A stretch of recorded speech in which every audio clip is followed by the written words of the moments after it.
All right, everybody, welcome to Media Day at Quasar Markets Live. We're so excited to have you here today. And hey, Steve, I don't hear you, buddy. All right, so for those of you who are here, Media Day here live in the air all day. So we're excited about this. Everybody's watching us today. I'm super excited. And of course, welcome to the show, Ron and Sana. I'm very happy to have you here, but we are going live literally all day today. So how are you, Ron?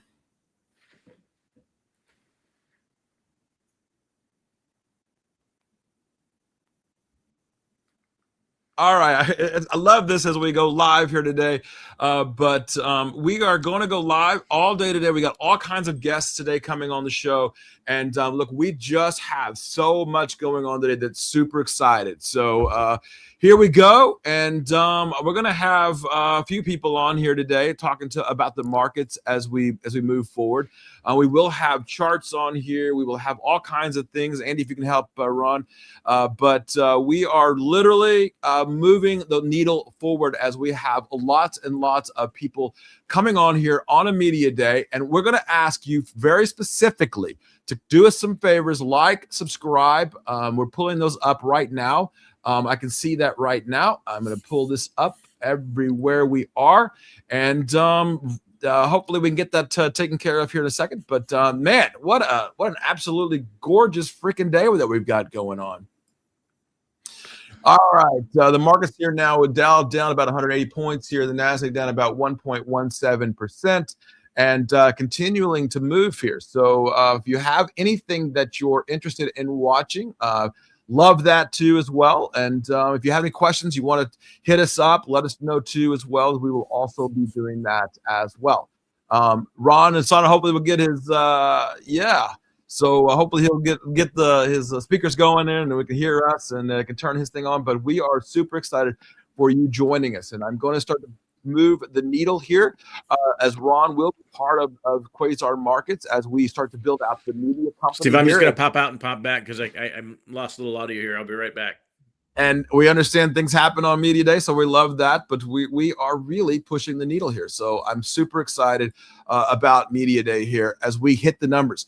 Hopefully, you'll all get out there and like and repost and subscribe as we begin to explain what it is that we're doing here at Quasar Markets. And we'll be going to show you as the new platform comes on too as well. And here we go. Ron, can you hear me now? Now I can, yeah. I feel like it's a commercial, man. Can you hear me now? I love this. Hi, Jasmine. How are you as well? Ron, talk us a little bit about your ideas of what you want to do here at Quasar Markets and the media side of this. Well, I think there are a lot of opportunities, obviously, to utilize artificial intelligence tools, predictive analytics, and a host of other tools that you've developed to enhance the coverage that we have of financial markets and kind of go beyond where some others have gone insofar as I think, more voices need to be heard, some that may not be as well recognized, but have, important insights as to how markets perform. And I think that's part of the mix. Hopefully there'll be a cast of characters joining us that you're both familiar with and may get to know over time that bring a lot to the party, if you will. So that's the broad kind of skeletal outlines of the plan, the details of which I'll save for another day. Yeah, and when you look at markets today, Ron, and you look at your audio again, I'm not quite sure what's going on here. We gotta get a new machine, man. You gotta upgrade to the real world here. I'm gonna go out and go back in. I know this is not really optimal, but it's okay. I'll be back. Hold on. I love this. And look, one of the things that we're looking at in the markets is the new technology, right? And so I think that's part of what we're doing here is making sure that we do have the right technology, making sure that we do have the right platform for you as we begin to do this. So, all right, let's bring him back in as we're going to make new computers. I don't know what we need to do here for him, but I'm super excited about this, Ron. What is it that you think is sometimes missing out of the markets in technology that you think we could bring to the technology side of this? Well, I think predictive analytics are important. I think right now in this environment, stepping back, in addition to obviously being an environment where a lot of things are being traded simultaneously, and we have new asset classes and new products and opportunities being developed. At the moment, it appears to me to be a macro world, and I think the focus on what's happening both domestically and around the world is extremely important. That we have to take into a lot more variables. I think right now and maybe going forward than we have any time in the recent past. I mean, we've had macro moments in, before, but I think what's really important here is that, a full understanding of what's happening in each and every market, and then more, globally from a 50,000 foot perspective, you have to kind of keep an eye on all of these things all the time. It's as my speech that I give this year is everything everywhere all at once. And I think that's, in a certain sense, what you built with Quasar Markets. You want to be everywhere, looking at everything all at once, because right now that's just the way the world works. We have those moments where they're short-lived. I think this is going to be a much longer period in which that's true. And I think that's incumbent upon anybody who's in our world to make sure that that's covered completely, so that, again, whether it's retail or institutional, they know what's going on and they know how to act accordingly. Yeah, and I think one of the things that I think we're going to do it right now, I'm going to do it live for everybody right now. We're going to actually show you, if you haven't had a chance, we have a brand new website, folks. For those of you who don't know, quasarmarkets.com. I want to pull it up for everybody here so you can actually click on the link. The new website is live for everybody to see it now. The new platform is out there. And one of the things that we wanted to make sure is that you had access to everything. Intelligence. We brought education to the platform, spotlights, media pages. If we go live, you can watch it right from the platform, insights. And of course, I wanted to make this, Ron, so that everybody had a chance to have a free account. And keep it as cheap as we can. Inexpensive. Yes, inexpensive is best. Yeah, I love it. And obviously, we have an amazing team here. You can see Ron is now on the team here. We have a great big board. Look at this team, man. It's like, I think it's like 1,000 years of knowledge on this thing. An awesome board of people and of course an advisory board that's been around me to help me get this up and running, and of course around Ron too as well. I appreciate those. Already got our first Slack of the day. Thank you so much. I love that already.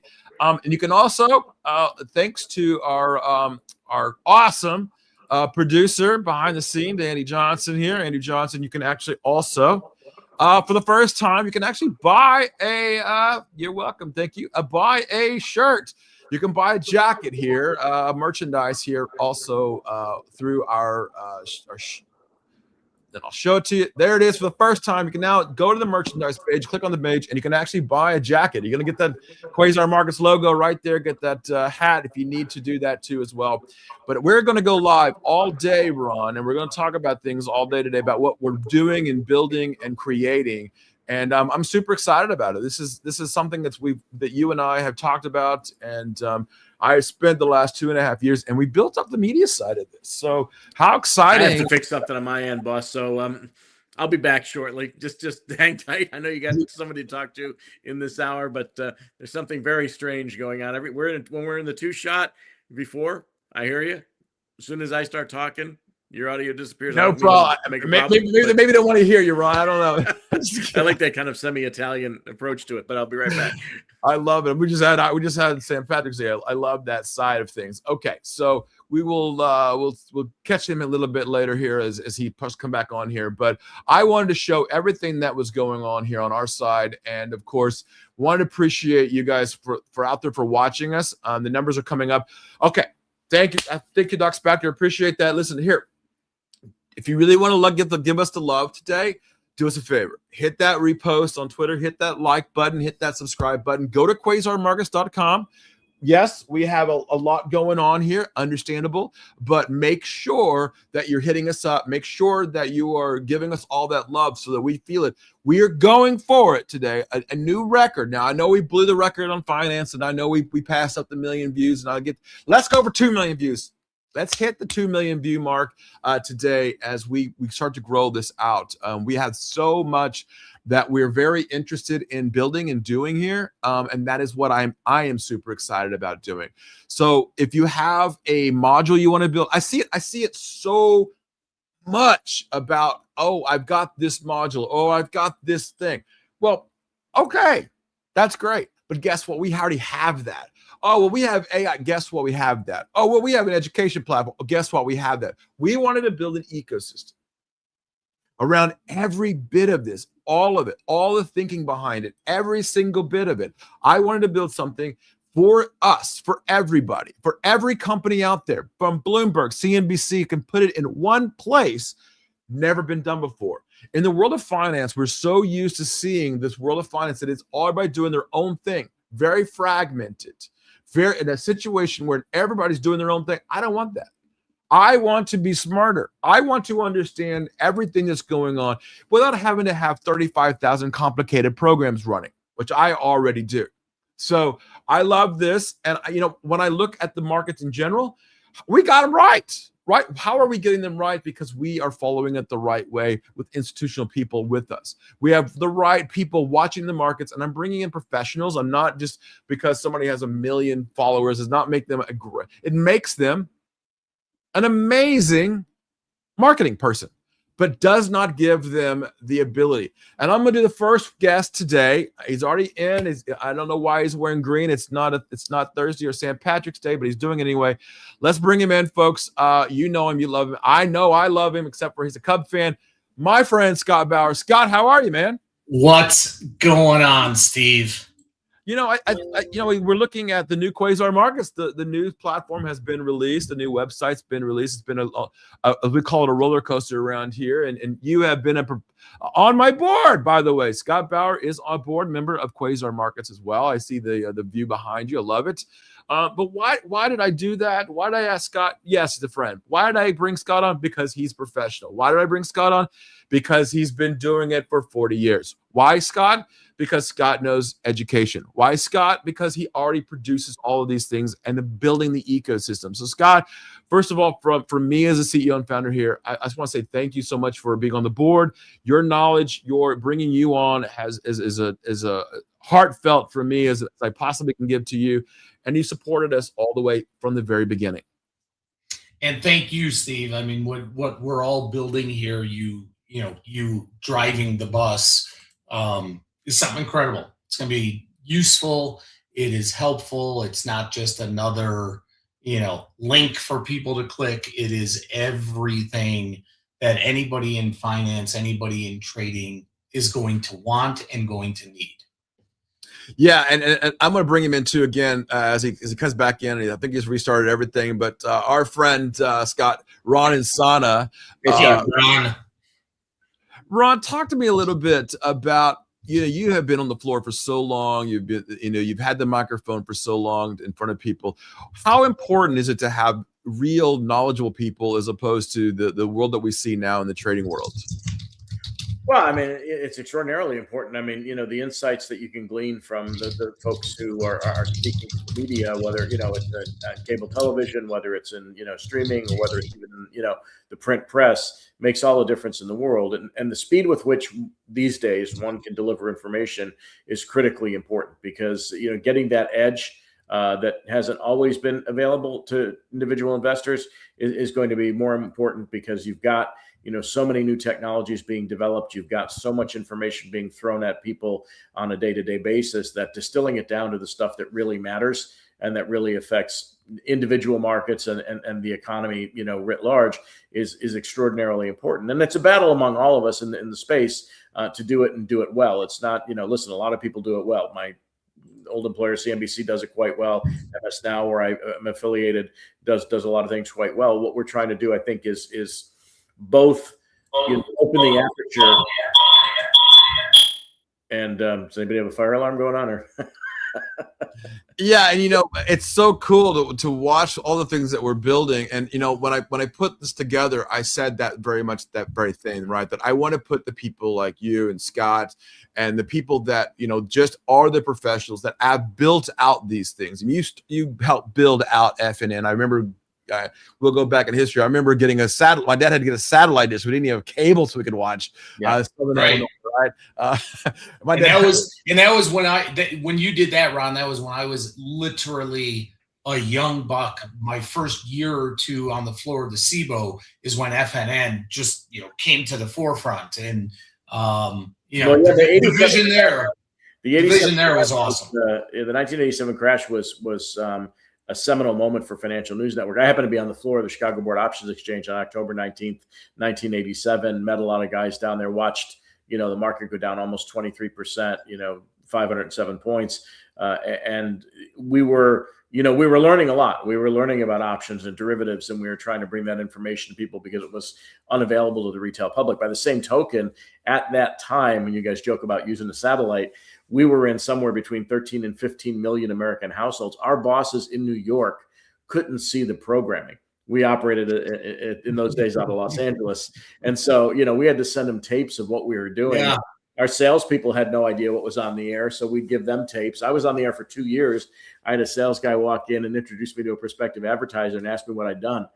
And I've been on the air for like 2 or 3 hours a day for the last 2 years. And so, those early days were critical in establishing the formats, securing the talent, and understanding how, as the late Ed Hart, who was our credit market reporter at the time, suggested, how we call the game and how we add color to it.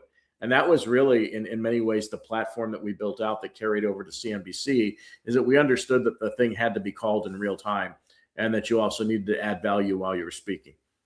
Which also, if you go back to that time, and obviously so much has happened, right? But there was not the thirst for education. There was not the thirst globally for people to really understand derivatives, options at that point. And we all know how that has just completely expanded, completely blown up since then. And to think that was really that was really the forefront of what we are doing here right now. Yeah, well, it's pretty incredible. What happened in 1987, which kind of shocked me after the crash, later in the day. So I was in Chicago, so it was an hour earlier, and we went out and did man on the street interviews to talk to people about the fact that the Dow had fallen almost 23% in a single day. And we were talking to regular people, and they're like, "Yes, so what?" And that was an entirely institutional event. Retail wasn't exposed. We were still in that period where retail was disinvesting, which started in the late 1960s and didn't really change until we got into the early 1990s. And then individual investors started to pile into mutual funds, started to pay attention, started to watch FNN and CNBC ultimately. And so we caught the moment, but it took, honestly, until about 1997 for things to really, really light up. And now, since then, audience interest has been extraordinarily high. And you've got, in some ways, directly or indirectly, half the country invested in equities and other, securities. And so there is this heavy interest in what's going on and wanting to know on a real-time basis. And it's really now 24/7, right? Because markets globally are just so interconnected. We know it's literally 24/7. Well, with prediction markets coming, with some of the new players on the brokerage side, saying that they're going to go 23/7, the Nasdaq's going to go 23/7, have an hour to settle. That's going to be a very real thing. When I started, I used to joke, because when I started at Financial News Network, it was 10 to 4. Those were market hours. There were no pre-market hours. There was 15 minutes on the Pacific Coast after the close to trade a tape bomb if one was to occur. And that was it. And I used to joke about how this was as close to a social service job as you could get. You'd leave at 4 o'clock Eastern, walk out the door, not even think about the markets again until you walked in the next morning. And then they added 9:30 as the open. Then they started adding, before and after hours trading. Then they started adding the evening session. And now we're on the cusp of literally going 24/7 domestically, which is something that, obviously has not happened before. And that, is going to increase volumes. May increase volatility if the markets get really thin at night and you get some explosive piece of news. So we're going to have to stay on this all day, all night, through the middle of the night and into the morning. I have always been an advocate, primarily because of earnings, because my entire career was down on the SIBO trading options, and obviously you have earnings cycles. I was always a major advocate of the option markets trading after hours as well. You could trade stock after hours if you caught a move in an earnings event. Much like let's look at FedEx, for instance. What happened yesterday? The stock traded up $40 to 390 plus. So if you're trading stock, you could trade that. You have option positions that you want to maybe work out of. You couldn't. You come in today, FedEx is unchanged basically. Yeah. And that's been 35, 40 years like that. And I have always been a big advocate of trying to get at least an extra hour, right, with after hours earnings releases, an extra hour to trade options, because I think that could be a really huge game changer. But we're on the cusp of all of this. Yeah, I don't think there's going to be anything that doesn't trade 24/7, in the next year or so. I think that's all coming.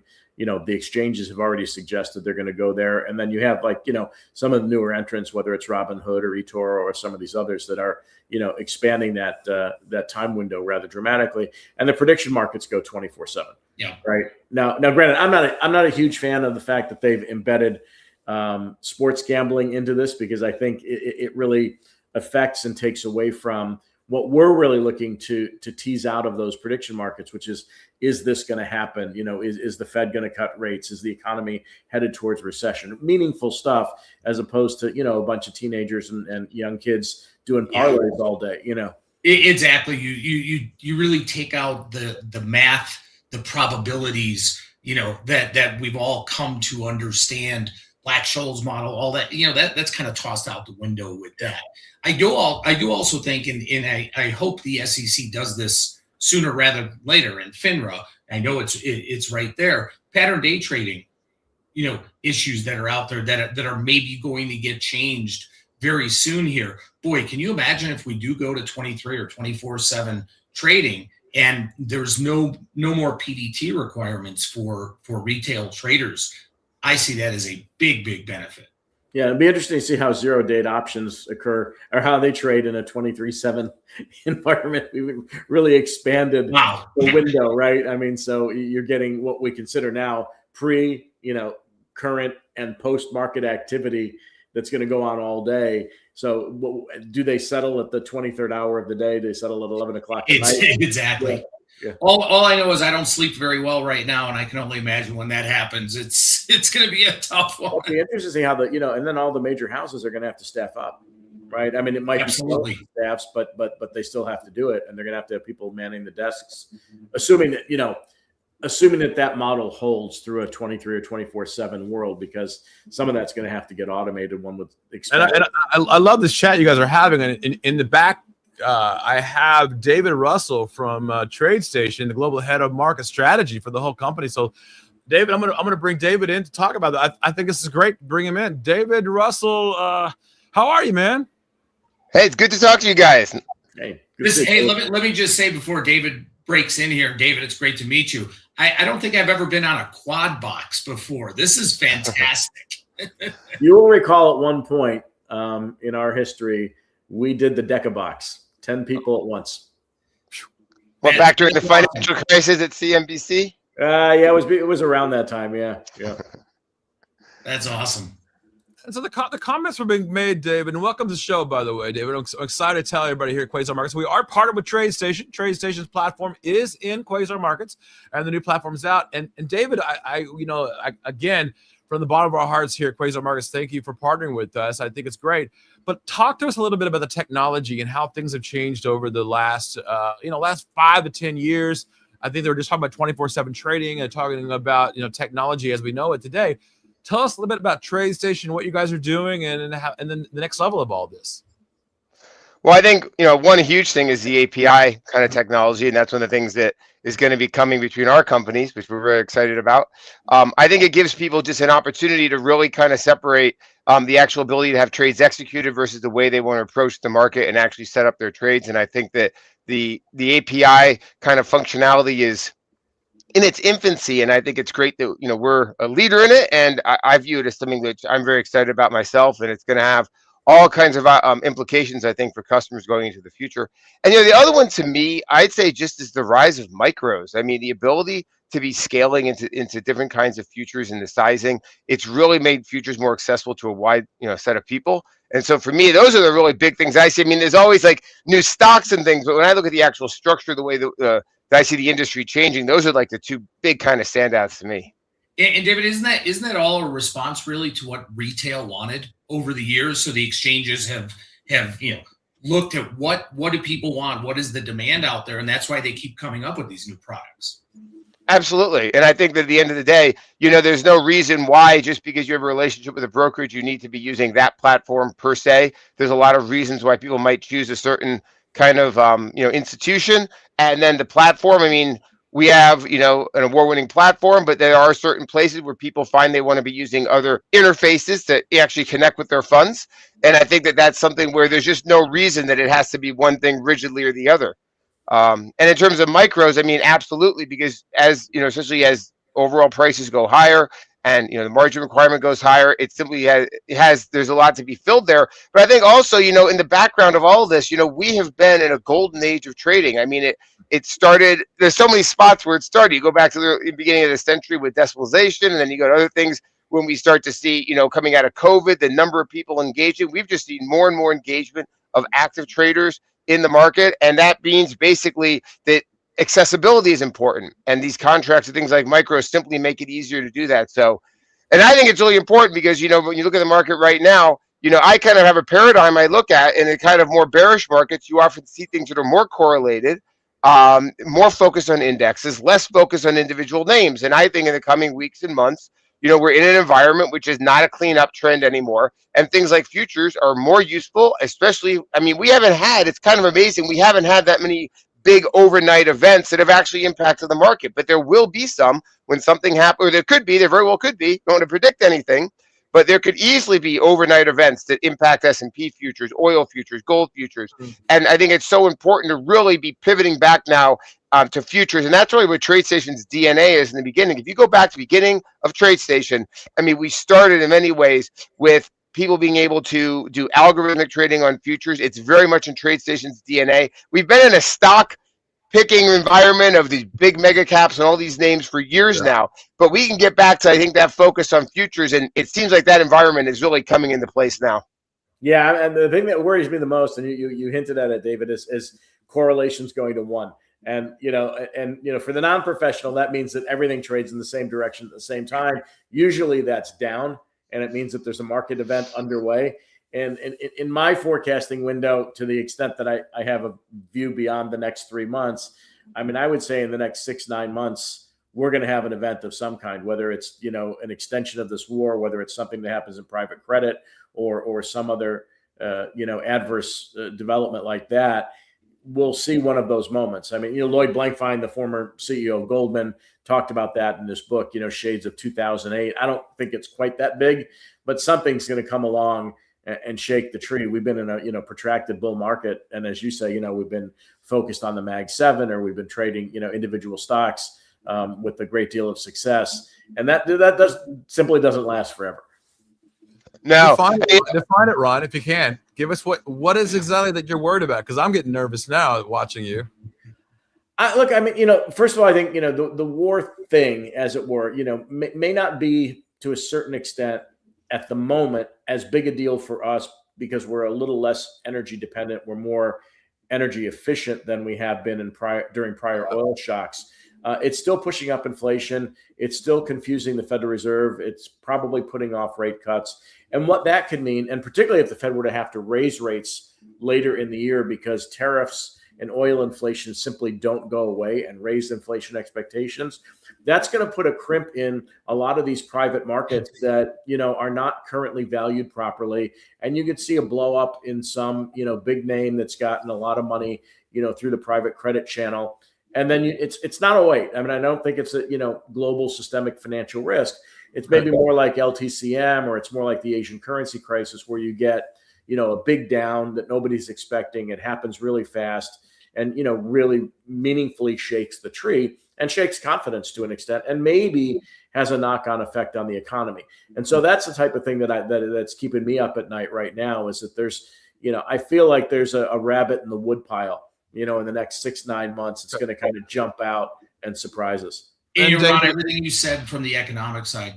Absolutely 100%. If you go back and think about the last big shock, and let's just say it was the 08. Yeah, you got to skip the pandemic because it wasn't financial. Let's go back then and think of the difference in the retail trade, the retail sentiment from 2008 to right now. So now, God forbid something was to happen on, like that, or, hopefully not on a scale that large. But now think of how many more retail trades come through the system. And you talk about confidence being shaken. You could easily see the retail markets actually coming in and pushing things because of, concern, being scared, whatever it is. You can easily see that really, kind of accelerating to the downside, and not just on the big institutional side. And Scott, correct me if I'm wrong, but the dollar value of options trading exceeds that of the underlying equities, right? It does. It absolutely does. And so where that takes us is an open question, because there's also just by definition a little more leverage in the option markets than there is in the equity market. So that could exacerbate a move. For sure. Which, and again, none of us here are saying any of this is going to happen, but my mantra is that I have lived by, traded by for 35 years. Teach everybody, you buy when you can, not when you have to. And that means buying your insurance when the market gives it to you, when volatility is low, when you don't need it, and not when the house is on fire. Yeah. And David, you're the place where we do that. Exactly. And I think when we look at this year, what's interesting is, I think we started this year with some really big assumptions, and they were bullish, and it made sense to kind of, see continuation. But I think what's interesting is we've seen some of those assumptions slowly disappear. So, I mean, first of all was first 4 rate cuts, then 2 rate cuts, now 1 rate hike, maybe. Yeah. That's a huge change in models if you're trying to model where the market should be. But secondly, we were expecting coming to this year significant double-digit earnings growth pretty much every quarter. Now, those numbers have not been marked down yet. But I think regardless of what happens to the U.S. economy, when you get overseas earnings and other things like that, it's difficult, in my view, to expect that those rosy expectations are going to remain in effect. So we entered this year with high valuations, expecting a really great macro environment. And now those things seem to be, kind of shifting. And to me, that's really what I kind of see. And it's like this kind of slow, almost subversive degrading of conditions. Instead of a single massive event, it's like this continuous decay of a bullish thesis. And I don't know, that's just how I kind of view it. And it's different, but we do have something of a real topping pattern. I think if you look at the S&P here, I mean, it reminds me a little bit of 07. And I'm not going to say that in terms of the subprime, because that was a single asset class that could blow up. But what's interesting about 07 was the market was topping as payrolls flatlined. And that's what we're seeing now. And we're also seeing, and then energy ran up. I mean, they're totally different reasons, but still those things happen. And so I think we're in a similar sort of environment now. I think you don't have as much leverage. It can all come together in one cataclysmic event, but it's more of this continuous one, $50 million loan gets written off here. Another, this one here, this one, it's a slow boom, boom, boom. And that's what I think makes this environment different, but there's also the similarities. Yeah. Yeah. And David, let me ask this, and I've been asked this quite a bit. I was just at SIBO the other day and a big chat about the traders themselves and the gambling aspect of this and the Kalshi world and the poly market world. I was listening to Kalshi's CEO talking about, hey, we got a license now. We can do whatever we want. That gambling. I mean, for those of us like you and me and Ron, we this makes us sick to our stomach because we know people are going to lose money left and right, especially days like today, like March Madness. What is it exactly, this dopamine? Do they feel like, are you seeing the more into the Kalshi feel and poly market? And you don't see it on your platform, right?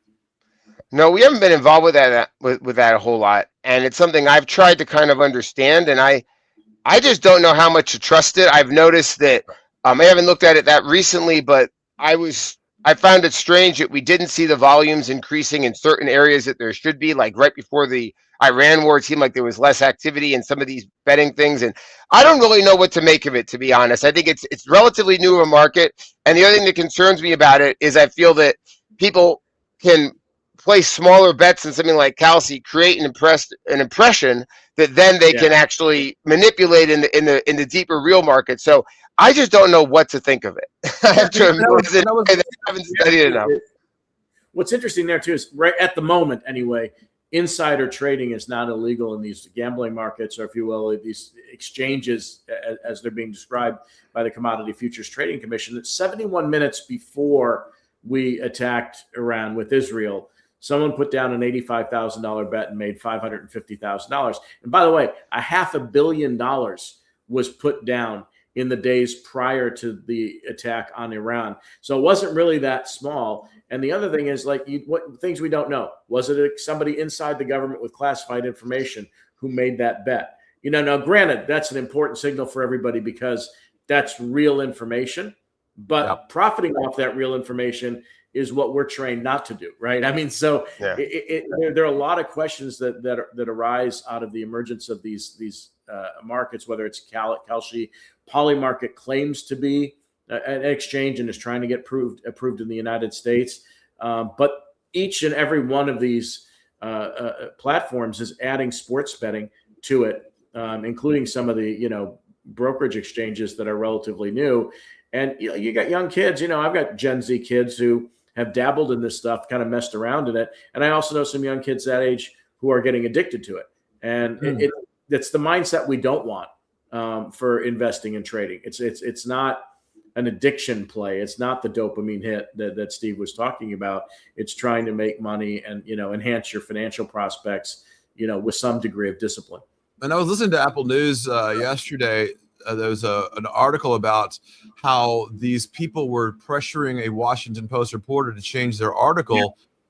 Wow, Ron, to me, David, that is just asinine. I cannot believe that was happening. And it was because they had $1 million bet on whether or not who they were going to attack in Iran, and pressuring the fifth seed here is bothering me a little bit. Well, look, I mean, in my career, I've had a lot of sources who are very big name people.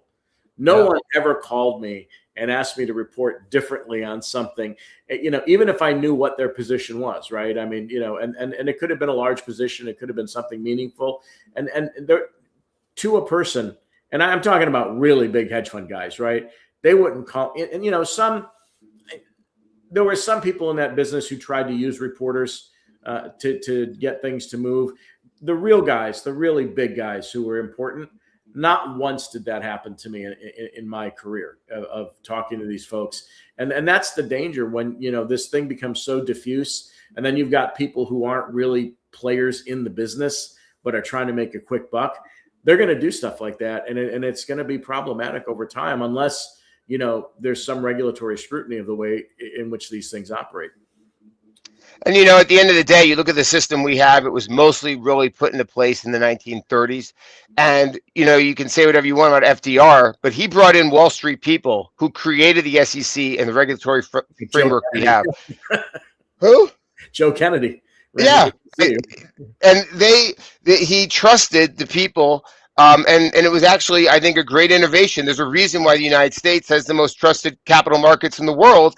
And, the fact is that when you go into the world of things that are not as well regulated, you're going to have inevitably manipulation. You're going to have all kinds of things that are, problematic like this. And so for me, I'm very much always just focused on public markets. And that's one thing that I just do. And that's one thing I think it's interesting. In some ways, you might even be able to draw parallels between what's happening in private credit and what's been happening with the betting stuff, because these are emergent new markets and they're not regulated. And the transparency is not massively clear. And I think at the end of the day, it's like it's all the more reason to focus on things like trading futures and the big products that we have at something like TradeStation, because ultimately, this chart that I see is the same chart that the hedge fund sees. It's the same charts that the insiders see, and that's not necessarily true about some of these other cases you're talking about. Yeah, well, it's interesting when you bring up FDR and Joe Kennedy, coming in to take over the SEC, the first version of it. He brought in people who knew how to cheat. they knew where the holes were in the system, and they were able to establish a framework for regulation that prohibited that type of stuff. Bear raids in the 1920s, on individual stocks, painting the tape, all that type of thing that used to set up, to the extent retail investors were involved, set up retail investors for failure. And so they came in and created an environment which eliminated a lot of that. Now, granted, we also had a 3-year horrific 90% downdraft in the Dow. We had a depression. We had a world war. And so maybe individuals were not quite as exposed later or involved later than they were in the 20s. But, it did establish that framework. We want free and fair markets, but we want guardrails around them so that they can be trusted. Yeah, if you do me a quick one here, David, let's talk about TradeStation. Tell me a bit about what TradeStation does. And I have the website up here, so if you kind of your products and all the things you guys are doing. All right, yeah. Well, TradeStation, we're brokers that focus on futures, stocks, and options. And one of the things that we have is we have a platform. It's this very sophisticated platform that's been around for a long time. It allows people to automate, especially futures trading. That's kind of our original kind of legacy product.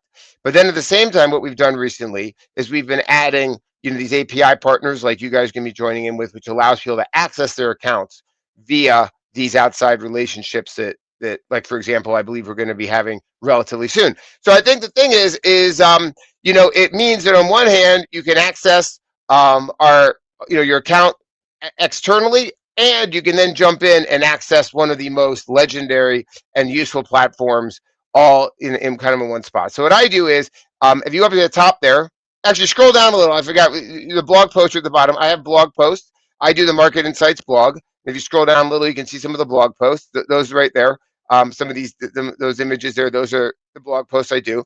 I do webinars on Monday afternoon when I talk about the overall kind of conditions, state of the market, and I'm trying to think of other things that really kind of distinguish us. I mean, I think at the end of the day, it's one of these things that we really focus on people who love to trade. And for me, in many ways, it's so much of the retail world is just about, it has this underlying implicit bullishness. And we don't have anything like that. We're perfectly willing to kind of embrace all sides of the market, all the kind of directions that I think are out there.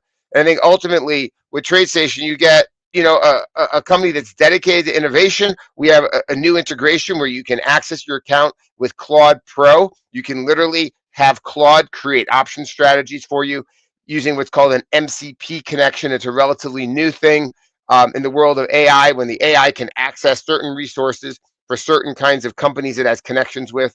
So, we are just trying to lead in terms of this kind of services that really matter to born traders and people who love to trade.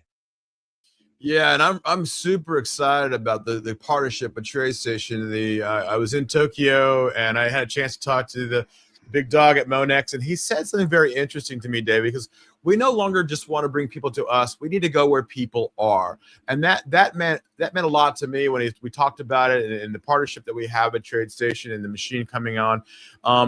Let me ask you this. What do you guys have coming down the pipe? I think everybody wants to know about that. Well, new things coming out. We've recently launched a new platform called TitanX, which is an update of our old web trading platform. And I think in terms of new things coming, as I really think about it, I mean, we have partners like Quasar Markets. And I think aside from that, I'm trying to really think of, I mean, we are going to be expanding also our MCP relationship. I believe that will also work in the future with other AIs. And at this point, we're just looking to, I think, continue focusing on these areas like the API relationships and just our platform. So I'm not sure if there's anything really dramatic coming out. I think it's just a lot of ongoing incremental kind of investment in our customers. I love it. I'm going to get us out. I'm going to take off the sheet here and bring Ron back in here because I think Ron's he's ready to go again, my man. No, I'm just trying to keep an eye on the market. Supermicro is down 28% because its co-founder and some of his colleagues circumvented U.S. Restrictions on shipping certain NVIDIA H200 chips to China. And what they did was put them in boxes that were supposed to be their product. Dryers. No, it was their product. Their super micro computer products, and they got friendly inspectors in China, and they sent billions of dollars illegally of NVIDIA chips to China, which have national security implications and technology implications. And so I just was glancing at the screen, and stock's down 28% now that they've been effectively charged by the DOJ for violating all these acts, which is, to a certain extent, almost an act of espionage. And so corporate espionage for sure, if not, something more broad. And, it's this type of thing every day, right? I mean, you have to be so attuned to what's going on. And if you have a position in a company like that, which has been one of the, or at least was earlier this year, one of the big high flyers, it's just getting absolutely crushed and has been now since late yesterday, now done at 28.25%. So, it's keeping you, this is an environment where your head's on a swivel all day long. And you think about the criminality of all this stuff. You would think the days of criminality like this are over, that we just have so much technology and so much security. But how much security can we have? And then we see these things happening, right? Like what do we need to do to have more Cloudflare and more problem? I mean, David, do you have problems on your platform with these kind of things, unscrupulous acts? Not that I'm aware of. I don't really. Yeah, I mean, for me, we have a great team of people who watch all those things, and I'm not really aware of anything. I mean, we're absolutely committed to following all the rules, and I can say that the one thing though is I don't think the days of criminality ever end. I think this is just part of the way things are, and it's one of the reasons why we're always so focused on not doing things like that. But I don't really know anything I could say about that. I do think though that when you look at what's happening with Supermicro, it's kind of like they got us in many ways to the AI trade. They were one of the first ones, and when I look at this market now, I think what's really interesting is we had this big value outperformance for a while, 3 to 6 months, and that kind of faded about a month ago, and it looked like we were going to go back to big tech leadership. There were some real signs of relative strength in the large cap tech, and in the last few weeks, that's really come apart. And I think what's interesting now is, in my sense, here we're kind of at a spot where we, if you look at Meta, you look at Microsoft, Tesla breaking down on the 200-day today. I think now we're in a spot where we're kind of losing that aspect of the market. And I think that to me is actually something that really stands out. And at the end of the day, Micron, in some ways, that might be the last sell the news event. And I think now we have GTC behind us. Now we have the Micron behind us. And what worries me now is that now what do we have ahead of us? Well, we have ground invasion of Iran. So, and you know what, by the way, which not a lot of people think about this, and it was something I was looking at the other day. So in Taiwan, the Taiwan Semiconductor, right, they're extremely reliant on Middle East energy and the amount of power consumption it takes to create the very high-end chips that they produce, and they control 90% of the world's most advanced chips. When you look at places, like South Korea and Taiwan, that have, that are really energy intensive when it comes to computer, components and what have you, that is a big disruption. And that might be, at least in part, what's in the back of some people's minds, is if this thing goes on for a period of time, that bet gets gummed up, right? I mean, you need the power, you need the compute, you need to be able to buy all that stuff. And if it suddenly becomes less available, all your assumptions about earnings, sales, and what have you change pretty dramatically. And so that might be a small item. No, it's not a small item, but it might be an item that people are, holding on to. But it's a big disruption. It's not just that energy prices are going higher. It's you're disrupting supply chains once again, not maybe to the extent that we did during the pandemic, but something similar that kind of really screws up everybody's forecasts. Yep, and the helium for chip making. And I think ultimately, we have to remember that AI is a CapEx cycle. And if we look at a period of slower economic growth, that is not favorable for CapEx.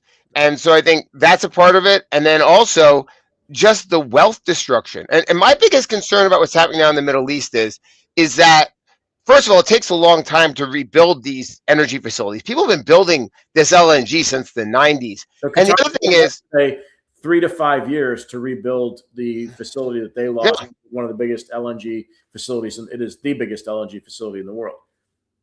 And there's been an assumption of stability. And what I really see is, like, I don't know what kind of real diplomatic or legal stability we're going to have coming out of this.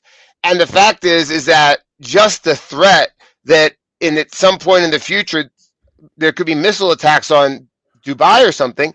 I mean, it becomes much more difficult to be shelling out large amounts of money on the capex that's going to be necessary to fix these things. So from my view, this does certain things that undermines a lot of assumptions. Like I said before, we've had a lot of good assumptions, and a lot of these assumptions that things have been built on have been kind of crumbling. And this to me could be another. Tom Friedman wrote about this in the New York Times this morning. He was talking about, look, if you were looking for a short war, this was not the one to pick, because we just, again, you can game this out in a wide variety of ways. The U.S. and Israel have, military superiority, and are on par with no one, right? We were able to knock out just about everything that they wanted to knock out, whether it was missile launch capabilities, ballistic missile development capabilities, nuclear enrichment capabilities. The question after that, though, is what do you do? I mean, the hardliners are still there. The Iranian Revolutionary Guard Corps still intact. I mean, they may be degraded, but it doesn't mean that we now have a democratic Iran that's going to be friendly to the West. In fact, as many people have said, Iran has a say in how this war ends, when it ends, if it ends. They could continue to hit energy installations. They can continue to fire rockets into Dubai, which has been, the playground for the entire Middle East that expats have gravitated towards because it's tax friendly. There's a whole host of advantages to go there to raise money. They keep hitting apartment complexes and other, civilian infrastructure.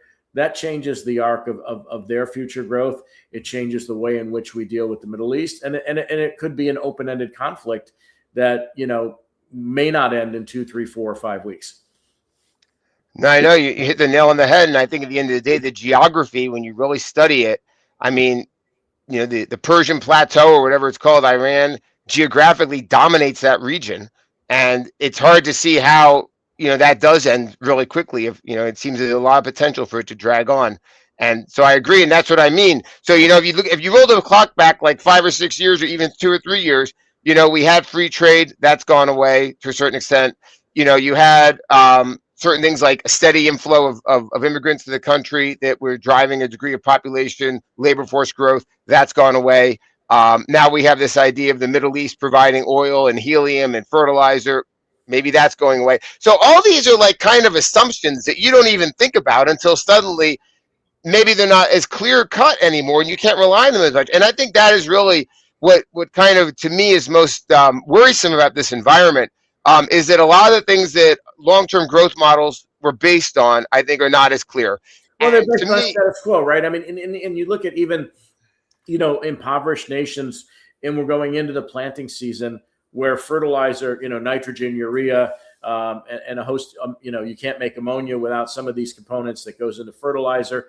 And, if you destabilize certain parts of the world because food becomes more scarce, those are tipping points for a lot of societies. And granted, even our own farmers are struggling to get fertilizer into the United States. I think 50% of it travels through the Strait of Hormuz, at least the components of it. Yeah, that's a pretty big deal when you're coming up on the spring planting season, and that stuff's not available. It affects big economies, it affects small economies, and no one's really ready for on top of the tariffs, an agricultural shock that's meaningful. That's the type of thing, too, that just kind of comes out of the blue that nobody gamed out when this started. And that's something that, Treasury Secretary Bessent yesterday said they're going to make some announcements about what to do with respect to agriculture. God knows we don't have a strategic fertilizer reserve. There's no SFR, that I'm aware of. And so I don't know exactly how they solve for that problem.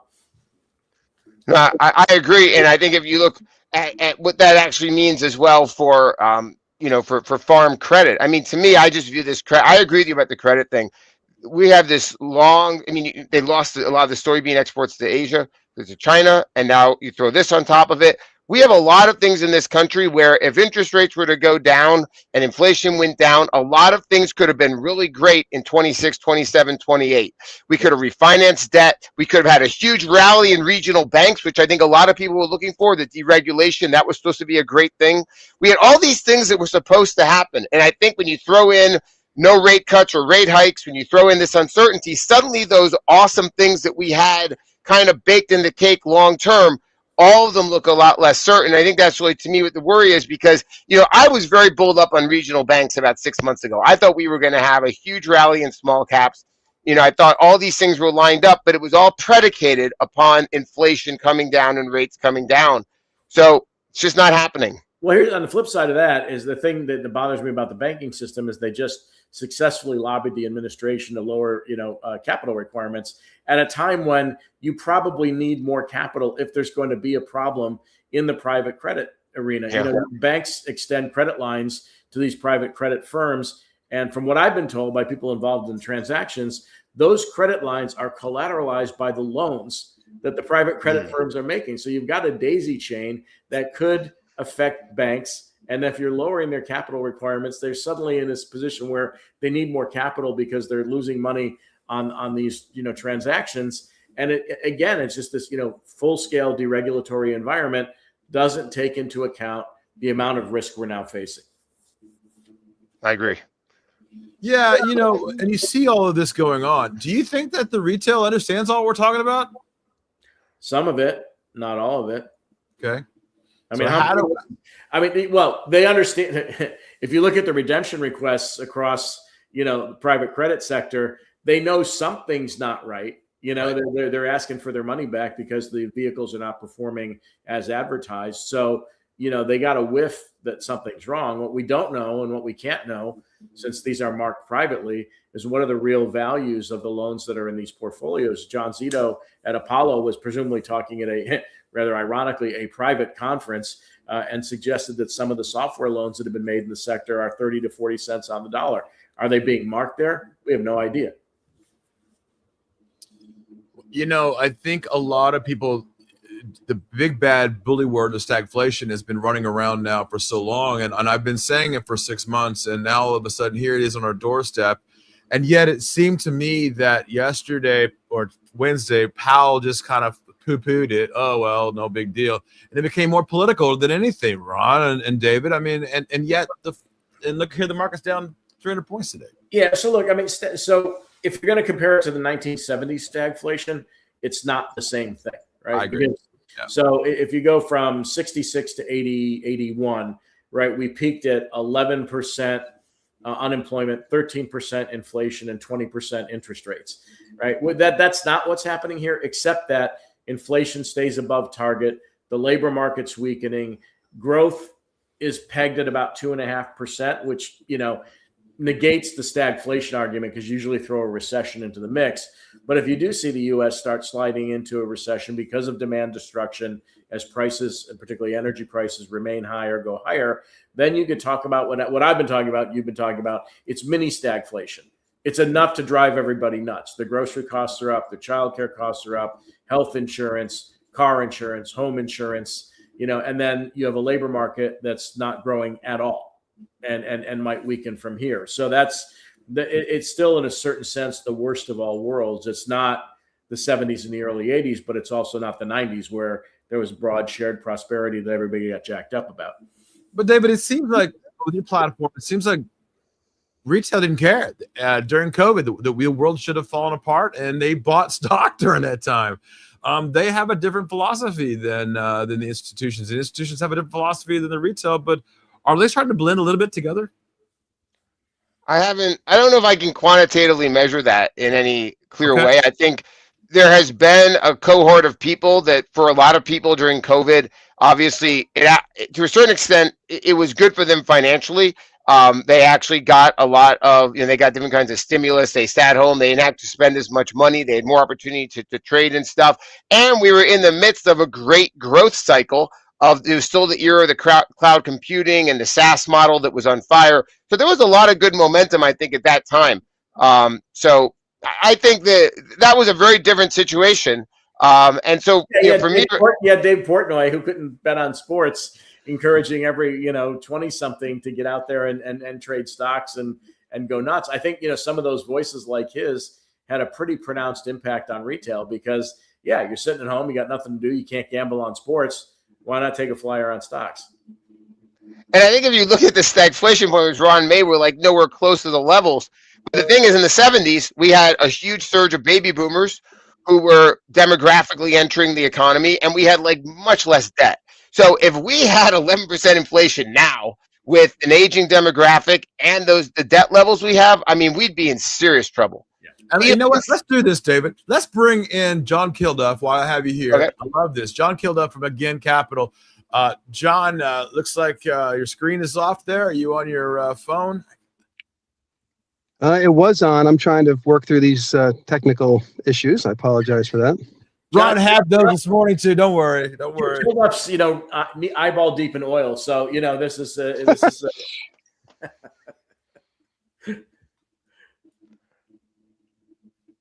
he's buffering at the moment. I see. And the days of technology are just really changing here. Okay, so let's get right to it. Back to it. Let's talk about David Russell here, the global head of strategy for TradeStation. I mean, so exciting that we have you on here, David. Talking about TradeStation and what you guys have brought. I mean, 40 plus years of a platform. Talk to us a little bit about TitanX. Well, TitanX is it's basically it has a few really interesting innovations in it.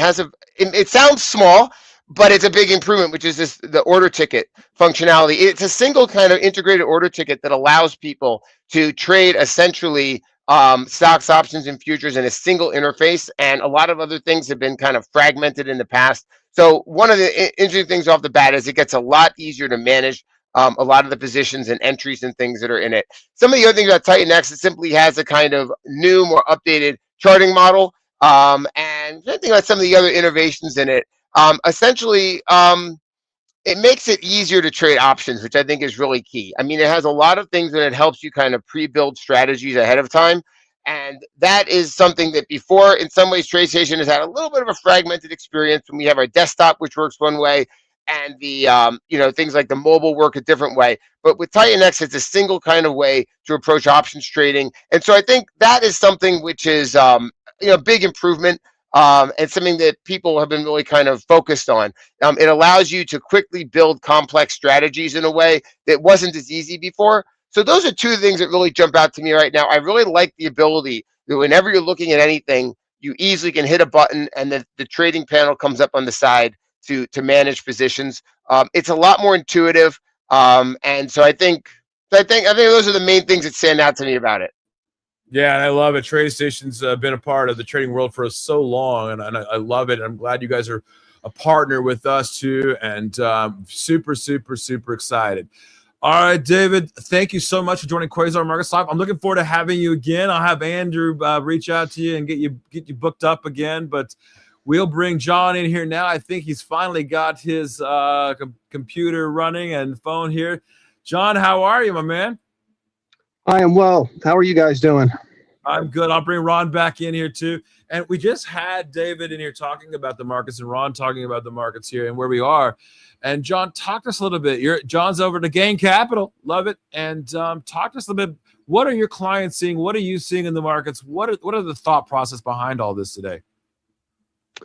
Well, I mean, obviously, from my end of the world, the oil market and the Strait of Hormuz is the biggest thing. I mean, everyone's now, of course, a military expert and a navigational expert and a topography expert about what's going on and what's going to be needed to get that strait open. I'll say the biggest takeaway for me right now is that the oil market's doing a pretty good job trying to look through this, as they say, in terms of that this won't be lasting. And that this won't be a prolonged episode. What we're hearing right now from the military folks, and this was a bit of a learning experience for us all, because, of course, when you're sitting there as an energy person for literally decades now, you would think the Strait of Hormuz would be the top military priority if you're going to take on Iran, right? But apparently it wasn't. And we're not military experts, so it makes sense to me.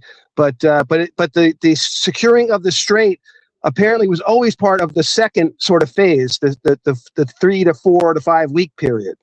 So, you're hearing things about troop movements now. It's hard to imagine not having some kind of defense or military presence on the shoreline, at least on Iran's side of the strait. But again, we'll see. And but for now, here's the thing. For me, if this isn't resolved here come the first week of April, then that's when the real pain is going to start to really register. Explain why you say that. So first week of April basically takes us to about almost 5 weeks, which was the original, forecast for how long this was going to take, according to both President Trump and Prime Minister Netanyahu. What happens at the 5 week point? And granted, I mean, listen, we have air superiority, we have to a certain extent military control, but we can't control what Iran's going to do going forward. And then surging 5,000, Marines, as it were, and other special forces into the strait. From what I've read, taking that strait, taking over the cargo oil island platform would require more than 50,000 troops to secure that. So at that fulcrum point, 5 weeks from now, if we're battling it out Iwo Jima style here, what happens in the oil markets? Right, and so we're using that time frame, Ron, because all the measures that have been announced recently, the SPR reserves from around the world, 400 million barrels, these efforts by the Saudis and UAE to divert their supplies out to via different pipelines, especially for the Saudis going to the Red Sea, and these other measures and the military campaign as it stands. The benefit of the doubt for all of those things runs out, I think, by the time you get to that first week of April. And that includes the sanctions lifting off of Venezuela, Russia, and potentially these lifting of sanctions on the floating storage that Iran has out there in their various ships. I think the patience of the oil market, the sort of trust, or like I said, the benefit of the doubt goes out the window, and we just reprice higher and higher and higher, because by then you'll be hearing about real shortages in bigger countries like Japan already, South Korea. We're already hearing it in Vietnam, Malaysia, some of the lesser Asian entities out there. So I think that's when the chickens come home to roost, if I could use a technical term. Yeah, yeah, exactly. But listen, so the release of the SPR, desanctioning Russia and Iran, you're really talking about, a couple weeks worth of supply. You're really, if indeed it's going to be used. I mean, Iran's going to send the oil to China, as they have been now, if indeed their tankers are allowed to, depart. It doesn't really change the overall calculus. There's some extra oil coming to fill the gap that we have at the moment, but we're short at least 10 million barrels a day coming out of the strait, if not more. And so it seems to me that temporary fix, it almost looks like the oil markets look through that almost as much as they've presumed that the war would be short, because prices haven't exactly collapsed on any of the news headlines that talk about, the temporary increase in supplies. No, but we're not materially higher either. Right. So that's sort of the thing for me. I'm a little surprised we're not a lot higher. But again, all of these measures that have been announced, I mean, they are throwing everything in the kitchen sink at trying to keep the front of this market in check price-wise to the best degree they can. And that's what we're seeing. But I think we're going to run out of time on that. Yeah, let me get you to explain that. So the front of the market, when you look at the, if you will, the curve of oil prices, what people are paying today versus what the futures market expect, 6, 9, 12 months from now, prices are higher today, or appear to be higher today, than the oil market is pricing in the future, something that's called, in technical terms, backwardation. That suggests that the oil market thinks this will be over sooner rather than later. Could they be making a mistake? Yeah, to a degree. Interestingly, a backwardated market in the commodity sphere is bullish because, like you just pointed out, the prompt barrels, the supply right now is seen as much more dear than these later months because, as you're pointing out, we do expect or hope that this situation will be resolved and the supply will be back on the market. However, those prices in the back have crept up. We're pretty much above $70 a barrel throughout. What you're seeing as well is that as much as we go up to 120, or we did a couple of weeks ago there now, we're falling back to successively higher levels. So we're installing higher lows here as we go forward, as also part of the, which should be, unfortunately, just a repricing to the upside as we go forward on a daily basis here. Because you're absolutely right. The 10 million barrel per day deficit that we have now coming out of the Strait, it's massive. Yeah, massive. I mean, it's 10% of the world's consumption. Exactly. And we were talking about glut at the end of last year, and the metrics there were that we were going to have an oversupply of 2 to 4 million barrels. Some other folks, there were outliers who had a lot higher number on that, but that was pretending, $50, $40, $30, $35 type oil prices, right now, which of course has not materialized. But that, just to give you some sort of perspective on what a over under of a couple of million barrels a day surplus deficit, kind of impacts the market. Yeah, let me ask you this, John. Let me ask you, John. When I look at oil, and I grew up in the oil patches, of Southern Illinois, and I understand the oil market, and it just seems that WTI and the spread between WTI and Brent is really widening, and people don't really understand that we have a glut here in the United States. Is this a boon to the United States in destroying EU, or are we just trying to help the whole world here? Well, I mean, certainly, we've seen some price appreciation for WTI, but you're absolutely right. And in fact, the Brent price is much lower than the traded Dubai marker, which is 150, and then the cash markets are even higher. So this backward-dated market structure, really goes into the stratosphere as you get to the cash delivery points, the basis points as they're called. How many points? I'm sorry? How many points? You think we go higher? You think the spread gets higher? You think it gets bigger?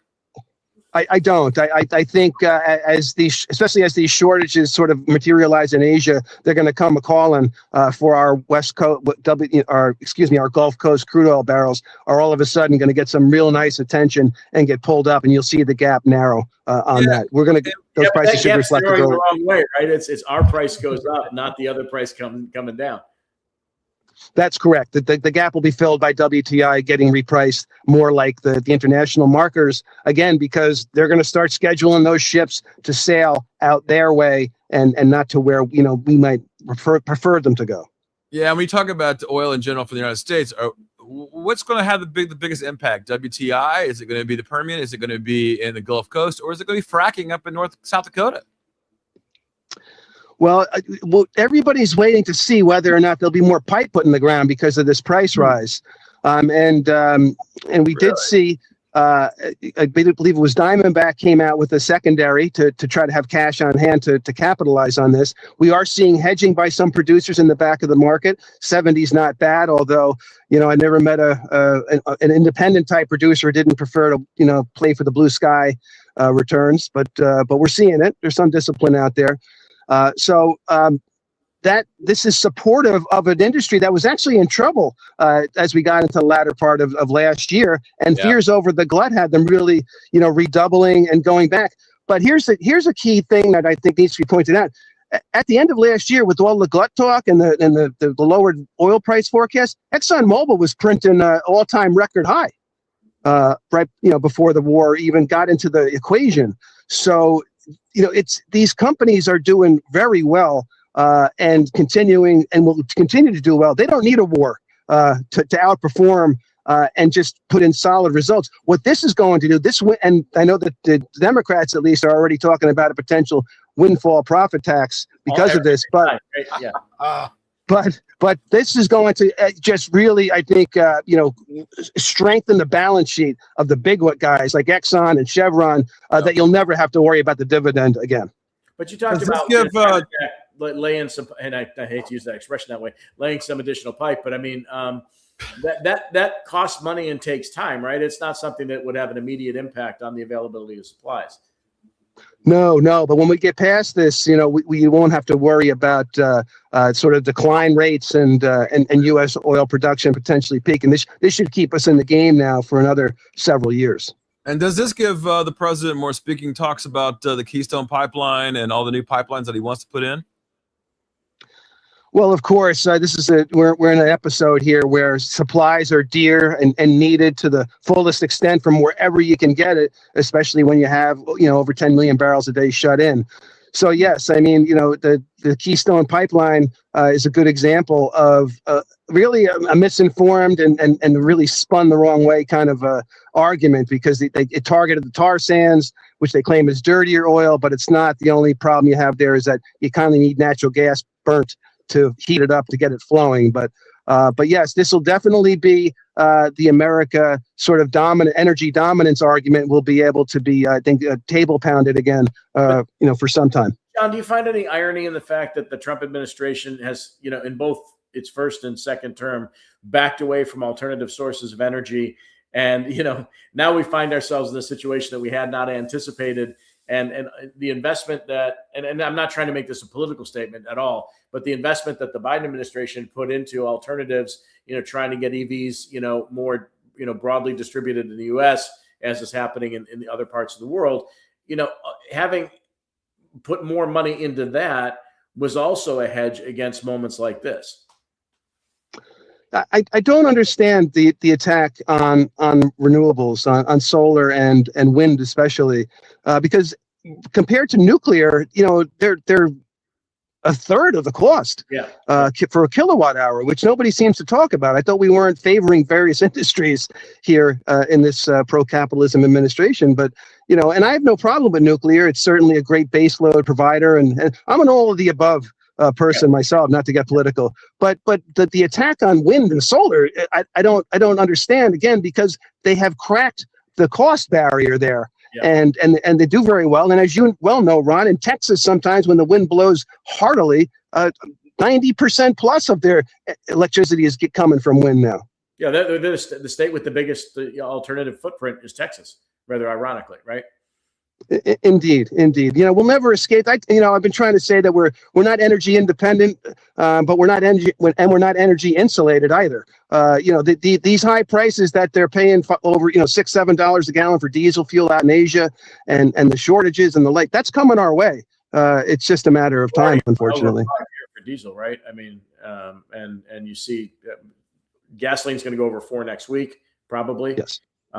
And jet fuel has doubled, and the Delta CEO said that's going to raise ticket prices, although they haven't seen any slowdown in travel demand. But that'll depend, right, on where ticket prices go. I mean, they were already more expensive than we've been accustomed to, and now we're adding this, jet fuel premium, if you will, going forward. Right, and the shippers are already, and they're quick on the draw on this to lay on fuel surcharges. I heard the CEO of Stu Leonard's this morning in an interview saying he's already paying them. So there you go. For anybody who's outside our area, Stu Leonard's is a grocer that, and that's going to be true for all grocery stores, right? I mean, around the country, because shipping is extremely expensive, and you've got the truckers who are going to have to pay up for it, and that cuts into their margins and so on and so, unless they put the surcharge on. Right. And especially that the produce, meat, the fresh perishables, they're being trucked in every day. So that hits immediately. So if you had to lay down a bet today, and I hate to use that expression, but I mean, if you had to make a projection here for where oil is going to top out over the course of the next, however many weeks or even months, where do you think we're going, both domestically and overseas? Well, on WTI, we printed that 120 on that Sunday night when this haul first started. That was Brent, wasn't it? What's that? That was Brent that printed 120, right? We printed 100. Yes, I'm sorry. I expect us to go back to those levels because we printed there. The old trading says, we'll go there again. And again, it's just hard to see.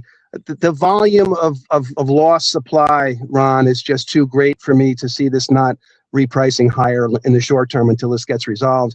And I think the messaging is not going to be satisfactory to the market here over the next. Very soon, the market's just going to throw in the towel and be like, "Look, we gave you the benefit of the doubt. Buy now, ask questions later." Mode will kick in a big way. Yeah. From your perspective, this is more a geopolitical question than it is specifically an oil question, but. From your perspective, I mean, what does resolution mean? We could walk away tomorrow, claim victory, and leave Iran effectively in shambles, but still have a hostile regime in place that maybe continues to fire on oil installations and energy infrastructure in the region, and it's no more stable today than it was when this all started. When you look at this, how do you see it playing out?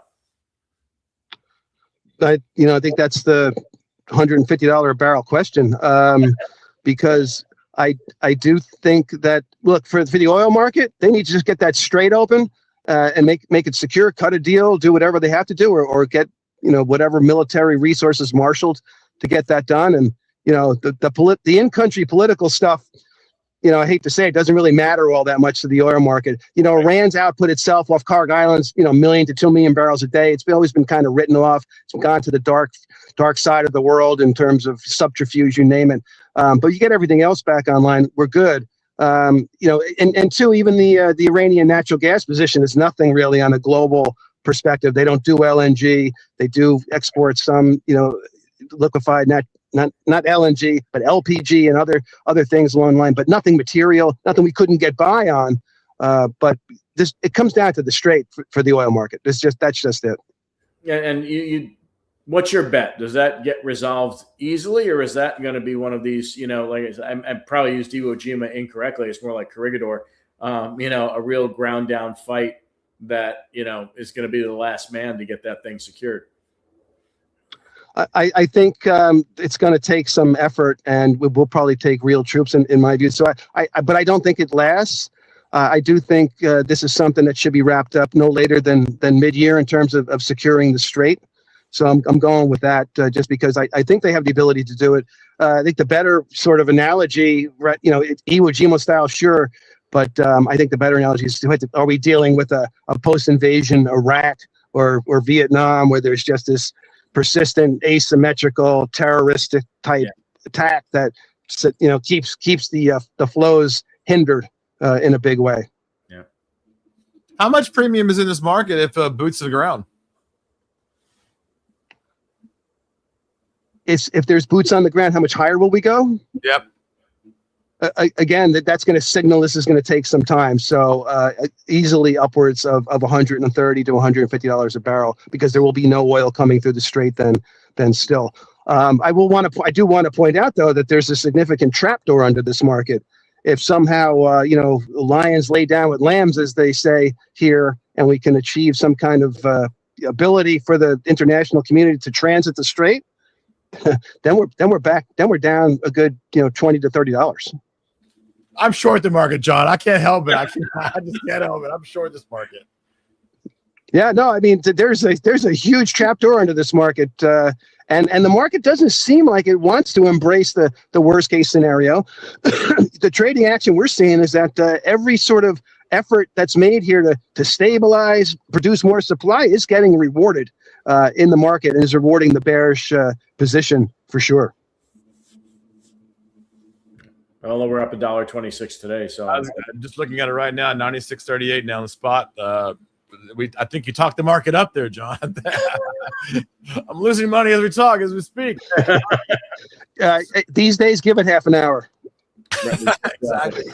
How is this going to affect some? I mean, I'm looking at Royal Caribbean. I'm looking at all these different companies. And I'm old school like you guys. Dow theory, right? If it moves, it's burning energy, right? How much the premium is it also affecting those companies like cruise ships and UPS and FedEx? And is it really, or are they hedged well enough to actually be able to get through this? It's a mixed bag. A lot of them don't like hedging. They don't like the scrutiny they get on the quarterly conference calls, right? Because they ride the hero dummy roller coaster on that.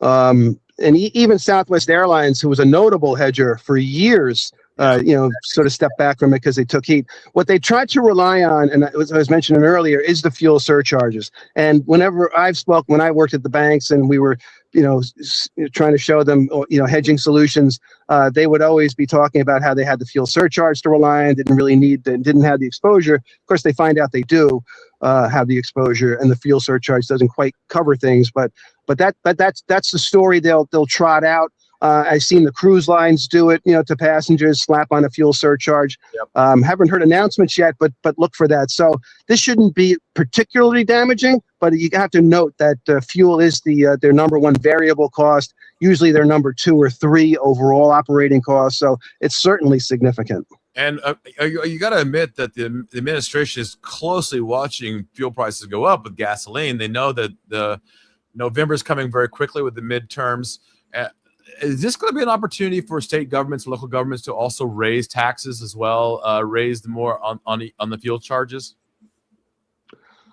Well, interestingly, I think, I've already heard potential, fuel tax holidays talked about, which from an economic perspective, a harsh economic perspective, you don't want that because you want the price higher to engender the demand destruction. But once you come back down, California, though, it's going to hit $8 pretty soon for a gallon of gas. It sure is. It sure is. And so I don't think they'll be raising taxes. They'll try to back off that. But the problem you have is that once you visit these higher levels and come back down, all of a sudden this new cheap gas can be taxed. So it's something that feeds in later on us all from those folks. Yep. Yeah, John, we'll let you go here in a second. But again, talk to us a little bit about Gain Capital. Tell us a little bit about your company, what you guys are doing, and then how we get a hold of you guys. Yeah, so you can contact us, on our website. There's a way to just write to us. But we specialize in really energy derivatives, the futures, the refined products, and structures around those items, and natural gas. So crude oil, refined products, natural gas, really, truly energy focused, energy commodity focused investments. Not really not in the equity markets, per se. Just really in the blue collar end of Wall Street, I like to call it. And I love it. For those of you who don't know, he also has the Kilduff report as well. He puts it on there. He's a contributor for many years in CNBC and all the fun places that we're all on is right. John, if you were to look back in history and you look at this time, how do we look towards, if we think about the Gulf War, like Operation Desert Shield, Desert Storm, in regards to energy? Are we in that same feeling yet, or is it a little bit different this time around? This is really not comparable to anything other than that, really anything. And I referenced the 70s, the 2 energy crises there. I mean, the closest thing would be the Arab oil embargo, where we had volumes of crude oil that rivaled what we're facing down right now. But nothing comes close. So, where we're at, we have the bulk of OPEC offline right now. And, as Ron mentioned, is the 10 million barrels per day. And that's with them doing everything they possibly can. No spare capacity, right? Yeah. No spare capacity. Matter of fact, they can produce more. They just can't get it out of there. And their storage is filling up. The problem we have here that's going to extend this is that the fields as they get shut down will take months to come back. And that'll prolong this, because they have to be very careful with their fields out there. The engineering is, questioned at times in terms of how they manage it all. The problem that I have in terms, and this is I think maybe if you guys are going to continue on from here, and for Ron, is the dilemma that this is going to cause for the Fed, because this rise in oil prices, it diminishes U.S. GDP. The old saw was always a sustained $10 rise, trimmed about a quarter to a half point off, but it's inflationary, obviously. So it's a classic stagflation environment set up here. And so, what does this Fed do? Does it try to deal with the stag, or does it deal with deflation? So I wouldn't want to be them going forward, but that's what we're staring at here, is a terrible stagflation event from this dislocation, he tried to say. Yeah, man, for those of you who don't know what stagflation is, that's where we lose jobs and inflation keeps going on up. John Kilduff, again, Capital, man, thank you so much for being on the show. And I look forward to having you on the show more often, huh? I would love to come back. I appreciate you guys having me on and being with you. And great to see my old friend Ron and Sana. Yeah, good to see you as well, man. Pleasure. All right. Thank you very much, John. All right, Ron. Well, I guess the oil world's falling apart here, huh? Yeah. Well, yeah. I mean, it is and it isn't. I mean, it's like John says. I mean, when they do make the announcement of some attempt to increase supply, you get a relatively positive response. Although, as we just discussed, we're ticking back up $1.26. holding it around $96 or wherever we are at the moment. And Brent in London is, comfortably above $108, $109 a barrel.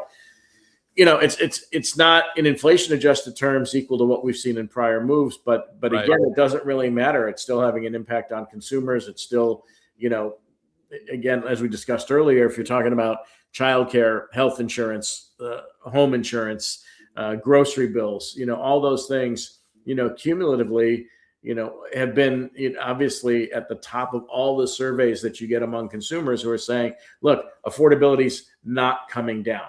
Yeah. We didn't get a price break day one of this administration. So now we're upset and now it's getting worse. And we're just adding this one other element to it, which makes our commute more expensive, and adds to the sense of unease about the economy. And that's, to a certain extent, that's soft data, but it's also hard data. And it's having a real impact. And then the Fed, again, Jay Powell said stagflation is something different. By the same token, Chris Waller, Federal Reserve Governor, who was considered as to be the next chairman, didn't get the job, said this morning to Steve Leisman that he's conflicted. He doesn't know what to focus on, and he's more worried that inflation expectations might become unmoored the longer this goes on, and then that puts the Fed in a real box. They can't cut if they see consumer inflation expectations turn abruptly higher and stay there for some period of time. I appreciate that, Ron. All right, let's get to it. Let's change the story a little bit here, and let's talk about sports. I mean, it's March Madness, and then our next guest does not need an introduction because he is show me the money. Let's get him in here, Mr. David. May I take a quick break while you guys do this? Because I know very little about college basketball other than Duke almost lost last night. Ohio State and Wisconsin went down, which is a surprise, and everybody's bracket's been blown. But I'm going to take a quick break and be back in a bit. Thanks, Ron. Hey, David, how are you, man? I'm super excited about this one, man. David Meltzer, and I did the show in Vegas with you. I really appreciate you. You've got an amazing family and amazing things that you guys are doing. I love Marissa. Talk to me, David, about what you're doing and what you're up to, man. Yeah, well, first of all, just want to thank you so much. Just elevating all of the different shows that you're on, from office hours that we have digital and with Apple TV, and so many other places, bringing, facts, which, is so difficult today. There's very few credible sources, and it's nice to know that I have one when you give me the big beat. So for me, my mission later here in life, like you talked about, was to empower people, to build a community of people like you, Stephen, that are here to help other people and know people that help other people. So I write books, I speak, I coach, I mentor, I teach, travel the world on things like the Aspire Tour, Web Summit, Sigma, just trying to pour into people positivity and giving them frameworks, giving them the dummy tax that I've paid. You deal with taxes all the time, and I live in California, and people are like, why do you live in California, man? The taxes are so high. I said, first of all, I've paid the ultimate tax. So the weather tax in California, the taxes in New York, they don't bother me. The dummy tax cost me everything I had, over $100 million. And it would have cost me everything, including my life, if I didn't figure out surrounding myself with the right people and the right ideas like you. So I wrote this book as my 8th book about don't do business with dicks, and helping people to ditch the toxicity and surround themselves with positive influences. Don't let the title fool you. It's just to sell books. This is a very positive book about utilizing positive energy to make a lot of money, to help a lot of people, and have a lot of fun, which will guarantee to make you happy. Yeah, and I'm putting out the website here for everybody. Just click on that button right there. I love it.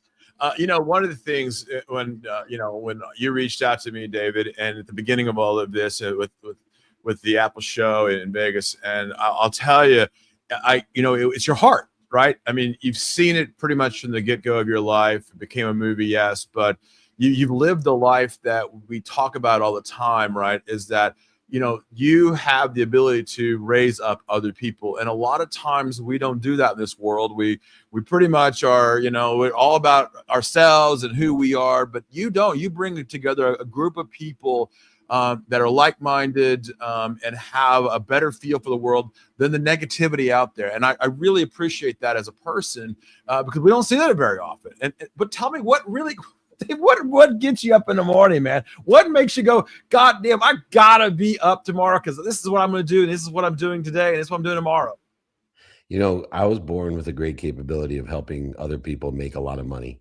And so, what gets me going in the morning is the fact that I have been blessed with experience, situational knowledge, and relationship capital to move the needle for millions of people. And if I don't show up, I'm missing an opportunity to be closest to God because we're closest to God when we're able and capable of helping others. And that's why I teach people to receive. I said, you know, when you receive, you actually are giving, because when you receive someone else, even allowing them to buy you lunch or dinner, you're actually allowing them to be able and capable of helping you, which is when they're at their higher self, they're closest to God. So what fires me up in the morning is being grateful for that capability, forgiving for all the mistakes that I've made and all those who have trespasses on me, and accountability of what did I do to be responsible to attract this, to participate in this perception, to learn. And I'm a lifelong learner. I have a saying, be more interested than interesting. And that attitude wakes me up in the morning to help other people. Yeah, that whole stay curious feeling. And one of the cool things I like about you is you have these dinners, and you're not just sitting at home all the time. You're in New York, you're out international, I mean Vegas obviously, and you go to sports events. You still are out there, very, very popular, and you're still doing the events. I have to ask you know everybody. I mean, your Rolodex is probably even bigger than mine. And I have to ask, who are the interesting people to you now in the world that you also look up to as a mentor? Yeah, you know, there's several people. You know, I think the guys that Aspire, I'm really close with Kevin O'Leary, Damon John on the Aspire tour, David Goggins, Andrew Cordell, my tax architect, is extremely interesting. And then on the inspirational side, guys like Tim Story, Les Brown, Sharon Lecter, bringing all types of. Now, historically, you can see behind me, I'm the chairman of Napoleon Hill Institute. And Think and Grow Rich and Outwitting the Devil are text content that I read almost every day or listen to every day. And I'm trying to proliferate and amplify the message of Napoleon Hill of what we can believe we can achieve and what the mind can conceive we can achieve. And if you haven't been exposed to Napoleon Hill, if you haven't listened or read Think and Grow Rich, Outwitting the Devil, The Laws of Success, these are the books that our generation were motivated. They were catalysts to huge mindset shifts, heart set shifts, and hand shifts. So, you know, beyond my books, Napoleon Hill and all the different lessons are absolutely a great way to inspire. And we teach that at the Aspire events. You show Charlotte and Houston. The next one's Phoenix. We're going to be at the Masters for a mastermind. I want to invite everyone in your community to join us. But even more importantly, you know, email me. I'll send you the rest of my books for free. Just tell me you bought Don't Do Business with Dicks. You don't got to prove it to me, but I'll sign copies of my other book. I'll send them to you. I'll pay for shipping. Anyone in your community that emails me, I want to share and amplify the powerful dummy text and message that I've learned. And I share david@dmeltzer.com. Yeah, and you know, one of the cool things is you're not playing around. You actually have the who's who of the world here. I mean, Shaq and Mark Cuban and Martha Stewart, and of course David Goggins. I like David, by the way. Kevin O'Leary of Shark Tank, and of course Damon John. I'm on his show too, as well, as you know. Yeah. And Marcus Lemonis from CNBC. You know, that's what we've always wanted to do at Quasar. Marcus was bring people like yourself, the smart people in the world, put them together and do that. And you built it in a way that really brings them to the people. Because I think a lot of times, David, we don't have that opportunity to actually shake hands and talk to people like yourselves. I do, you do, but the average person doesn't, right? They don't really have that ability to say, hi, David, I really liked you. I really like what you're doing, but they don't have that. You give them, hell, you even give them your phone number, your email address, you put your family to work. You really are all heart and soul into your company. And we need more of that, David, than anything else, man. Yeah, we need to teach values. There's some basic principles that I share every single day, whether it be gratitude, forgiveness, accountability, or even effective communication. But there's also practices, behaviors. And, I really make it simple. I categorize practice as in behaviors as, is this aligned with where I want to be or better, or is this interfering with it? And if you just start with the values and the practices, it's amazing how exponential the outcomes financially, health wise, family wise, faith wise, they become exponential. And people are like, how do you do everything you do? How are you attaining and achieving so much? Well, because I'm very consistent and persistent in behaviors that are aligned with what I call my divine direction. There's a difference between being disciplined and devotional. I'm devotional in my behaviors. I'm more than disciplined. I don't get so busy working I forget to make money. I don't get so busy working I forget my family, and I don't get so busy working I forget my health. I'm devotional about making money and helping people and being healthy and having fun. And talk us about that divine side of you. When people ask me, I was asked the other day about my spiritual side. I'm not spiritual. I'm a Christian. Here's my side of me, right? But it's just who I am. It's not to me. You live it, you walk it, you talk it, and you are it. And you walked out one day. Do you feel that sports is still the same way, or do you feel it's getting worse? I mean, we're seeing a lot more gambling going on. You see, what is it your thought process for the future? What is it that you would like to do to change things or to make it better, to align with your philosophy and your divine side of you?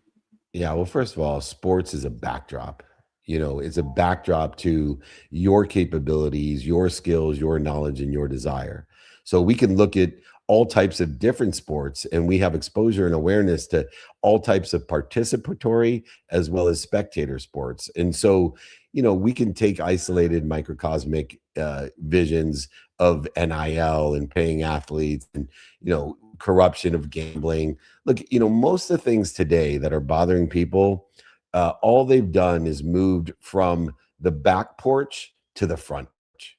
There's nothing that's going on in sports today that hasn't always gone around. It's just been on the back porch. Now they've created a mechanism to taxes to help the economy, and they put all of the things that have gone on in sports for years and years and years on the front porch. And I believe it's a positive because it already existed.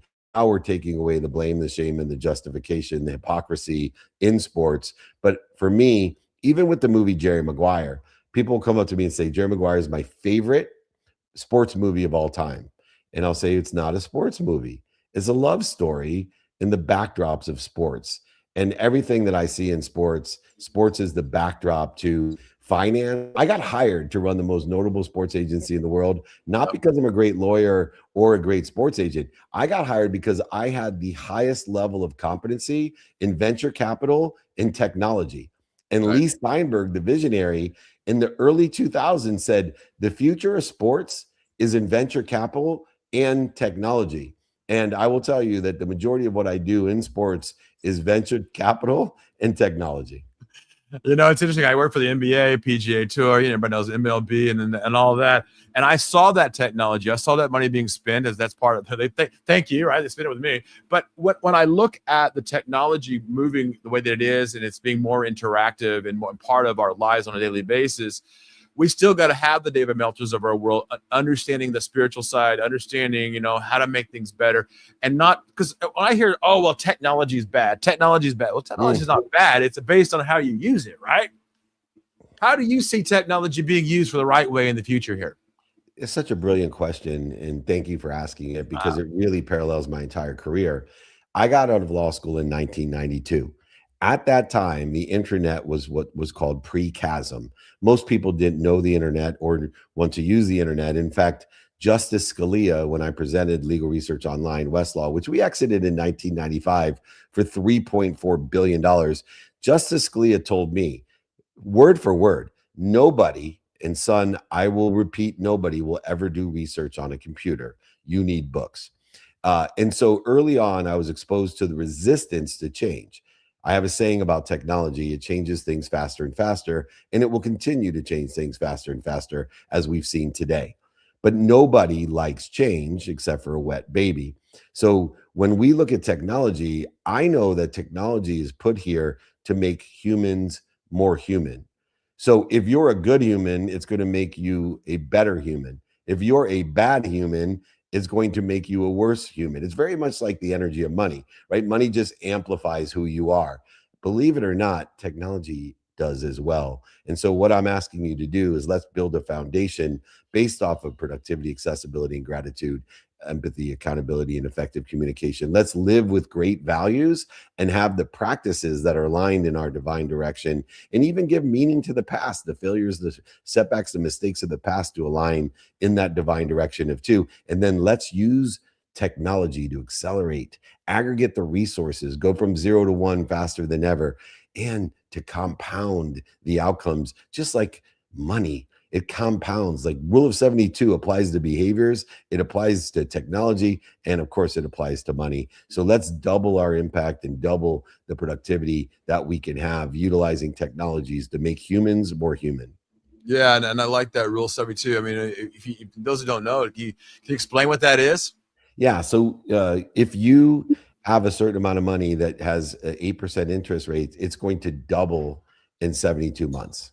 And so in a conservative investment, most people, if they save their money and make 8% on the money, it will double every 72 months. Why it's so important is that the more consistent you are and the earlier you start, the extra doubles. This is why we should put money into our kids' accounts when they're born, because these, doubling in 72 months, which is 6 years, by the time they're 18, they get 3 extra doublings.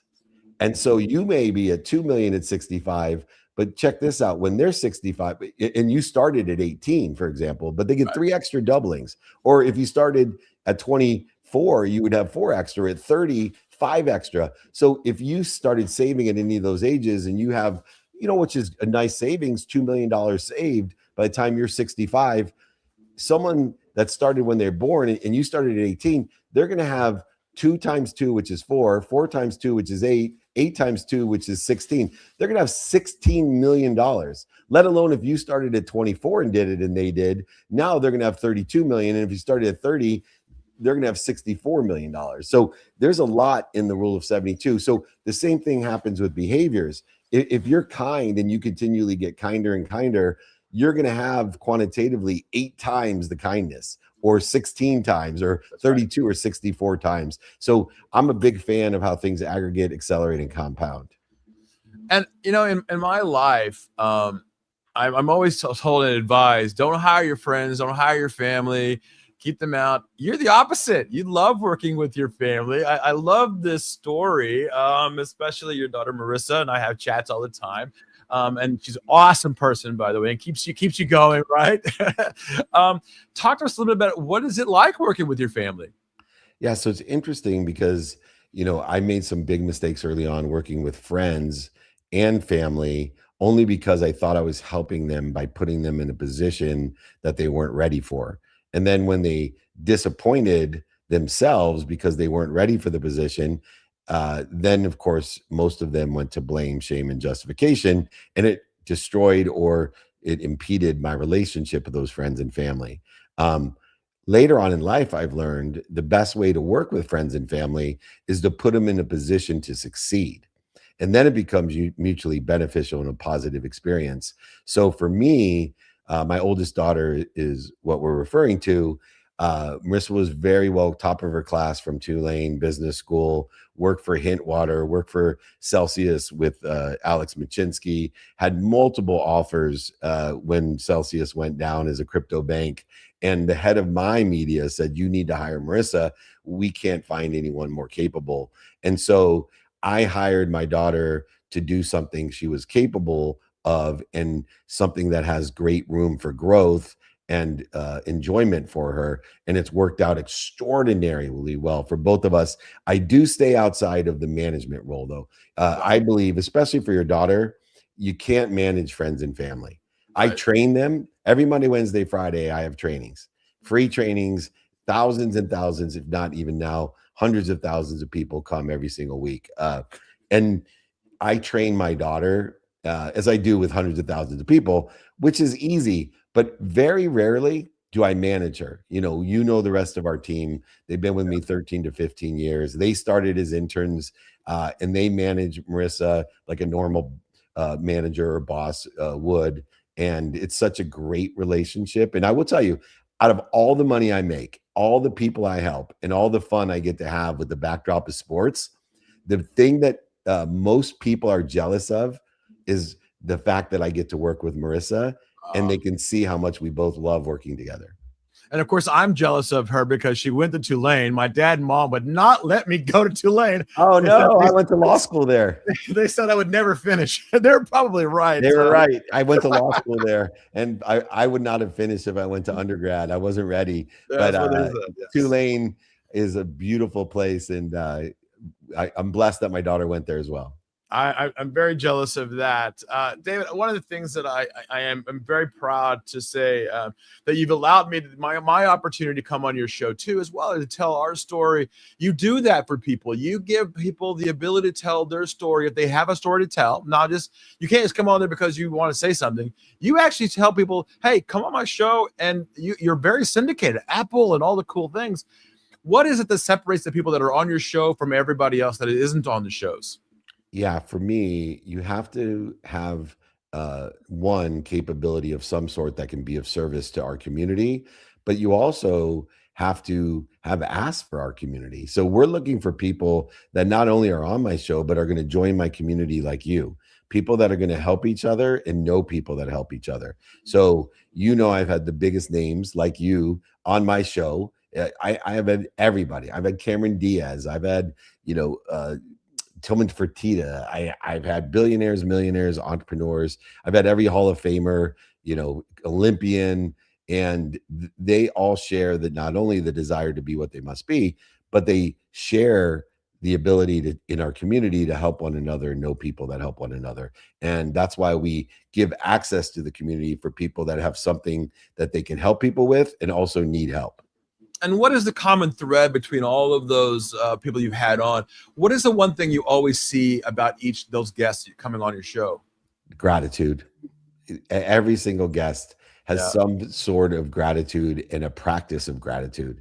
And that leads to the desire that they must be what they can be, which means whether it was Tom Brady, doesn't quit. Evander Holyfield doesn't quit. Cameron Diaz doesn't quit. They're not overnight successes.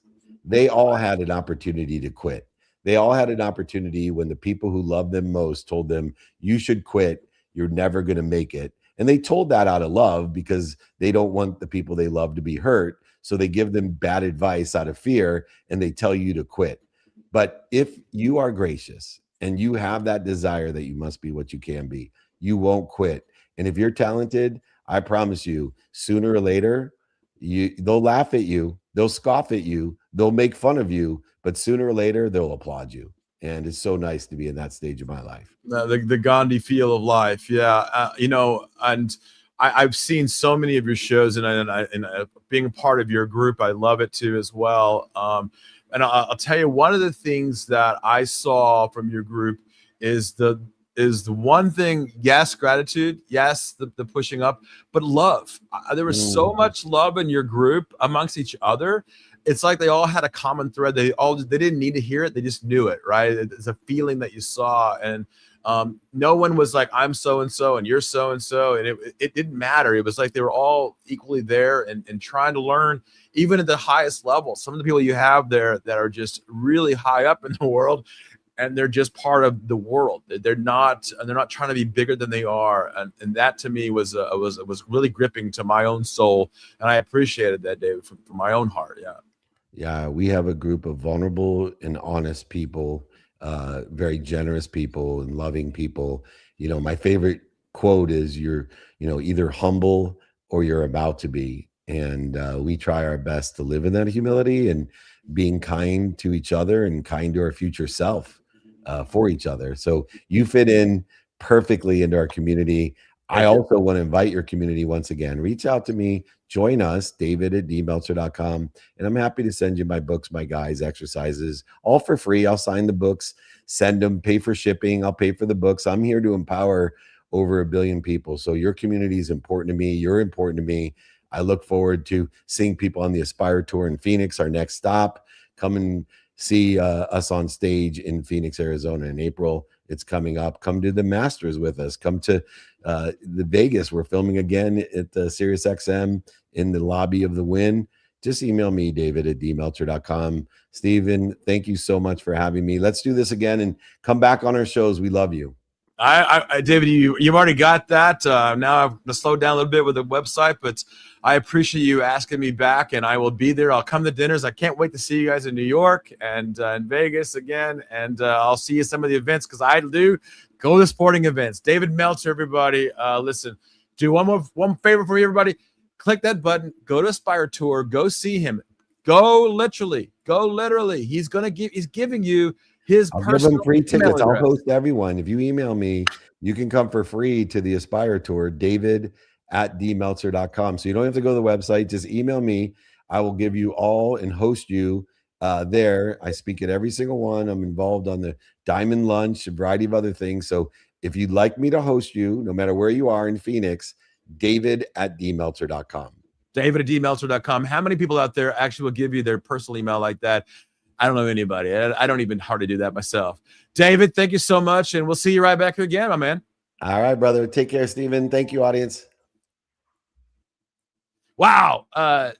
That's not normal, folks. David Meltzer, Jerry Maguire, you all love the movie, but he lives his life. I know him personally. He is a great person. I've been on his show, Office Hours in Vegas, and I've done the shows and the Dan and John show you'll see soon. That's coming out very quickly. And folks, I don't think the person I'm bringing back on here needs any whatsoever introduction. We're gonna keep going live here, but my boy, my friend, Steve Flanagan.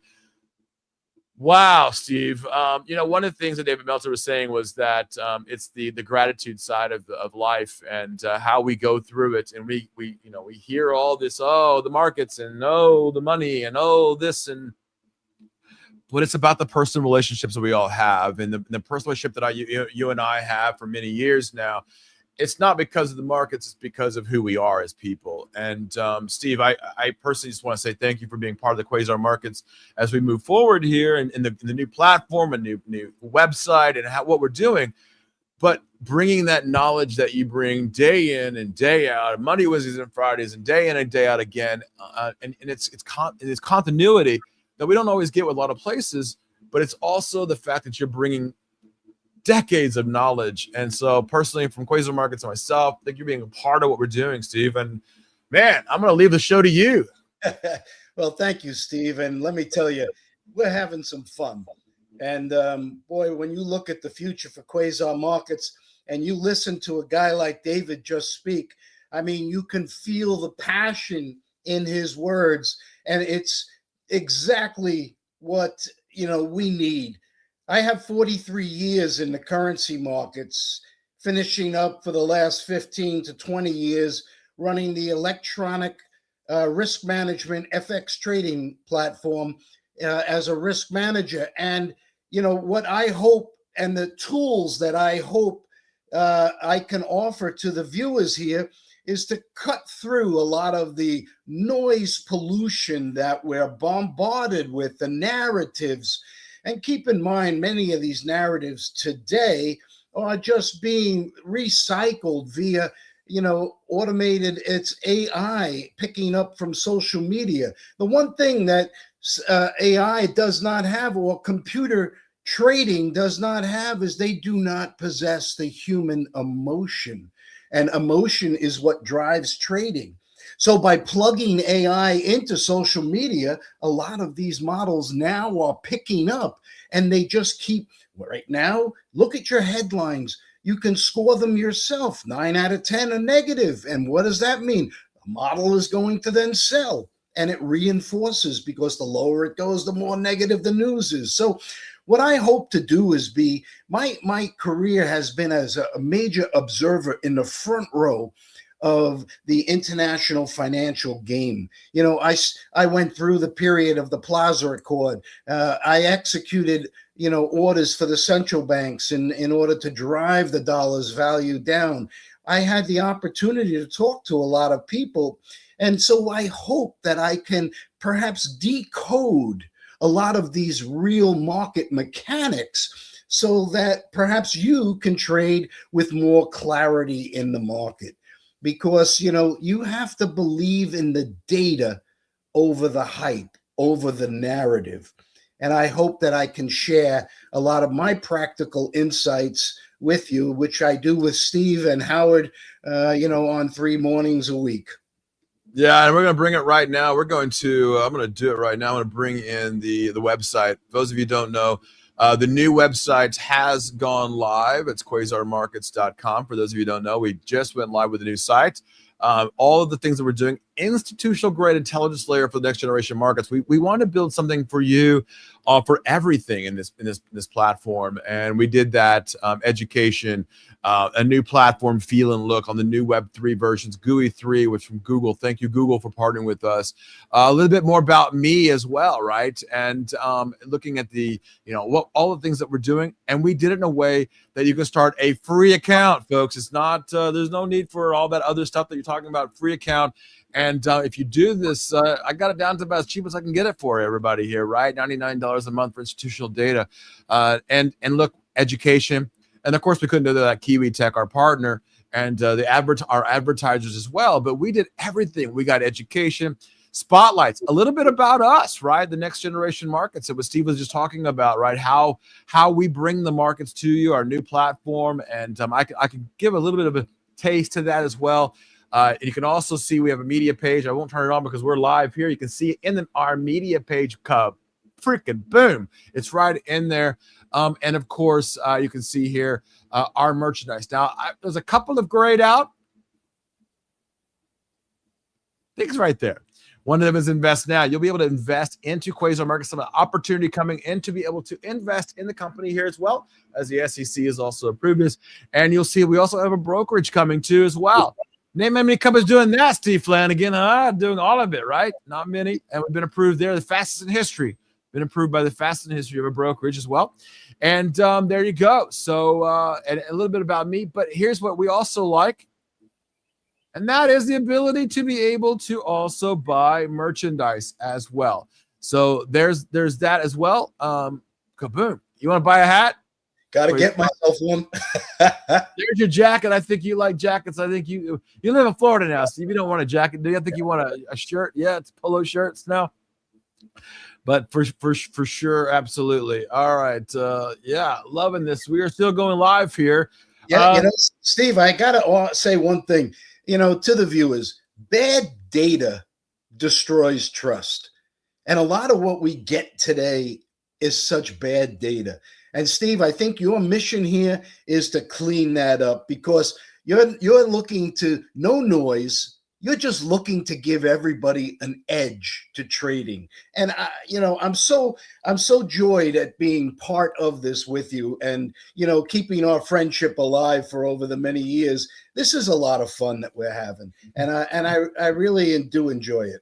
It's funny. I was just asked by Damon John's team, like, what's your biggest advice for startups? Like, it's a lot of work.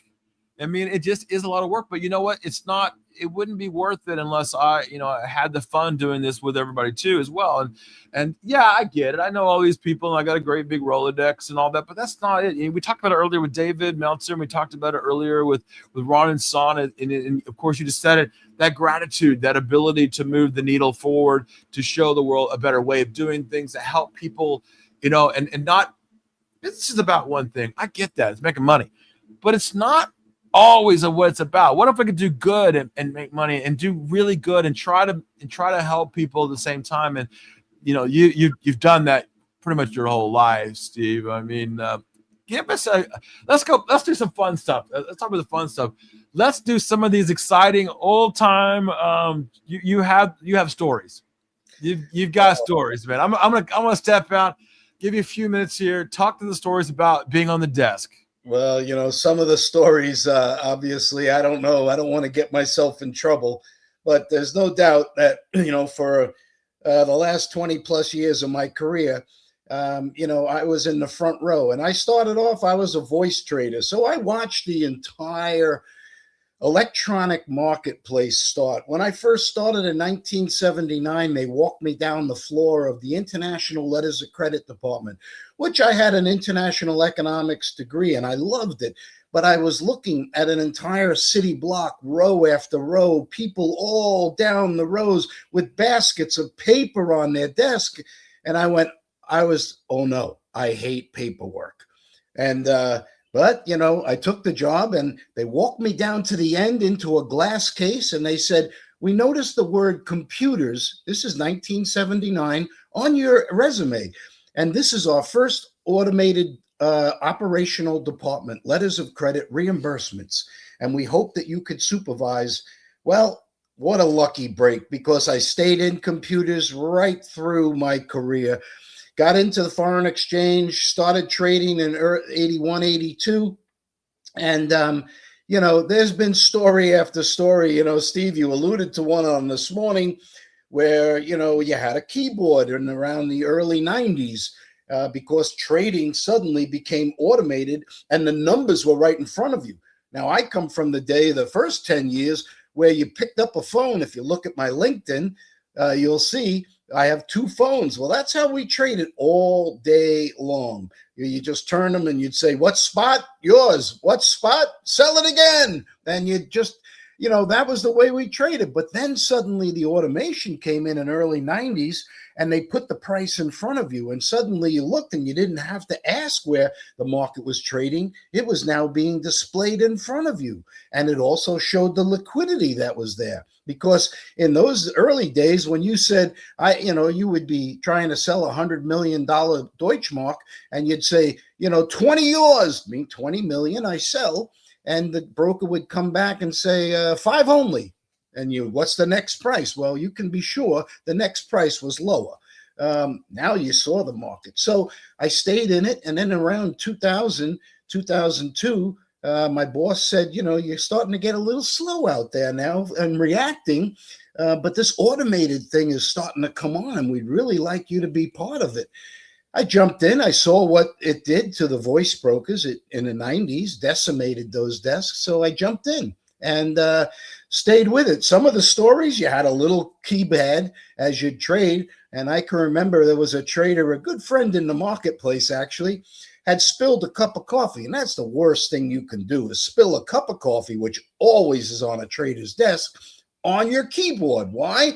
Because it creates crazy mouse. If you haven't seen it, don't try it, but you'll see your mouse just starts going on. Well, this keyboard was a deal entry keyboard, did not have a mouse attached to it, but what it did, the coffee, yeah, he loved the sweet coffee, the sugar inside the coffee, while he left for the day, he thought he emptied all that coffee out of his keyboard, turned it upside down, slammed it down. But when he went home, that sugar melted and hardened. Well, guess what? Sugar, I guess, now we learned, conducts the electricity. So it connected the key. You didn't have to push the key down. It connected it. Well, the guy came in and he heard from a friend in Asia, wow, you've been a seller all night long. You got it right. And he said, what do you mean? I've been a seller all night long. Well, lo and behold, his keyboard had been boom, boom, and it had just been selling all night long because it connected the sell button.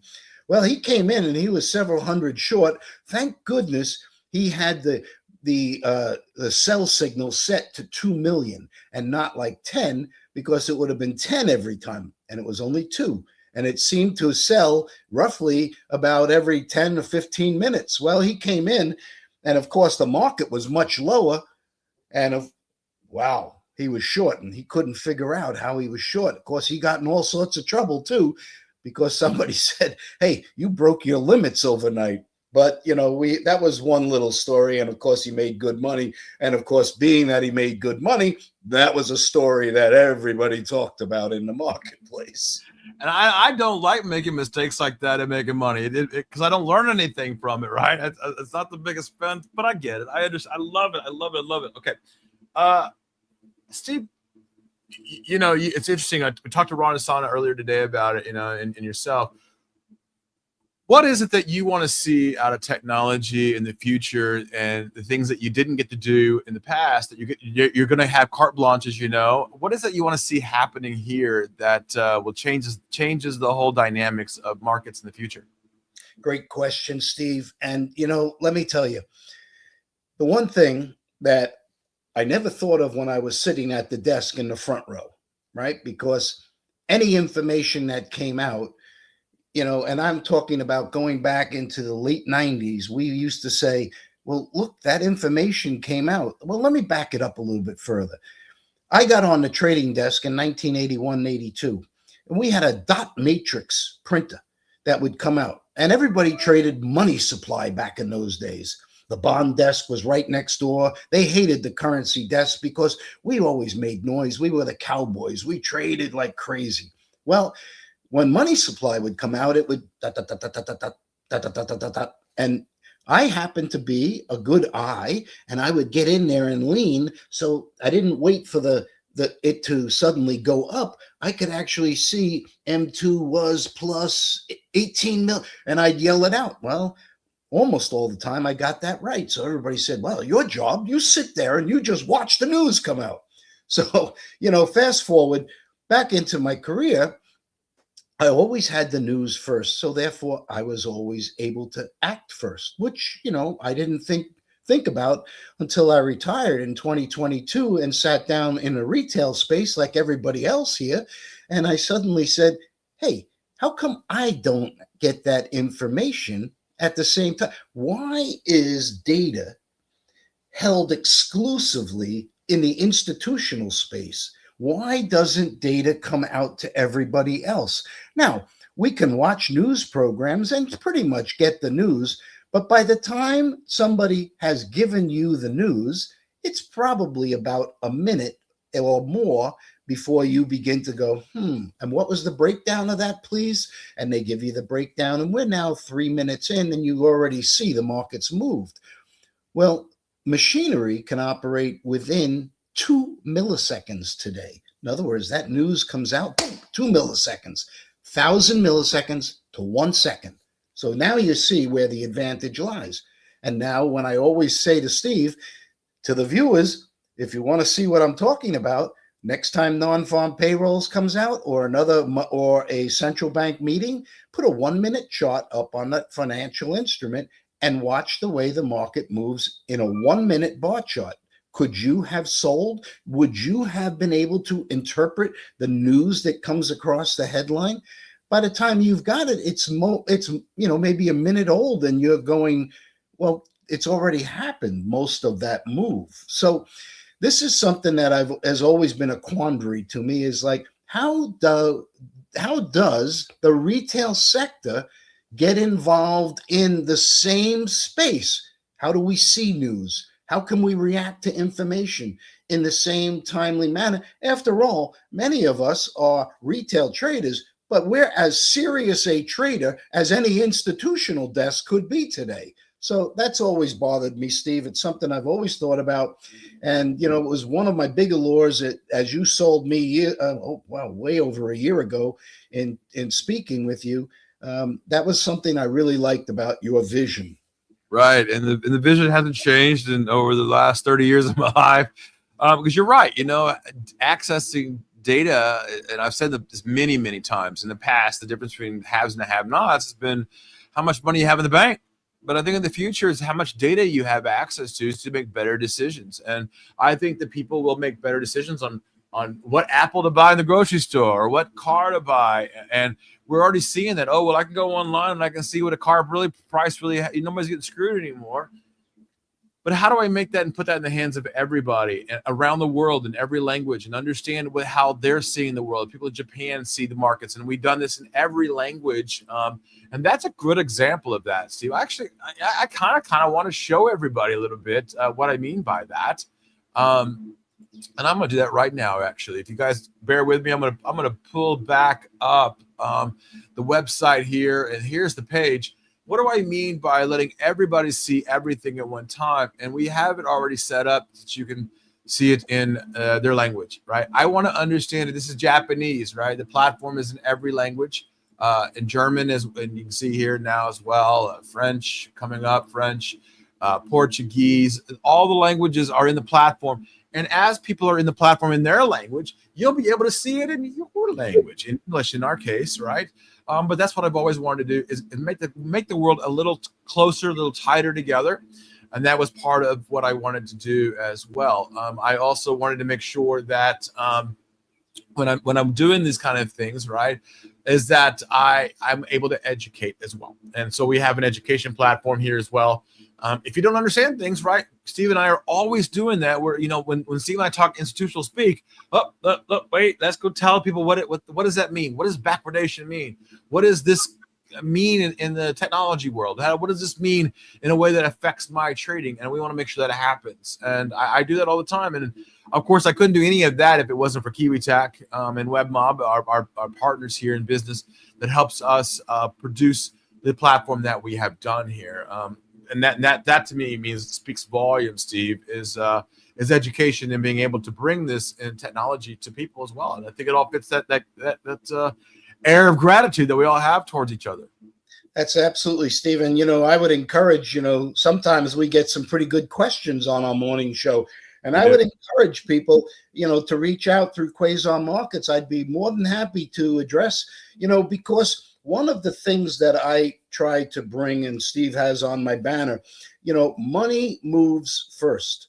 And you need to understand how important the currency market is in making investment. It is just one of many parts that go into a decision, but you must understand that when money begins to move in a direction, often you will get the corresponding moves. Likewise, if it moves out, you could begin to see markets, because everything today is so correlated, you know, and that's why, you know, I talk about FX. It's the fulcrum that sits underneath of the seesaw. The seesaw is the balance of the world. And you can put everything in as many of these very large institutional models that balance trillions of dollars. The currency rate is what makes the beam go back and forth.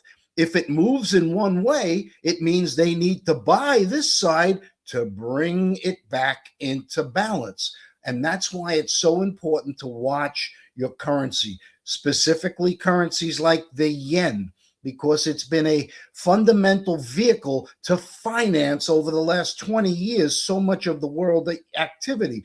To watch the euro dollar as a major offset to the US. Now, keeping in mind, the United States dollar is the reserve currency.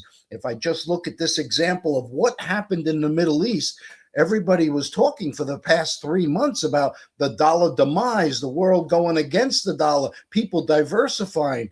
Well, look at the dollar move on any chart. That's not true. That didn't hold up to this test. In fact, the dollar will shine further, and that is a very positive, in my view, just my view, that I believe through a series of what I term quantum convergence. Quantum being essentially the technology, computers, everything else. All of these advancements are coming at such a rapid pace. And the convergence that I talk is, if you just look, you have better thinking models. You have AI, agentic AI. You have AI growing at leaps and bounds. People trying to say it's over, it's overdone. AI, I equate, and I've been in technology for my entire career. AI is like the invention of the telephone in the 1950s. That's the type of effect it will have in the marketplace. And that's what Quasar Markets brings at a forefront, is an AI base here to educate people and to have that availability. So, you know, believe in the data, not the hype.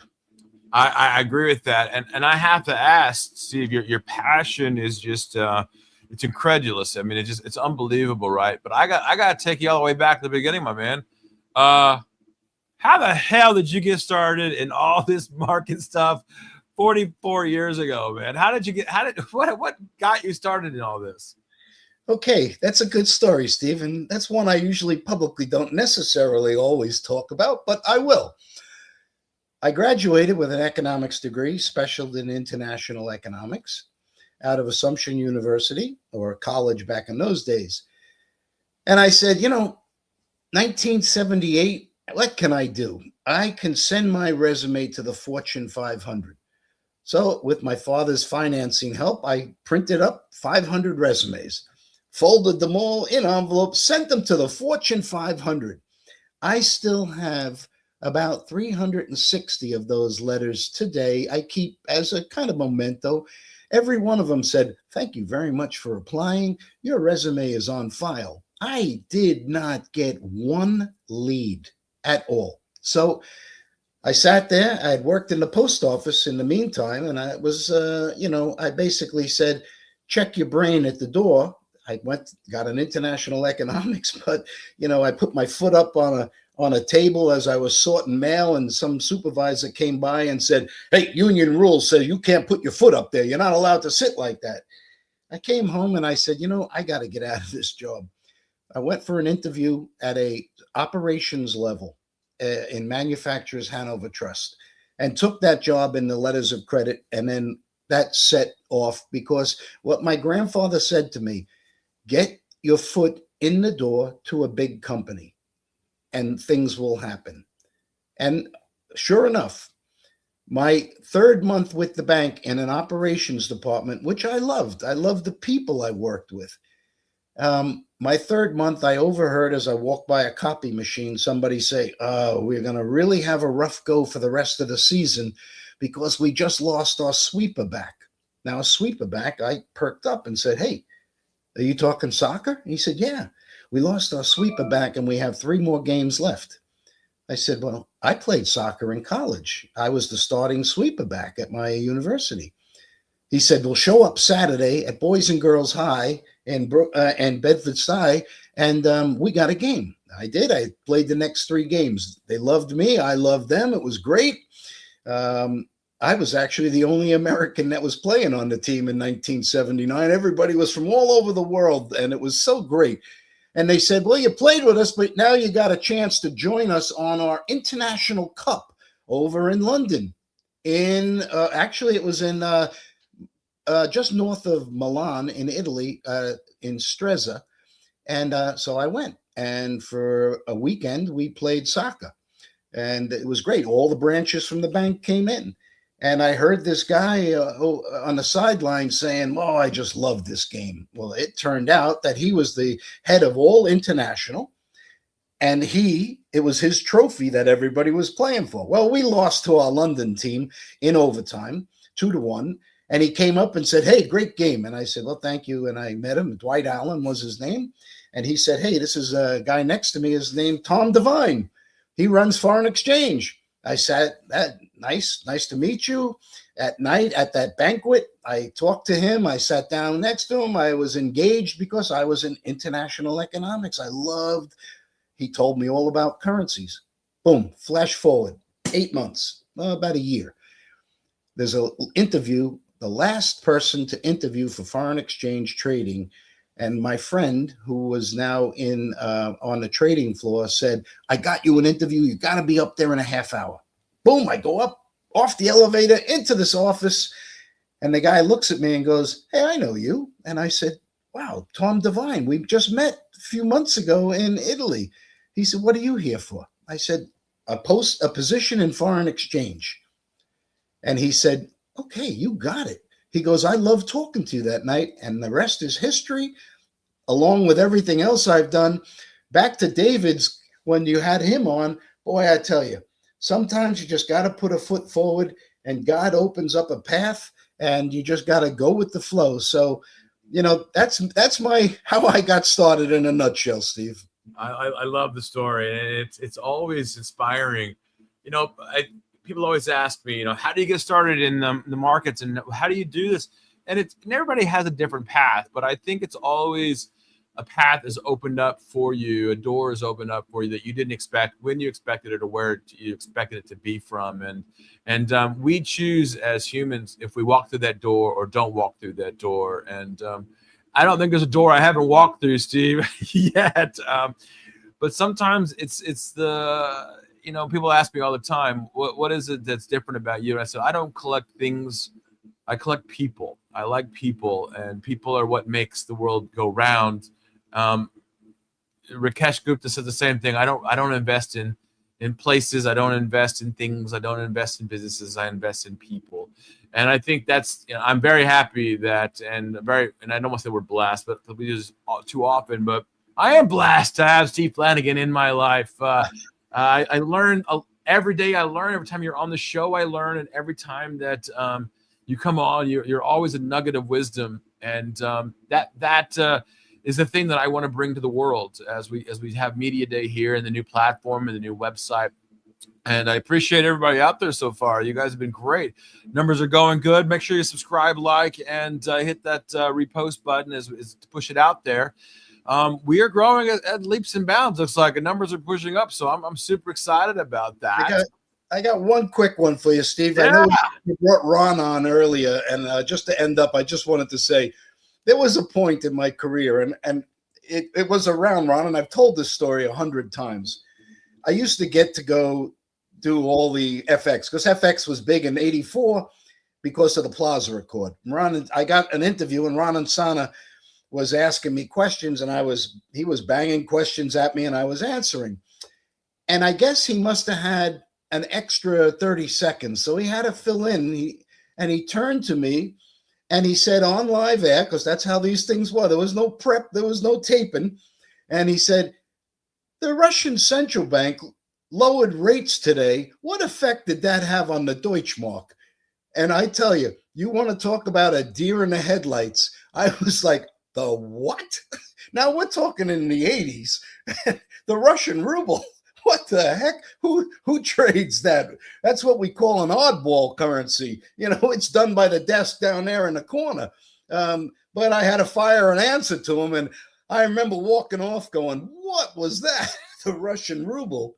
Oh boy! But I was going to tell him that this morning when I saw him. But anyway. I mean, the Turkish lira, the ruble. I mean, all those things. I mean, the oddball. I love all that. Let's talk about the oddball and the person who got to live the life that we all expected we want to live.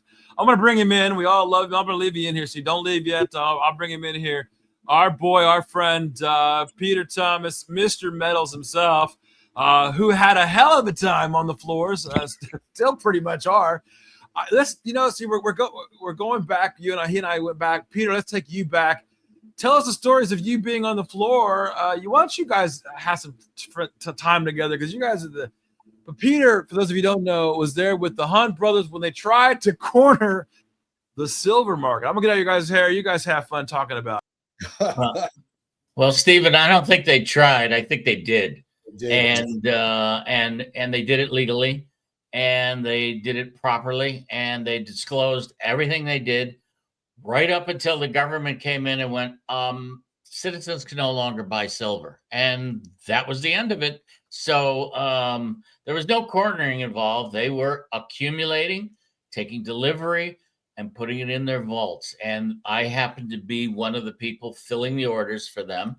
And I always, when people make it sound like it was a crime, you don't commit a crime in public and report your positions every day. That's kind of how I felt about it, That was some event. I remember reading that book, Silver Bears. Oh yeah. It was a total legal. In fact, I read a number of articles how people try to draw some similarities between the recent silver drop and the difference between trying to buy physical silver versus the paper silver in the market, and still the gap exists between them. And, people are like, well, who manipulated that price down when 2.5 times the entire global production of silver traded in that one Friday, Right. Yeah, that was interesting, wasn't it? And most people don't realize the magnitude of that break. but we're going through it again now, and the current liquidity crunch, let's call it, and also on Bloomberg this week in Dubai, I coined a new phrase, which is which is called margin victims. And that's why I'm looking at the people in silver and gold. They're margin victims when they change the rules again for margin. We're going to go from a posted rate to a flexible fluid rate. So if it happens to go higher, so does your margin. Oh, by the way, the machine just took you out of the market. And so we have all these margin victims. So that's kind of my new thing here for Steve. We'll refer to our silver traders as margin victims, you know. Wow, Peter, that's amazing. And you know, when people talk about manipulated markets, is there any market that could be more manipulated than that one in being able to do that? Were you a floor trader back in those days? I was a registered floor trader and member, and my father was a floor trader and a member before me. I started as a runner when I was 13. Wow. You know, back in the days before they had all the law, you can't work, they didn't care. You know, your father was on the floor, you were a runner, period. You know, and I was one of the grinders. I started as a runner. Then I'd go get packs of cigarettes for the guys. You know, back when you could smoke on the floor. You know, it was like, was that the Comex in New York, or were you out? No, it was the Board of Trade in Chicago. Chicago, yeah. I used to go out and visit. So that would be in the mid '80s, out to visit for the currencies.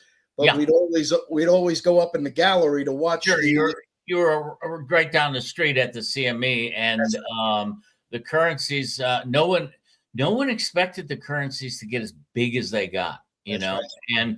and I think the leverage is what really attracted people to that market. You know. Yeah. Yeah, I often tell people, if you really want to see a good movie or a documentary, kind of watch Floored.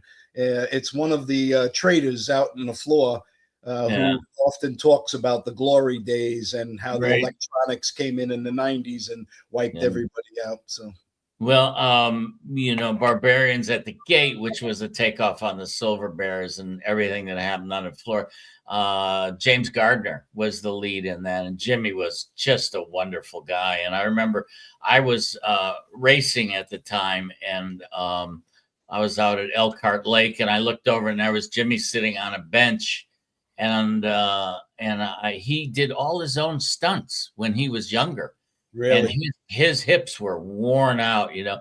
And I came, I was a young guy. I kept bouncing over to him, and and I was getting ready to go out and run some hot laps. And he said, I was good. He was such a gentleman. He wanted to stand up and I said, Jimmy, just sit. It's okay, And he was such a nice guy. That was a great film. Yeah, I got to watch that one. So I got to ask you, with the way gold and silver are getting hammered here. It's not the traditional safe haven hedge that one would expect. I mean, the dollar clearly has come out of the dust to be the safe haven. But normally you would say treasury bills and gold and silver. But exactly right. Why is it that people are just wrong way around now? No, I think, Stephen, let's look at it this way. What we covered when we first started talking, it's liquidity. There is no cash out there. And I'm still 3-4 weeks behind on shipments, and so I can't get silver coins. They're not around. People are, and if you liked it at 120, at 68, you got to be a buyer. Right. And I got guys coming in going, Pete, I'm just going to average down. Get me a box. And I'm telling them, look, guys, I'll get you a box. You've known me for 40 years. I'm not going anywhere, but it's going to take 3 to 4 weeks to get there, And so orders are still coming in from physical traders, but from guys in the futures and whatnot, they just don't have the money,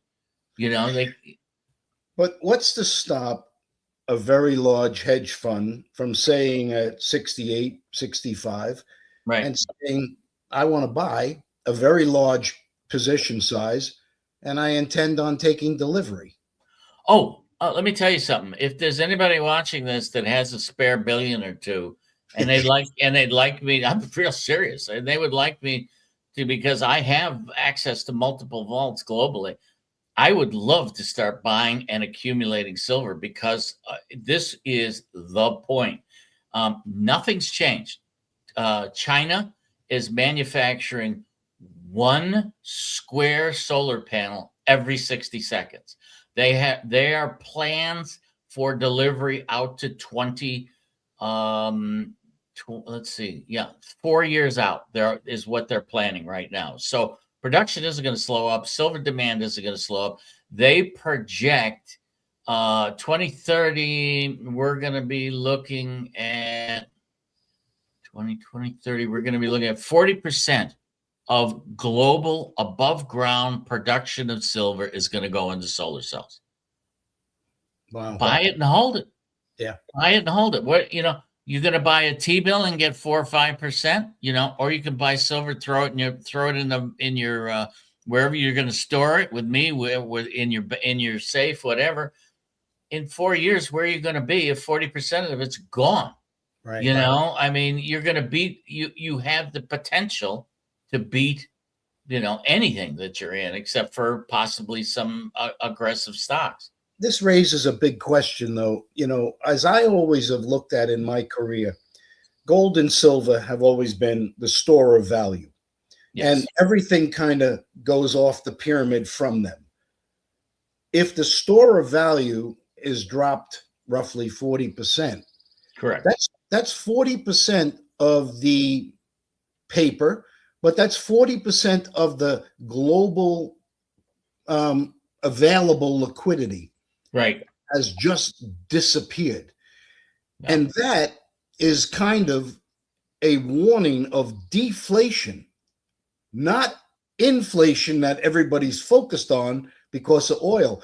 And I worry about that is an underbelly shot to the financial markets if it doesn't rebound again, because it could have a cascading type of effect, right, in financial markets. Because when one asset falls as much as this, you have to begin to sell off your profitable assets to cover a lot of the losses. Well, that's interesting. On this show with Steve Orr, he asked me pretty much the same thing 6-7 weeks ago. He said, "Look, we were making these new highs every day." He goes, "What happens if this thing breaks? What's going to happen to gold and silver?" It's because he felt it was kind of coattailing it, and we were getting equity from Bitcoin traders, stock trade. Where I'll sell a Bitcoin and buy a couple boxes of silver. That kind of thing was happening. So I said to Steve, and I look at a lower, as the water goes down, all boats go down.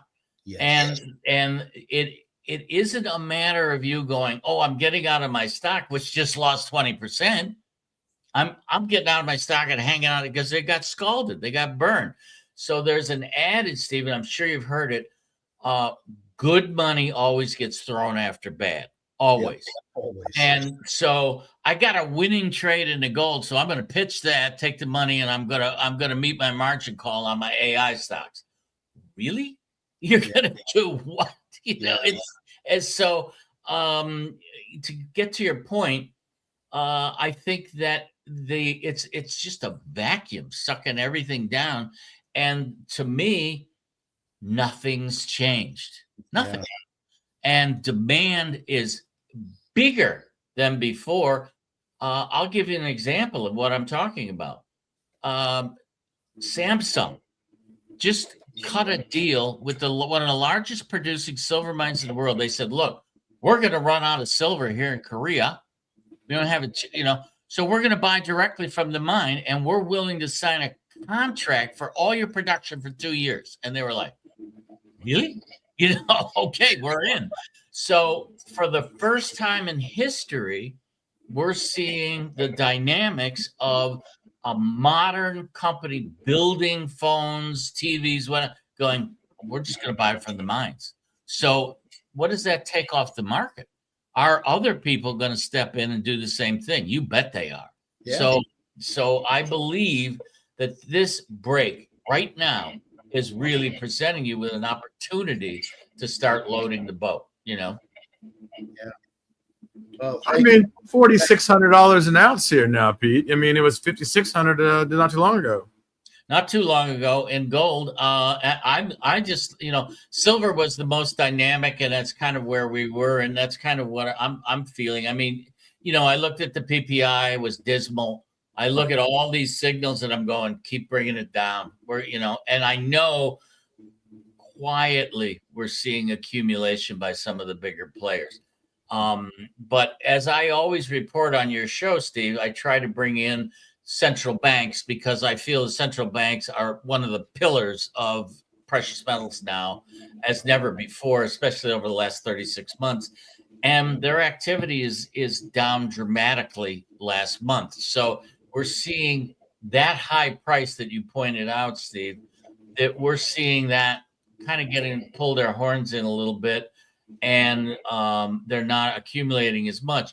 But you watch, we get a little more of a break, and you're going to see all the stands coming in.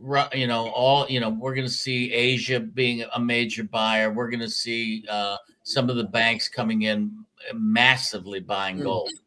What about copper, Dr. Copper? Well, copper's kind of off the rails right here. People are looking at your dissertation on AI. We know they're using massive quantities of copper for their electrical passages on the new campuses they're building.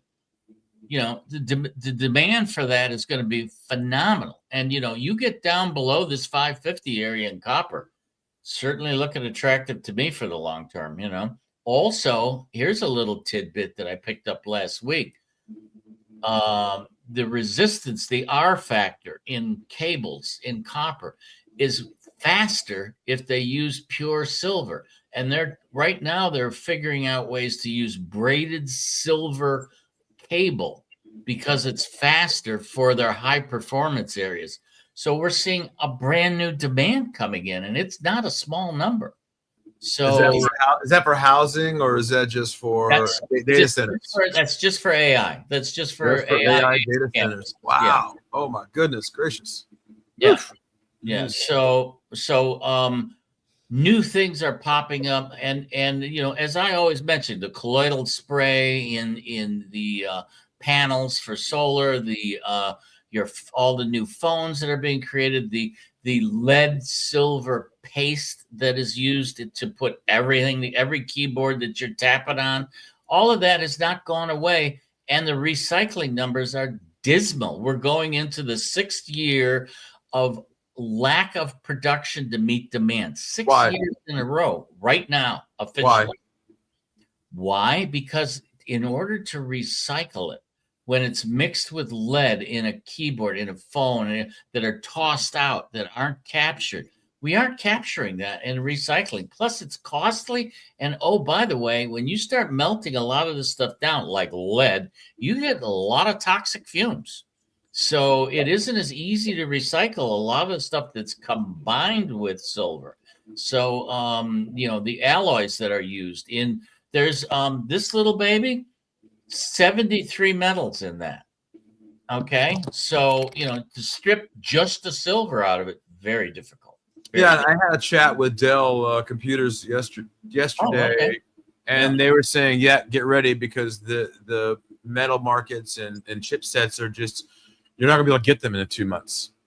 I've heard that too. And you know what else is interesting?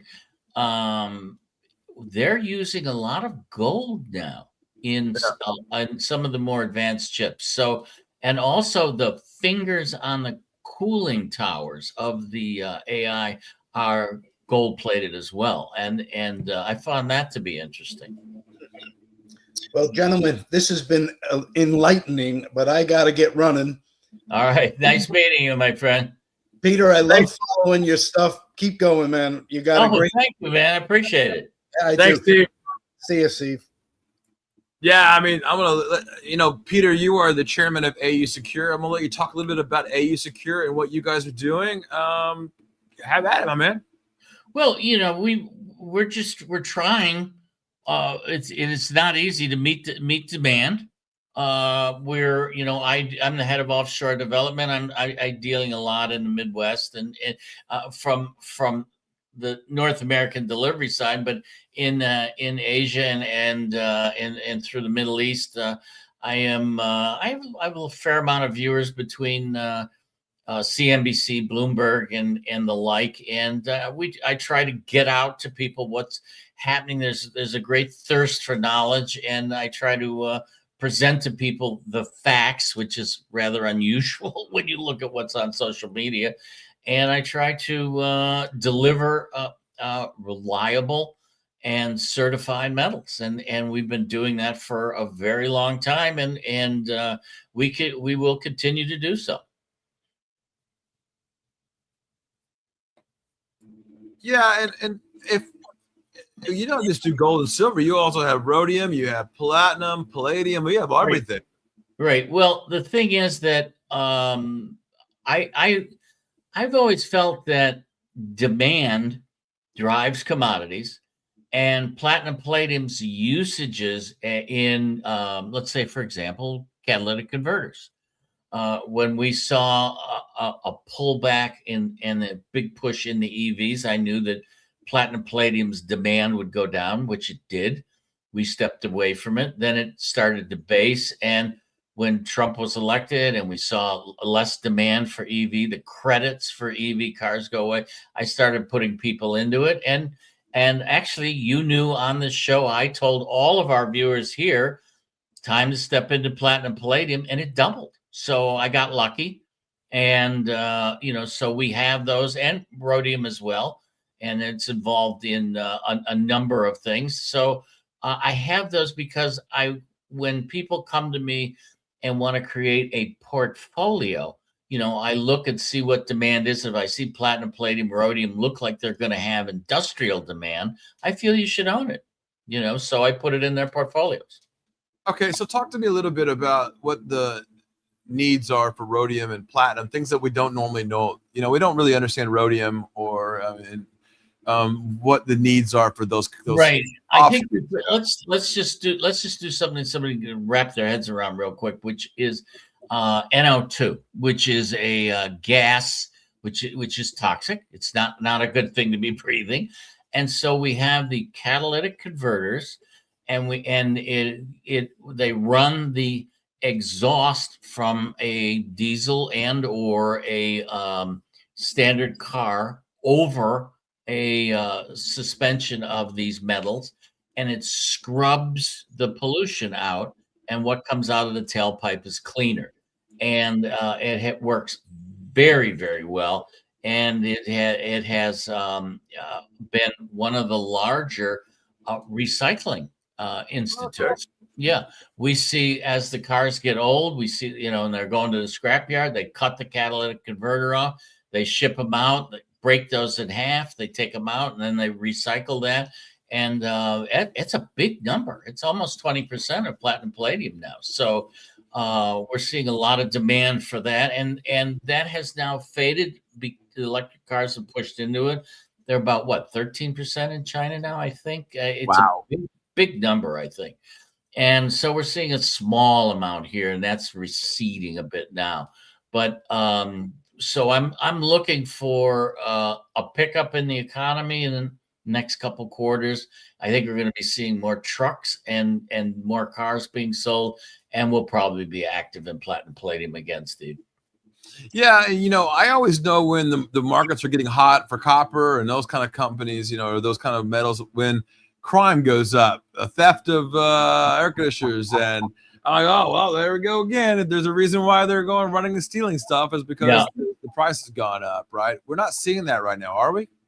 Well, no, we haven't seen that in a while. I think also the regulations, that was one of the things that all of us were pushing for in the metals business was the scrapyard that said, hey, you just can't have people walking in with 17 catalytic converters in the back of their pickup truck. Come on, guys, call the cops. Let's get these guys in jail. So what they did was, in a lot of the big scrapyard, they just said, look, unless you could show us where you got them or you got a receipt, we're just not going to take them. And that really put a nick in that crime wave, you know.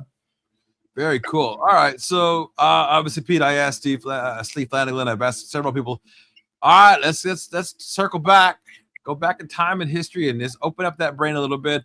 How did you get started trading on the floors in Chicago? How did it all start, man? Tell that story. Well, you know, it's funny. My dad was on the floor. My sister was on the floor. My brother-in-law's in the meal pit. We're a family, and it's always been family trading. Like I said, I started off doing my father's charts when I was a kid, you know, 12 and 13. I would, you know, he would lay them out on the table, and I had my little mechanical pencil, and I would do the dailies for him every day. And so when I was a runner, and then I went to a phone clerk, and then when I was in undergraduate college, I would come back in the summers, and I would work on the floor. And then one of the guys who took a liking to me said, "Look, I need you to fill back months for me." You know, so I started filling back months, which are real and active and quiet, and it gave me a chance to learn the trade and how to hold a deck and what was needed. So it was a lifelong thing, Steve. I didn't just walk on the floor, buy a seat, and become a trader. You know. And back then, what did it cost to own a seat? Oh, they were cheap. You know, I mean, you could buy a seat for around $1 million. It wasn't a lot back then. Yeah, $1 million was a lot back then. Wouldn't you say? Well, oh yeah, but I mean, the thing was that a lot of guys that owned them would lease them, and so I didn't. Believe me, you know, I didn't reach in my pocket and pull out $1 million. You know, and the guy who had me filling for him gave me a really cheap lease rate, and against that rate, if I didn't fill enough paper, he'd pick it up. It wasn't a big deal to him, because it was more important for the integrity of the company. And back in the day, the only thing you ever had was your word. The rest of it was nonsense. So, you know, if somebody sent paper into him, it had to get executed. So it was worth every penny to him, you know. Tell me the best moment you remember being on the floor. What was that moment that sticks in your head that you just, oh my God, that was the best time ever, or a moment in time on the floor that it was very memorable to you? Well, I mean, you know, you remember the good and the bad. You know, the good part was one of the things I'll never forget with Gene Gottlob. When an order comes in, you look at it, and then you do a hand signal, and then you confirm it, and you write it out, and then it would go get logged in. I thought it said 7, and it said 17. The slash in front of us. I was out 10 cars, and the market had moved dramatically, and I was in big trouble. And towards the end of the day, the market had settled back down a little bit. And to make a long story short, Gene just looked over at me, and I said, "Gene, I just found out my assistant had come in and told me, hey, you missed this order." And I went over to Gene. I go, "Look, I missed this order. I'm going to have to pay for it out of my pocket. It's going to take me a little while. I don't have that much money, but I'm going to do it. I'm going to stand here every day until you're paid." And he looked at me, and he took the card, and he tore it up, and he threw it on the floor, and he said, "What trade?" You know, I mean, I was, what? Nah, it never happened, man, you know? And that's the difference between then and now is you know, a guy's word. You know, it kind of made my bones on the floor too, because everybody went, wow, he got hit, and he said he's going to stand his ground and make it good. He's good with us. And he just said, okay, you're one of us now. And that's how it felt. I was like in the club after I cleaned my shorts. and that's how Chicago was, right, back in the day. Yeah. I mean, it was a in a lot of ways, I would get it. It's like a locker room, and it was the good days, we could call it, but it felt like family every time you were there, right? Oh, because it was. Yeah. It was. You knew what was going on with everybody. How's your kids? So and so got accepted into Notre Dame, and you knew it was family, and we were all family, and we all knew each other, and we could rely on one another. But it doesn't mean that it was any less ruthless on fills. Everybody was fighting for a quarter or an eighth. It was. I used to leave the floor and go play rugby. And it was sort of like a rugby match, except it was on the floor. So.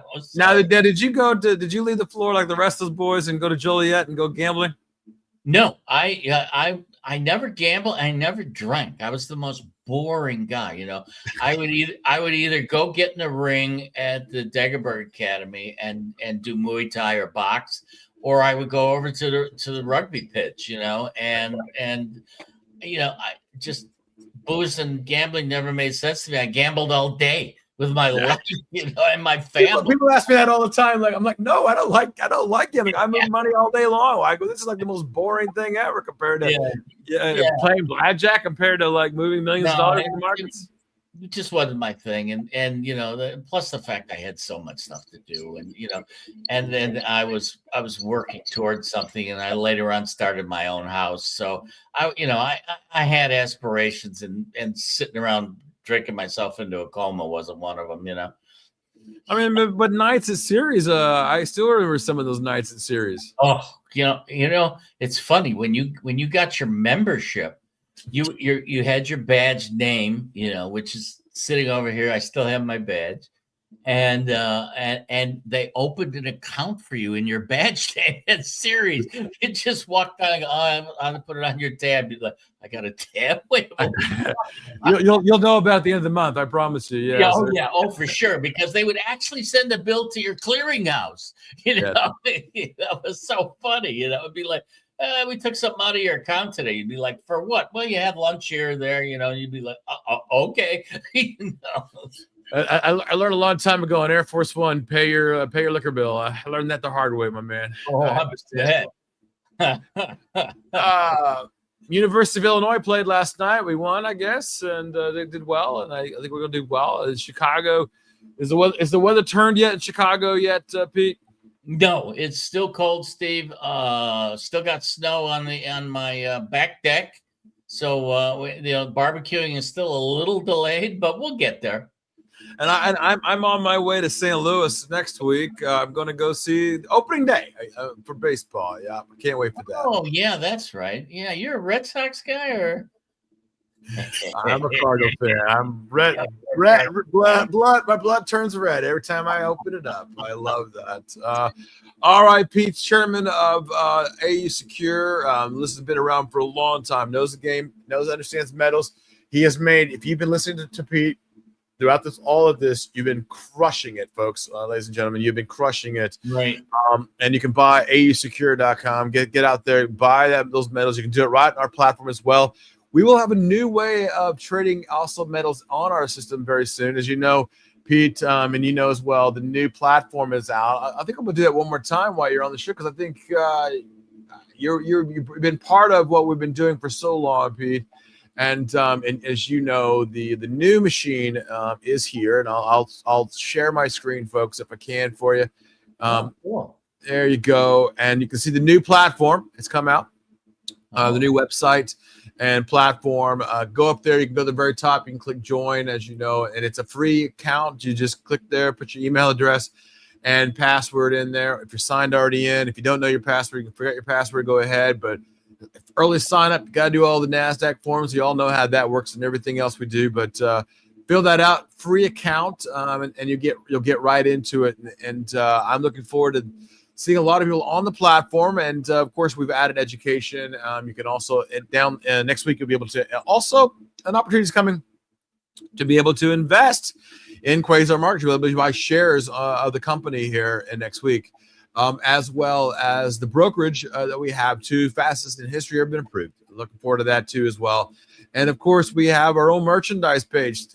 Pete, I can't wait to see you in a Quasar Markets jacket, my man. Hey, I'm ready, man. That'd be cool, and give me a polo shirt too. I got to get one of those too. My goodness, I love it. I love it. All right, ladies and gentlemen, we all know him. You all love him. Peter Thomas.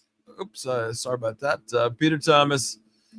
Thanks, Pete, and for all the things you've done for Quasar Markets. And we look forward to a great future here together and what we're going to accomplish in the future. Thank you, Steve. Nice being with you. So remember, everybody, we're seeing liquidation from pressure, from spilling over from all the other markets. I am not telling people to panic. I'm telling people to average down on their physicals. So that if you take anything away from today, other than a couple of old guys reminiscing, just try to remember that you don't get margin calls on physical. And if you bought some a little higher or you bought some a little lower, it's time to average in right now. Time is your friend. Always the best pleasure, man. All right, Pete, we will see you right back here. As always, you're on the show every week. Love it. All right. All right, everybody. I want to bring in the next guest. We all know him. We all love him. And institutional is important. We need to know what's going on in the world. And that company is Trade Pulse. Let's bring him in right now. Jim Batches. Jim, how are you, man? Hey, Steve. Always good to be with you, my man. I love it. And guys, if you don't know, Jim is the head of business development there at Trade Pulse. And we as a partner here and in the new platform, Trade Pulse obviously is in the new platform. You can sign up right in the platform as well. Jim, I'm going to get out of your hair as always, but talk to us a little bit about what's going on in the market. Show off that awesome platform of yours, and I'll put it right up here for you. Yeah, I appreciate you. Yeah, obviously been a crazy week in the market, pretty turbulent. And, really our platform, what we aim to do is try to give people an edge. We're really trying to get people in at the most opportune times possible. So for anybody unfamiliar with Trade Pulse, we're an order flow analytics platform. Essentially what that means is we provide real-time market flow data. We provide real-time order flow data. We also have our own AI-driven indicator to help give you even a further insight in how a stock may perform. So, really we're trying to provide the most up-to-the-minute real-time info so people can make the most informed decisions for themselves and attain information that may not be readily available to the general public. So figure we share a live example today on our platform and really how you can best take advantage of it. So as you see, Steve, you got pulled up there for SanDisk today. So this is live on our platform. All this data is updating as we speak. So I'll go through some of the different data points here, really help tie everything that we're looking at together. First thing I'd want to point you to is the black line there that you see. That is the stock price for SanDisk today. So again, this updates minute by minute in real time. So you know how the market's moving for SanDisk, or, if you wanted to search any other symbol, you can see at the top here, we have a little search bar if you wanted to track the order flow for any other stocks. So again, black line's the stock price. You'll see that light blue line basically running with the price there. We call this our large deal flow data. So this is capturing all the big money that's been coming in for SanDisk on the day. So this is really your institutional buying, your hedge funds, mutual funds, really any orders over $100,000 is really what we're quantifying there under our large deal flow data. And then you'll notice this red shade here. It's taking up a lot of the screen. This is the momentum flow data that we track on the retail side. So this is capturing the intraday sentiment there. The red shade indicating that there's been a lot more selling than buying. If you were to see more buying than selling, you would see some green shade up here. But as you see, as a common theme for the market this week, it's been a lot of selling. And then lastly, you see this vertical green bar here, center of your screen. This is what we call our power inflow signal. This is that AI-driven indicator I just mentioned a moment ago. This only gets activated for select stocks in our platform daily. Any stock that we've seen a real significant shift in the order flow from negative to positive is when you would see this signal activated. So we track over 2,000 stocks on our platform.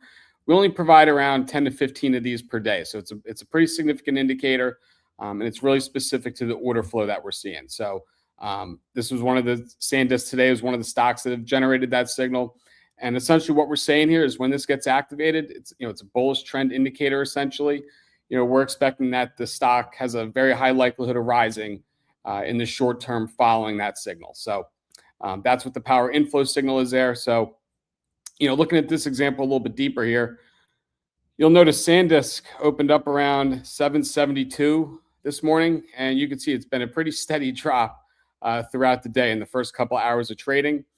And along with that, you can see the large deal flow data, that light blue line we just touched on. You can see how that has been in a steady decline as well. And the red shade, you can see how it started out pretty thin, and you can see how thick the red has been throughout the morning, really indicating, the retail side's been heavy selling. Same deal with the institution side. You can see that big decline there, and really how the price coincided with it. Then you see a little after 11 a.m., our power inflow signal came in just after 11. And again, what we're trying to capture here is a real shift in the order flow, a positive shift in the order flow. And you can really see that here. The red shade, you can see how deep in the red it was. You can see that trend upwards, really starting to thin out, and almost got into a more positive buying situation following the power inflow signal. And same deal with the large deal flow data. Again, how steep in decline it was those first couple hours. Right at the time of our signal, you can see it really flattened out and actually picked up a little bit. And you can see that trend really lasted, really as we're speaking now, the last hour or so. And sure enough, what do we look at with the price? The price was around 717 when that signal hit. And you can see a real immediate trend up, and how that coincided both with the retail order flow turning positive, the institutional flow turning positive. And you can see just in about an hour following the power inflow signal, the price got up to, looks like a high of around 738. So about a 20-point increase in just about an hour. What's that, about a 3% gain there in just about an hour? And Steve, this is on a day where the stock, you can see, is down 6%. And this is really the advantage we're trying to provide. We want to get people in at the most opportune times possible. Even on days where stocks aren't performing well, there's still an advantage to be had. And that's really the edge we're trying to provide with the real-time order flow data and, really up-to-the-minute information that we can provide on our platform. Yeah, and I love it. I mean, what's cool is I always want to know what institutions are doing, and sometimes you just don't have the software or the ability. You can't always go down to Stuyvesant and go down to Goldman Sachs, and here your software actually does that. I love it. And one of the cool things about it is you guys have perfected that, the institutional side, so that people can see it. And of course, you can get right in the platform, Quasar Markets, or you can go right to Trade Pulse itself and actually do that. Is that right? You can. Yeah. It's always great to partner with you. As you touched on with institution data, as Steve, as we sell our data as well to institutions. So, this is data that they have, that they can trade on. So really, what we're trying to do is bring it to the average trader, the retail trader, the active trader. That's really what we're meant for. Right. Trying to level the playing field. That's ultimately what we're trying to do by giving this information out there. That's my saying, level the playing field. I love it. Jim, do you have any suggestions to everybody out there that is looking for that edge? I'm gonna bring it right back up one more time before I let you go. I'm gonna add it back to the stage. If I look at that little green bar, I mean that's unexcusable to not know when to buy SanDisk. It's right in front of you. It's like blasting at you. Mm-hmm. Yeah, and like I mentioned, this we only provide around 10 to 15 of these signals per day. So this is the one example I just wanted to pull up and share with everybody because it really captures all of the data points that we provide. But if you had specific stocks that you wanted to track and you just wanted to see what the order flow was doing and act based off that, you could use the platform that way as well. As you see on the left-hand side here, we do have a section of our power inflow. So this would show you all the different stocks that have generated that signal today. And moving further down our list here, you see top flows. So again, during a period where there's been a lot of selling, we actually do provide a list of the top 30 stocks that we're seeing the strongest buying power on the day. So we separate it out through our data points. So you see the large deal column here, momentum here, and then we sum it up with our own score to show you, which stocks in total have the strongest buying power. So, I would imagine if we went down the line for these, that black line that you see, the price, we would probably expect that to be ascending in most situations here, because again, these are the stocks that are showing the most strongest buying power on the day. So there's various ways you could use it. If you wanted to check our platform for the signal itself, you could do that. If you wanted to see, hey, which ones are performing the strongest just overall in terms of buying power today, you could do that. You can sort by momentum or large deal. So if a certain order flow data point meant more to you and you wanted to see, hey, what are the institutions buying today? You could sort by large deal and see which ones have had the strongest buying power there. And I love the spark lines. That's the tech side of me, the techie side of me, loving those spark lines coming out. I helped invent part of that. I love that. All right. Well, okay. So Jim Batches, as I've been saying all day on the media day here, thank you so much for partnering with us. This is what it means a lot to Quasar Markets as we move forward in the new platform, as I've been showing, the new website that's out now. And but nothing means more than the partnerships and the ability to forge the future ahead of us, right? In order to do that, those partnerships had to happen. And I appreciate Trade Pulse and everything you guys have done over there, and all the success on both sides here is definitely dear in my heart. Likewise, Steve. You've been with us from the beginning, man. So we love it. We love being with you. We love being able to share our platform, and likewise yours. So looking forward to a long-lasting, beautiful relationship. I agree, Jim. Jim Batches, everybody, business development manager at Trade Pulse, knows his stuff. Give him a hit, give him a shot. And go click on Trade Pulse. All right, Jim. And I'll see you right back here next week, my man. Can't wait. Appreciate you, Steve.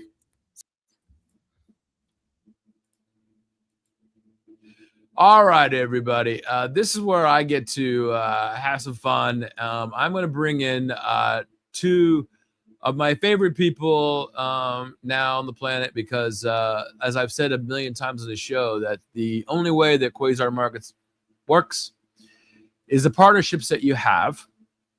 And obviously that partnership would not have happened if it had not happened for Kiwi Tech. And I'm going to bring him on the stage first. So everybody welcome in my friend and business partner and brother, pretty much from another mother, Rakesh Gupta, CEO of Kiwi Tech.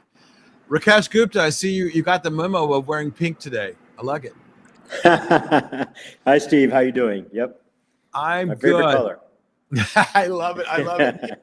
If you don't know, folks, about Rakesh has amazing parties. If you're able to get on the guest list. But what's interesting that Rakesh has said to me over many times is, I don't invest in things, I don't invest in places, I don't invest in businesses, I invest in people. And Rakesh has invested in Quasar Markets and the idea, and not just myself, but the people that we're bringing here and trying to help educate, show the right way of doing things. And Rakesh, from my bottom of my heart, man, thanks for being a part of this roller coaster we've been calling it lately, huh? Yeah, thank you. And thank you for making us part of the journey. It has been a roller coaster headed up in the positive direction. So and the stock price is going up, my man. I love that, right? I'm going to get out of your hair. I'm going to bring in my other friend and partner here on the business and let you guys talk. That is Ron and Sonnen. I'm super excited about that partnership too. So I'm going to bring Ron in to talk, and I'm going to let you guys have a chance to talk together, my man, and interview it. Hey, Rakesh. Hi, Ron. How you doing? I interviewing you. How's it going? Good. How are you? Hey, Ron, I'm not hearing you. Oh, I've got my Is it mic on my on. end? Let's see. You hearing me now? No, not now. No. Nope. It's very bizarre. Well, I hear you both. Can you guys both hear me? Yeah. I think Rakesh lost some sound here, Rakesh, on your side. But it's okay though, Ron. I think we talked about this, the partnerships, that you have to have in this business. And when I came to you about it, you're like, "Oh yeah, I'm in." And when I look at it from that perspective, what is it that you also want to see in regards to the forward thinking of the business? Well, I think it's not just that there are basic elements of business news that I think can be broadened, deepened, and we could travel into corners that aren't traveled in currently. But I also think that there's an enormous opportunity to disrupt the industry, broadly speaking. If you see what's happening, with not just our competitors, but even in the general news business, today's layoffs at CBS, the shuttering of CBS Radio, which has been around since 1927, serving 700 stations. there's a new model that's required. And my question is whether or not legacy broadcasters, linear cable, can reconstruct the business in such a way that they remain competitive while adding value. It's a really difficult balancing act, I think, for a lot of them. And the cost structure, both on the, and I'll be blunt about this, on the talent side and then on the legacy tech side, is hard to support in this environment. And I think when you start from scratch, you view this, through an entirely different lens. And I think that's, while the content is supremely important, and there's nothing that replaces, high and higher quality content, the opportunity set around new media, I think, opens the door to a new way of thinking about how we integrate all these tools when it comes to platforms, when it comes to predictive markets, when it comes to AI analytics, and incorporating those into programming in ways that haven't been thought of before. And I'm gonna bring back in the higher analytics, Rakesh Gupta. Rakesh, can you hear us now? Yeah, I can hear you very well now. I'll step out. You guys have a nice chat. Thanks. Okay, thank you. Hey, Ron, how you doing? Hey, good, Rakesh. How are you? Very good. Good. So what are you thinking here? So what's on your mind when you look out into the future of platforms and the integration of platforms, digital video, and really remaking, I think, from scratch, if you will, or at least I should say starting fresh with new business models in the space? Yeah, I mean, I think AI is dominating every conversation these days, right? Whether it comes to software, it comes to services, it's entering our lives in so many different ways, and hopefully for the better. I've heard very optimistic viewpoints from people that are thinking about this and thinking about what it brings in the future, especially with some guardrails. I think it has a potential of having a very positive impact on society in general. So I'm optimistic about it. And I think it has, interesting use cases in this business with respect to real-time fact checking, with respect to adding depth to coverage, to keeping even the folks in my chair honest by having a kind of a reactive component that, really kind of not just fact checks, but really also provides opportunities to access, deeper content while we might be live streaming. And so the viewer could be better served by that. That was the original dream of the internet, that you would combine it with a media service and that you would have instant access to, much deeper content. And that was never really fulfilled. It was never really blended. The AOL Time Warner experiment failed, but it seems like the technology has become sophisticated enough and integrated enough that you can pull that off in this environment. Nowhere is that more important than in financial and business news, because you need that data so badly. Yeah, I think that's true. And I think what's happening with generative AI is that it's very good at working with unstructured data, and it's advancing very fast. The AI models are advancing very fast. They're coming out with new versions of ChatGPT and Claude on a very regular basis, and trying to I'm playing with both right now. So yeah. So I think that's so and generative AI is just the beginning. There's going to be other advancement in AI, but just the fact that it looks and sounds kind of human-like in terms of its interaction, because it's pulling content and putting it together and in a nice, coherent fashion from unstructured data, is interesting. Yeah, I've been fascinated by the speed with which I can ask a relatively complex question about business models, about leverage buyouts, about things like that. I've been playing with it in a variety of different ways just to see what it can do. And I did an LBO analysis of a publicly traded entertainment company, just really for giggles, and it came back and all the numbers were right, because I checked them against publicly available data, and I checked them, it can't kick the tires. It can't go in the office and see who the good employees and the bad employees are necessarily, or who needs to stay and who needs to go.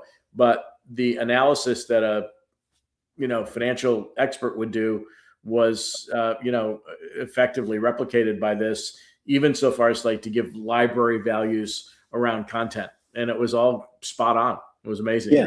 Yeah, I think when it comes to public companies and public equities, it probably does a better job when you look at startups or new business models, it's a little less reliable. I've tried that with startup business models and tried asking, I tried it with ChatGPT, and I got different results, wildly different results on different analysis projections of what would happen, you know? So. Yeah, and it's funny because Chat and Claude kind of respond to your prompts differently, which I also find interesting in the sense that Chat is easier and Claude makes you work harder at phrasing your prompts. But it also, the delta between, it's funny, I just did this morning, the delta between projections for the very same business model were wildly separate. They were very, very different by orders of magnitude. And I'm not sure if it's my language or whether they misperceived what I was asking or whether one was right and one was wrong. Yeah, I think it's just the way it's pulling the data together. And what I found is with ChatGPT, with these early stage models, if you look at an early stage startup and you ask it to do a forecast, if you give it the same question again, it gives you a different answer with different analysis because it makes different assumptions along the way. And it's, you know, it's kind of like optimizing. It's not finding the exact answer. It's looking at the data. So we're going to have to figure out how to use this properly in this venue, right? Because we don't want to misguide anybody. That's true. That's true. When you're looking at the markets right now, I mean, we talked earlier in the day, you know, about some of the inherent risks in both public and private markets right now. And I have concerns that the private credit market, you know, is overdone and that may lead to a financial event somewhere down the road, particularly in, you know, extension of credit to software service companies. And we know about the SaaS apocalypse and all that kind of stuff.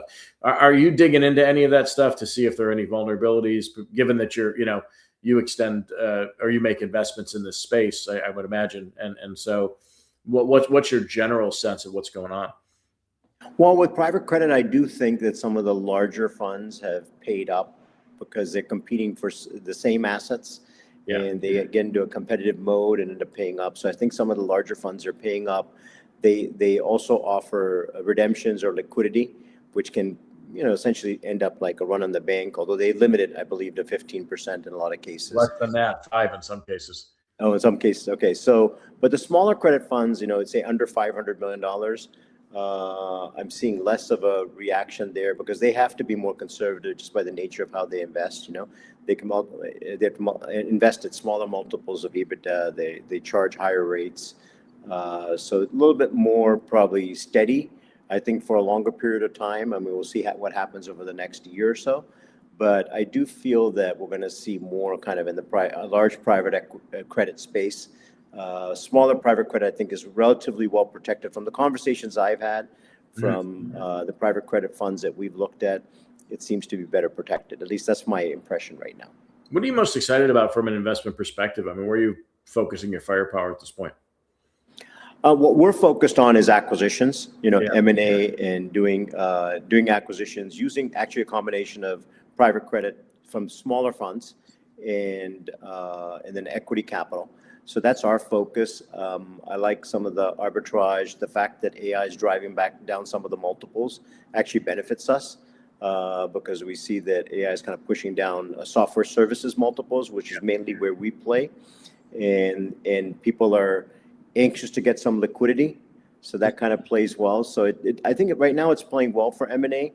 I don't know what it's going to look like later this year or going into next year. There are a lot of economic factors out there. There's, you know, we're fighting a war or, you know, or it's a military conflict. I don't know what to call it, but we're incursion, depending on whether the president's inclined to use one or the other words, you know. Let me ask you about the SaaS apocalypse, because we had a lot of the AI CEOs come out and simply declare SaaS as being dead, and that you know, they're going to invade the enterprise services area, that, you know, Salesforce is going to run into trouble, or any of the other relationship database managers are going to have problems, or these embedded services are going to, you know, become obsolete almost instantaneously. It's kind of not the way software installs work, is it? No, not at all. I mean, there's so many interconnects, and I don't think enterprises are going to rip out a major software platform and put an AI developed platform in its place from a small company. I just don't think that's how things are going to work. And I think what happens is there tends to be an overreaction when the CEO of, an AI company comes out and says that, we have this model and it can build this kind of product. I mean, it can build that kind of product, but then the adoption is a much longer process. Yeah, I mean, there are integration problems, right? I mean, because you have to you'd have to strip out the entire system that you have in place that took years to install, and it's not just like a snatch and grab. You can't just get rid of one and pop the other one in, right? Right, exactly. So that's the basic issue. Yeah. So with that said, on the flip side is we've got Elon Musk saying none of us are ever going to have to work again, and we don't have to worry about money. That's even the more utopian idea that doesn't just affect the software business, but every industry is going to run into this AI event that is in some ways going to make us obsolete, but also going to make us money. And I haven't squared that circle yet. Have you? Yeah. It's a matter of when it's going to happen. I mean, we're also going to Mars, right? But when is the moon first now? Yeah, moon first. Yeah. So when is that actually going to happen? I don't know why we're going back. Do you? I mean, like we've been there. It's not like I was 8 years old when it happened, and I was watching it on TV, and it was great then. Unless we're going to be mining it, or as Elon says, putting data centers in space. I'm not quite sure what the end goal is there. Yeah, I think it's to have more of a commercial base there. Yeah. But it's a little hard to inhabit the moon, so we'll see. So you can hit a golf ball up there, from what I understand. I leave for 5 seconds, and we're talking about Elon Musk going to the moon. I mean, like, what is going on here, man? We're just tripping, I love this, and I think that what's really cool is the three of us, I guess the three musketeers here, building this very cool business. If you guys will all stick around, I've got a really good one coming in right now, and we've been talking about partnerships, and I want to bring him in, Matt Goldstein. Matt, how are you, man? Hey, how are you? Great to be here. We literally have the co-founder of Dealmaker, and I'm super excited because this is part of the relationships that we've been building, Matt. And I guess I can tell everybody we partner with Dealmaker to raise some money here at the company, right? We're very excited. Well, thanks for having me, Stephen. Ron, nice to meet you. Rakesh. You as well. Pleasure. Yeah. Yeah, I've been on for a while, just listening to the conversation. I'm glad to be part of it. And I look at the partnerships, Matt, and you look at the markets. They were just talking about private equity right there a few minutes ago, private credit. And what are you seeing in the markets right now when it comes to private equity? Are they turning to crowdfunding? Are they turning to the big dogs? What are they turning to right now? Yeah. Great. I think that's a great place to start. And I'll give a bit of background about Dealmaker for those who don't know. Dealmaker is a fintech. Dealmaker is a platform where founders raise capital. And those founders are focusing mostly on retail investors. Yeah. So I'll get into the whole background of Dealmaker and how we got to where we are today. But the biggest trends that I think are relevant for this conversation is an absolute explosion in retail capital formation over the past 5 and even go back, 10 years, right? There was a time where Robinhood didn't exist. Now there's 25 million retail trading accounts. There's SoFi, there's eToro, there's Webull, there's Fidelity, there's Schwab. The demand from ordinary investors to participate in the upside in the capital markets, I think, will be a generational transformation in the capital markets. And so for us, the trend of retail investing participation in the capital markets is very, very important. Our mission is to make sure we make capital formation offerings and opportunities available to the market at large, the retail component of the capital markets in particular. And in that way, I think our missions are very aligned. And I think the world we see over the next 6 months to 6 years is very similar.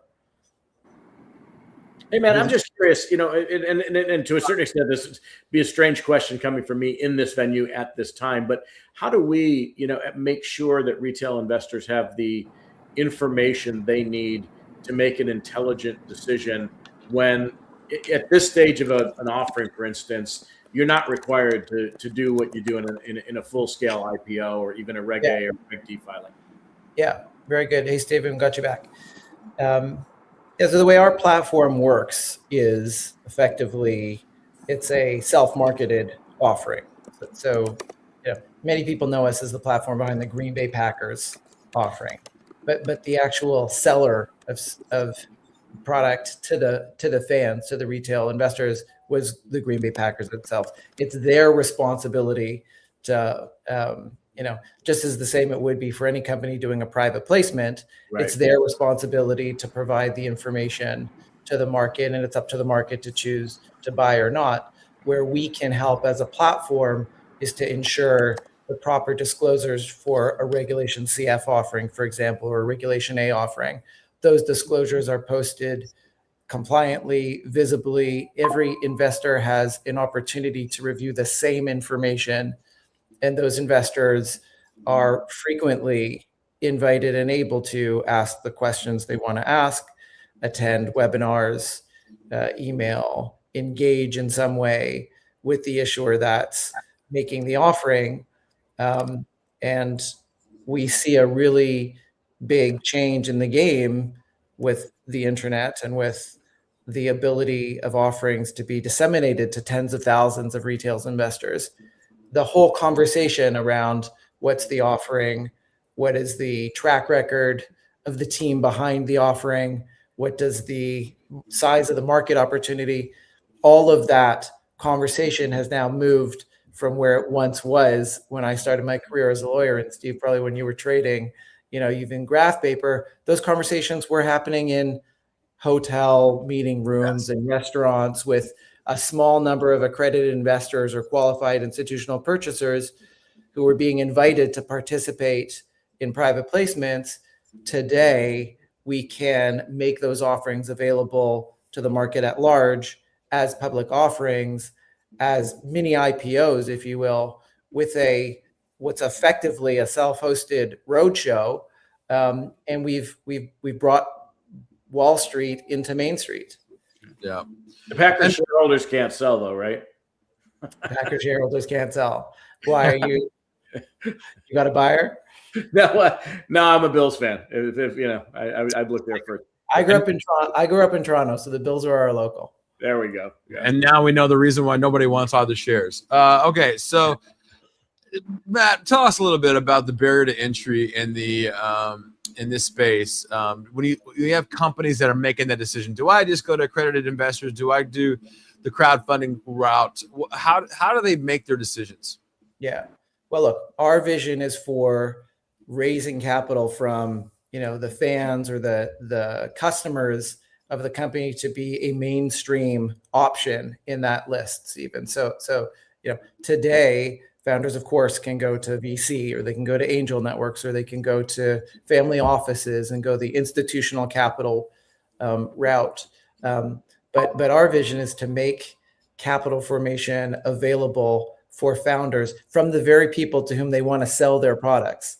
The fans of Green Bay already, that brand has won their trust. It has won their loyalty. It has won their affinity. They want to be owners.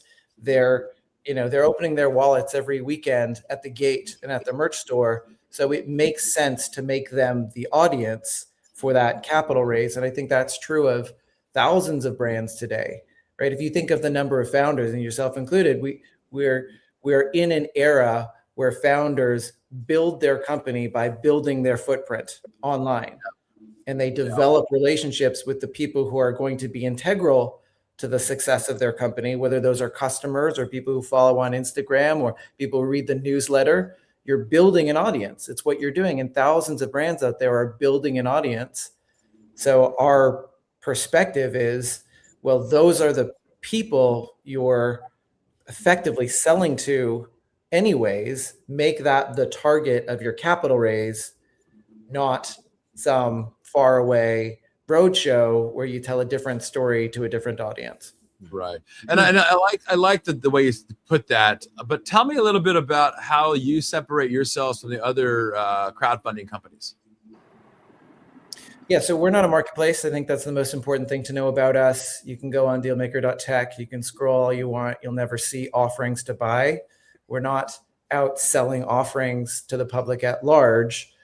We are a technology and a team that works for the issuer. And so in the online commerce world, it's much more akin to the Shopify, right? The individuals are buying the shares from the companies offering the securities themselves, as opposed to, joining a crowdfunding site and then being marketed to various offerings that are trying to appeal to that specific investor base.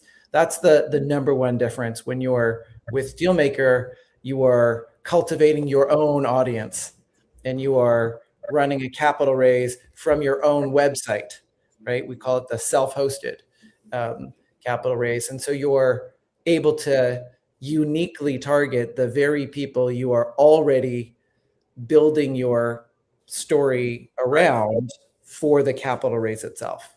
And I see. I'm sorry. Are there constraints on the issuer? I mean, in a Reg A and a Reg D, there are limits on the amount of money. Well, not in the Reg D, but there are limits on the amount of money that you can raise in certain venues. Is that different here, or is it just open ended? No, various forms of capital raising have regulations that pertain to them. Reg D is the one everybody knows, right? The classic private placement exemption. There's no cap on Reg Ds. Reg CFs have limitations, as do Reg As, in terms of what the issuer can do in order to market the raise, who they can market to, and how they market it, as well as the amount they can raise. And there's eligibility criteria for investors as well. And our team will help issuers navigate through the complexities.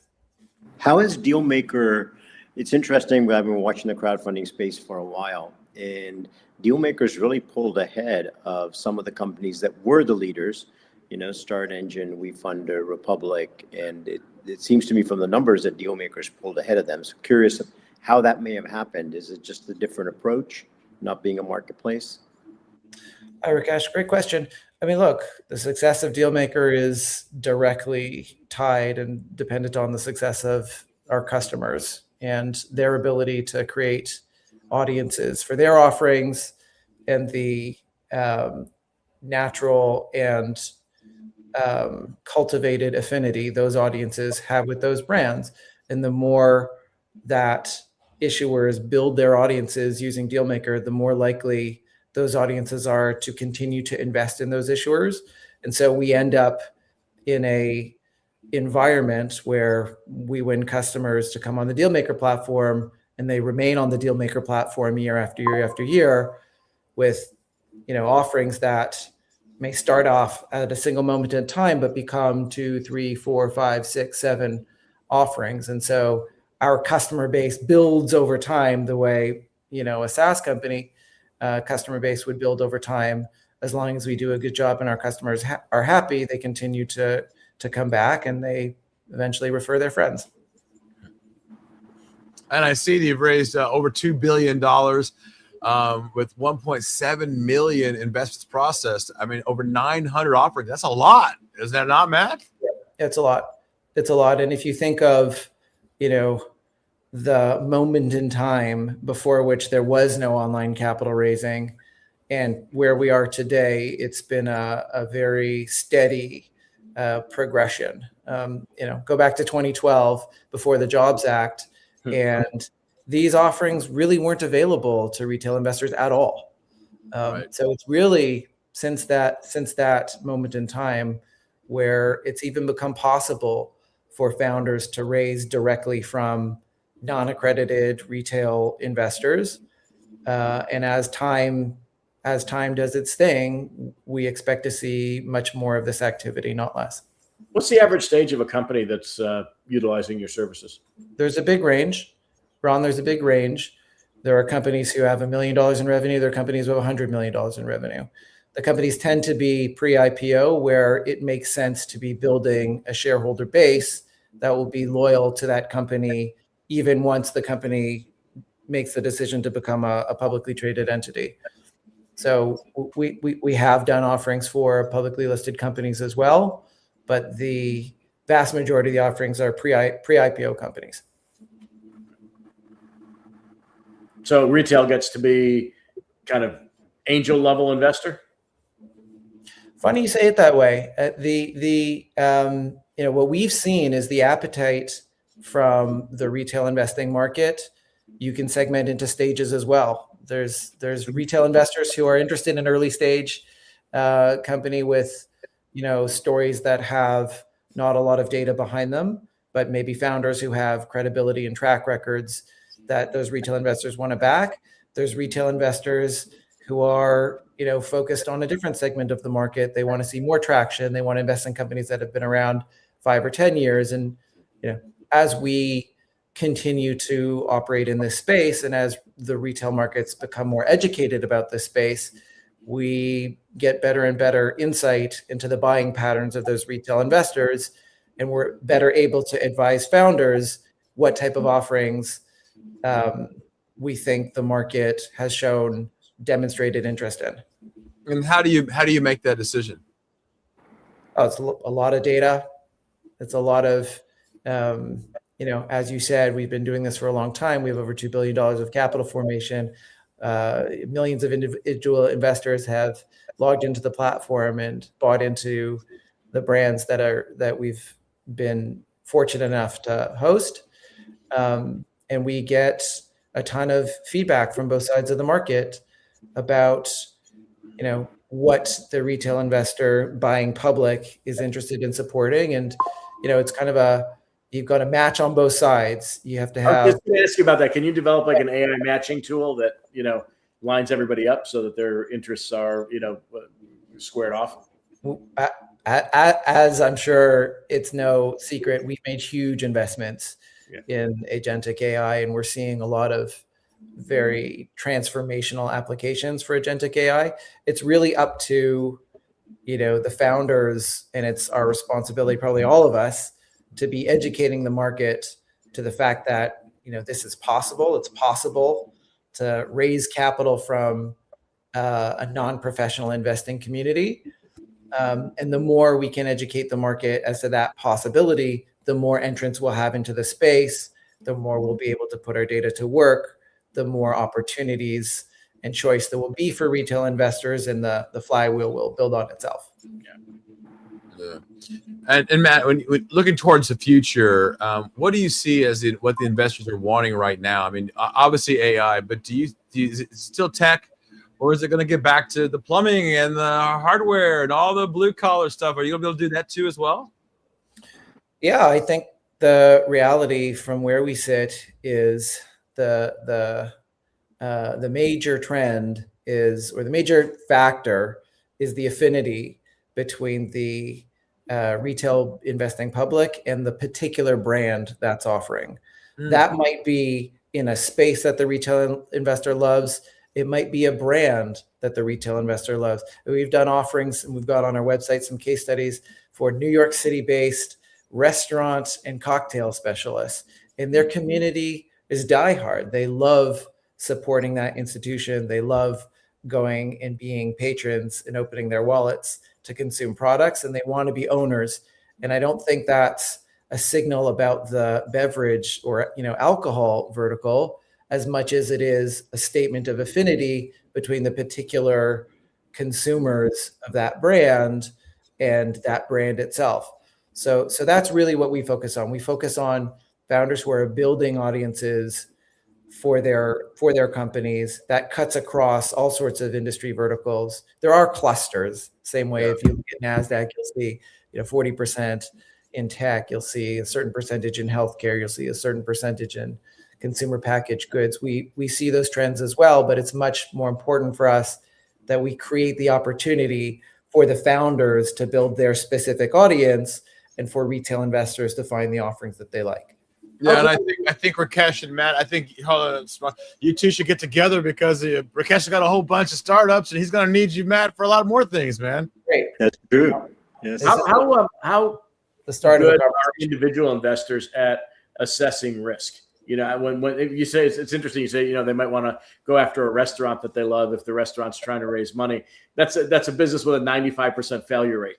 I mean, are they fully aware of the varying degrees of risk amid the spectrum of companies that they're looking at? I think that's the right question to ask. I mean, Steve, I'd ask you. You probably. I'm not going to fail. What are you talking about, man? We're good to go, man. You spent more years, thinking about trends in the capital markets and from a retail investing perspective, what the right bets are. How do you respond to that? Very simple. I think I would harken back to what Rakesh says. I don't invest in businesses. I invest in people, right? And I think for me, it's all about who's the CEO of that company. Can they execute? Are they somebody who sells alcohol on a daily basis? Do they have the I call the pedigree like Ron and Rakesh have in their respective fields?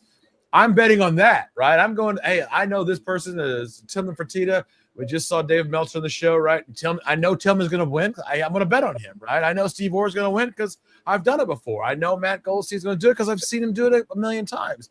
That's what I'm betting on. And I don't call it betting. I don't call it gambling. I call it investing because I'm not just investing what I think is my own money, but I'm also investing as you said earlier, your personality.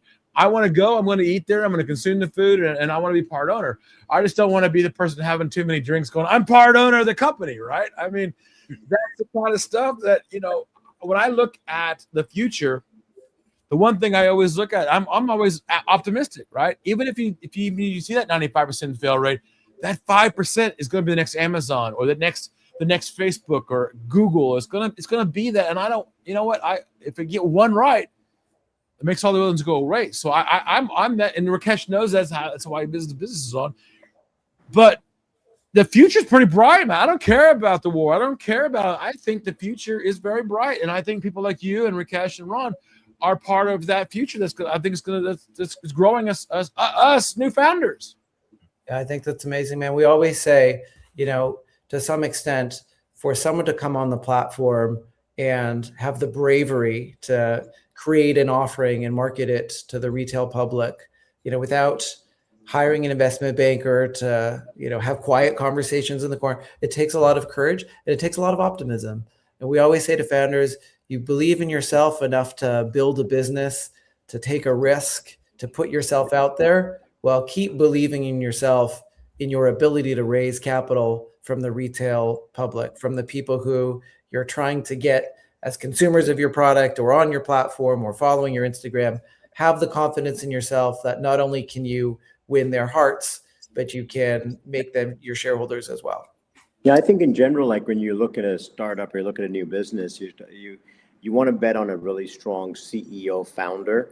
I'd rather invest in a founder and a B idea. And in Steve's case, it was an A founder and A idea. But usually, a founder will pivot, and usually most good businesses will pivot at least twice and a good founder knows how to pivot when they need to, adjust the model, etc. I find interesting when I talk to particularly people in my space, I'll ask them if they know when Dow Jones was founded, and Charles Dow started his newsletter in 1896. Then I ask them if they know when Business Week was founded, 1929. And it's still here.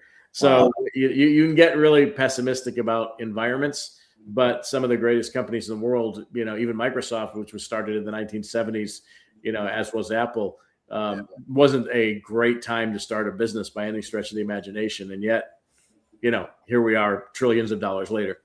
Yeah, businesses that solve real problems for people stand the test of time. But I do agree with Rakesh. Over time, those problems change, and you have to be nimble. You have to adapt, and you have to constantly show that you're thinking not just one, but two steps ahead. Otherwise, you end up with a blockbuster, right? Huge commercial success until it wasn't. And man, you've had your fingers about that is a lot of those mistakes are failures of imagination on the part of existing management, right? IBM didn't believe in the personal computer. Blockbuster thought they'd never become obsolete. And Redbox, which became Netflix, killed them. And, and now we're going through that in the media business. We're going through it right now, right? I mean, where all the legacy structures are being torn down, and you're trying to build new models that are, one, more sound economically, and two, leverage the technology that, separates new, more vibrant businesses from aging linear businesses. Yeah. Man, out of the founders that you know, and you know lots of them, ones that use your platform, ones you haven't, what's that psychological thread that you see in all of them? What's that one thing that you see in all founders that are the same? Oh, great question. There is a big range, of course. I think, what do Mild people? degree of insanity. I mean, look, I was a lawyer for 12 years in the capital markets before my co-founder and I peeled away and started this business. So it does take some appetite for risk and adventure for sure. But I think the thing that stands out to me is unrelenting commitment. Unrelenting commitment. Because if you have the mindset that you will succeed, you have the vision, you can see the future state where you've delivered the solution that the market needs, you'll figure out the obstacles on the way. And you can't know in advance what exactly the traps and pitfalls are in between you and the ultimate destination. But if you have that commitment, if you have that relentless commitment and that drive to succeed, it's kind of a variation on what Stephen was saying. You bet on the right people, and those people find a way. And there's a huge difference between the idea and the execution of the idea, right? Always. Yeah. All things being equal, I'd rather have an A+ idea and an A+ team and an A+ execution. But sometimes you don't get all three, and you have to pick. Do you have that all three in Dealmaker? For sure. We've got an A+ team. We've got a great vision.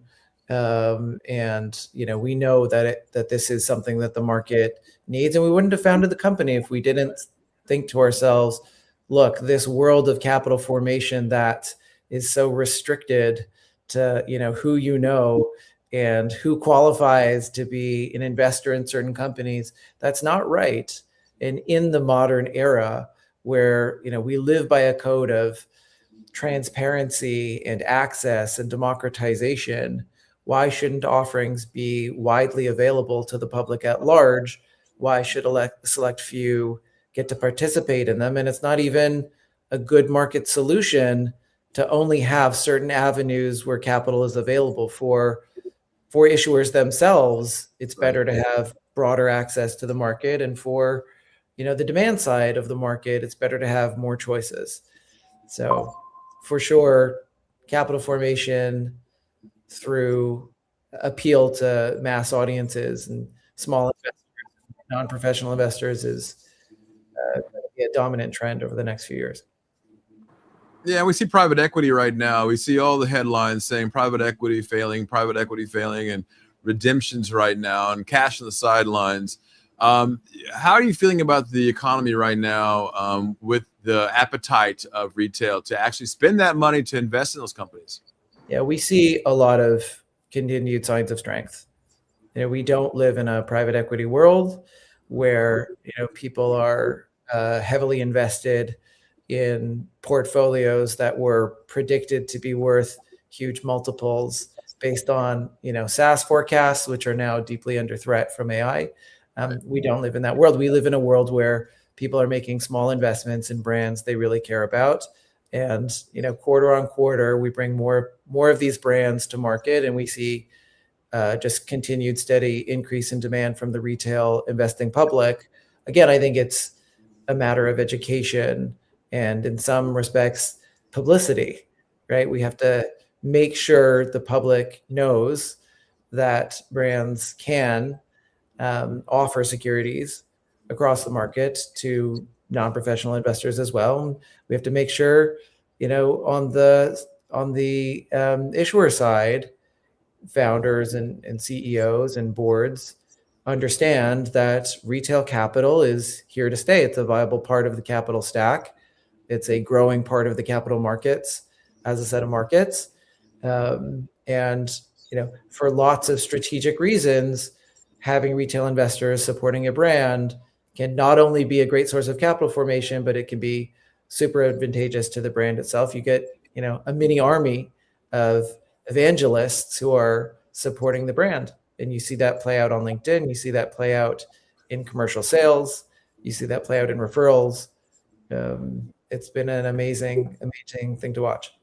Hey, Matt, Wall Street sells private credit and private equity and venture with an illiquidity premium, the fact that, it's going to take 6 to 8 years to get in and then get out at some, presumably huge multiple. When it comes to liquidity in vehicles, or platforms like yours, what should retail investors expect? I mean, is there a vibrant market for the securities that they buy? Yeah, great. So every, I can't speak about a specific offering, but every offering, if they're doing a good job, they're being transparent with their long-term plans. And a strong contingent of offerings on our platform have made the decision to become publicly traded entities and have IPO'd either through Reg A, which you can do, which we can talk about at another time if you want, or via direct listing, such that their shares are now freely trading on the exchanges. We did 6 on NASDAQ last year, 1 on the New York, and we'll do another similar amount in the next 12 months. So there is that opportunity for brands to start in the private markets and ultimately make their way into the public markets. There's also brands who will take their profits and distribute dividends. There's also issuers who will provide liquidity through M&A. So every offering, should be diligenced separately, and founders have to be upfront about what their intentions are. But sometimes it's a function of the market opportunities as well. Yeah. And how excited are you about Quasar Markets, man? Well, we're excited for all of our platforms. We're excited for all of our partners. Really? You're going to ask them that question? Why not? Let's go, right? We built Dealmaker so that founders could have the possibility of creating audiences, not just for their products, but also as shareholders. So this is exactly the type of thing that we got in business to support. And we're delighted to be, invited to join you on this show, and look forward to many more conversations to come. And I look forward to bringing you to Florida, because the weather in Canada is not for me, man. I'm in New York. You're in Canada, New York. It's just too cold for me up there during the winter, man.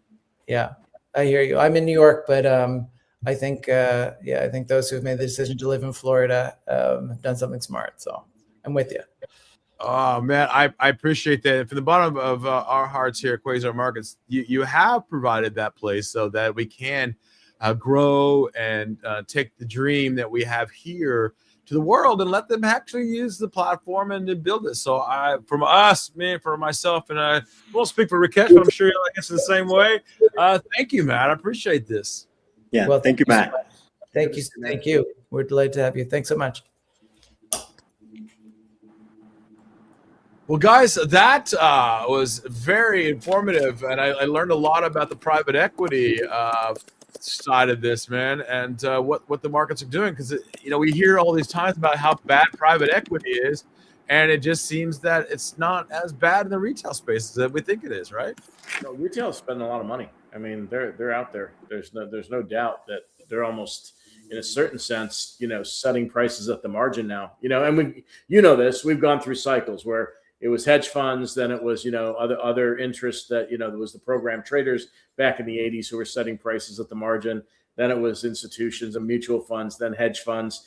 Retail has actually been very active in setting prices in the marketplace at the margin because they become so incredibly active, particularly over the last 6 years. Rakesh, you live it. You lived it for decades. Building new companies and stuff. Where are we living in this time period? Is this a hard time period, an easy time period? I think right now, in terms of fundraising for startups, and Quasar might be an exception to this, it's been very challenging.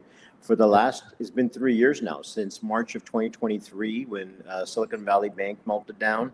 And then First Republic, and it just has been quite a challenging fundraising environment in terms of angel funding, in terms of venture capital, and now venture capital funds. I haven't looked at the recent numbers, but the inflows into venture capital funds have gone down fairly dramatically. So I think general startups have had trouble. I think AI could start to change that a bit, because there's so much excitement and hype, really, right? Excitement, and from that hype comes good companies. So I think that might put maybe venture capital on an uptrend again, and maybe angel investing in a trend again, because people have to see that they go into companies, they have really strong returns, and they have to see that track record. Yeah, I mean, So that's the case. So there were 1,000 AI companies that were valued at $100 million, and there were 500 that were valued at $1 billion that were private, right? So the pipeline's pretty full. The question is, particularly in the current environment, can they make their exit? I mean, we're getting a little beat up today all of a sudden again. You got a rate spike, an oil spike, and the stock market's under a little pressure. That chills activity a little bit when the public markets are a little uncertain. Yeah, from previous technological waves, you think about back to .com, or then mobile after that. You had a lot of companies getting financed off hype, and then some companies emerged with real solid business models. I mean, so there were big successes that came out of those. So I think you'll see the same thing with AI. You'll see a lot of companies raising money with the hype, but then there'll be some real solid success stories that come out of it. And we're seeing that. We're seeing AI tools being built very quickly. I mean, even Anthropic. I mean, these companies are only like 5-6 years old, some of the top companies, and some of them only a couple years old. And they're not profitable yet, Rakesh. When you look at them, not making money yet. All right. Well, with inflation, if you guys can stick around for 2 minutes, I'm going to bring in my friend and our other partner here, Bloomberg, Michael McGlone, Commodities. My man, how are you, Mike? Good. Hello. We got Ron Asana from formerly CNBC. And are you guys going to put on the gloves and get it at it? We have always been respectful competitors over the years. I love it. I love it. Hi, Ron. Mike, how are you? Mike. How are you, Mike? I'm good. Hello. Good. It's been a fun week. I'm trying to guess, but I think I just saw a headline that suggested that Trump was talking about boots on the ground again in Iran, and we've got oil up $3. The 10-year is at 330, and the market's run into a bit of trouble. Is that what you're seeing, or did something else happen that we missed while we were chatting? I think you went spot there. It's like the key theme today is we've just priced for the first hike. It's not a percentage in the U.S. in forever. Europe's already pricing for hikes, despite the global energy crisis and a tilt towards recession. Remember they did that in 2008? That didn't work out so well. And to me, that's the key thing. We have that 10-year note yield at 4.37, that bonds bumping up against 5%. I mean, that's a lose-lose going above 5% in the long bond. The key thing I want to point about crude oil is the handle right now is $97.65. We closed last week at 98. So crude and front contract is actually down on the week, despite the fact that straight is still closed. So I'm seeing significant peak inklings. Now, one thing about crude is it switched from the April to the May contract, and that's the key thing about futures. You have to go where the puck's flowing. Yeah. The December contract's at $77, $78 a barrel. And think about Mr. Trump. I think he fully expects, and I think he's going to get that price down to 50 by the time we get to the midterms. And the key thing I think is happening is gold has collapsed this week. And I think part of the reason it's collapsed is gold went up too much, but it sees a future of a secure straight. And I just like to point out is the thing I think is really happening on this military side is the U.S. and Israeli forces, don't underestimate Israeli intelligence, are just going to pound and pound and pound and get harder and harder until Iran just has no more ability to harass shipping. And I think market's getting that. So we wake up Monday morning and there's not major attacks from Iran, which should be very much repressed by then. Crude oil can easily drop 10. It's set up for a $20 collapse as soon as the strait's secure, depending on how it's done and if it can be done efficiently. But let me ask you about that mechanical thing that you said when switching contracts. Whenever you go into a roll, there's a differential in the price, and in this case, it's lower, and that happens quite frequently. And traders like Steve have played the role before. Is there a message implied in there, or is that just a function of that moving from one contract to the next? It's both. It's the burden of crude oil that these contract at 78 right now, having to rise up to the current price. And there's a good reason it's down. Normal backwardation has been the case since basically around 2022. And you look at what's shifted. I love to look at that Deets contract because it's been traded around 10 years. When it started trading in 2017, U.S. was a net importer of about 3 million barrels a day of crude and liquid fuels. Now we're a net exporter of 3 million barrels a day of crude and liquid fuels. You add Canada in there, it's closer to 8 million barrels a day. The world's changed, and the high volume price for that contract is around $53 a barrel. My rule in trading commodities is, yeah, it's broken away, it's made a new high, but we saw this happen in 2008. Crude oil went up to 147 and ended the year around 40. I see that happening, but it's not just, so that's part of the nuances, but it's not just crude oil. It's natural gas, it's corns, it's soybeans and wheat. The whole space gets it that we can bring on supply much faster than ever, and the U.S. has a major overabundance. We have to export our crude oil, our natural gas, our corn, our soybeans, our wheat, or we have a problem, which is a good problem, but that's how the world's changed. But you also have the tariff overlay, which is inhibiting some of that, right? It is. It's part of what's messing with copper. Copper has switched. That's the key thing I like to point out is I'm looking for this year to be a pump then dump kind of year, and it's already happening. So the front natural gas future at the peak in January was up 100%, massive pump, and now it's down almost 20%. Then the year it's at $3. Now, yeah, by January, by the end of the year, it'll be higher because it's a winter contract. Same thing in copper. Copper made a new high, pumped up to near 15%. Now it's down almost 5%. Almost the exact same amount of S&P 500. See that problem? Silver was up 63% to that peak on the year in January. Now it's down 3%. Gold was up about 30%. Now it's running roughly 5%. It's happening everywhere. It's classic pump then dump stuff. And I think this is just getting started. Remember, it's only March, only Q1. The key theme I have is we're seeing massive volatility, most notably in precious metals and energy, and still very little in the stock market. I like to point out 60-day volatility in S&P 500 right now is around 12%. That's still down almost 8% on the year. To me, that's an oxymoron. You got to pump up. It just this volatility needs to trickle over the stock markets. I think it's just getting started, particularly with bonds going down. Yeah. This to me is a year for traders rather than buy and hold investors. In individual stock vol is way up, right? So if you look at the Mag 7, sure. If you look at AI, you look at tech, you look at alternative asset managers, you look at banks, they're all getting killed. And it's just it's like the market's getting gutted from the inside without the averages necessarily showing it. And I like to add cryptos to that. It's been my favorite leading indicator. MicroStrategy last year peaking and collapsing, Bitcoin rolling over, cryptos. To me, that's what's happening. Is we saw that volatility in gold last year. It warned us something was happening. And now that was the buy the rumor. Now we're seeing sell the fact. We've seen spilling over cryptos. And now it's starting to trickle down the stocks. And there's a good reason.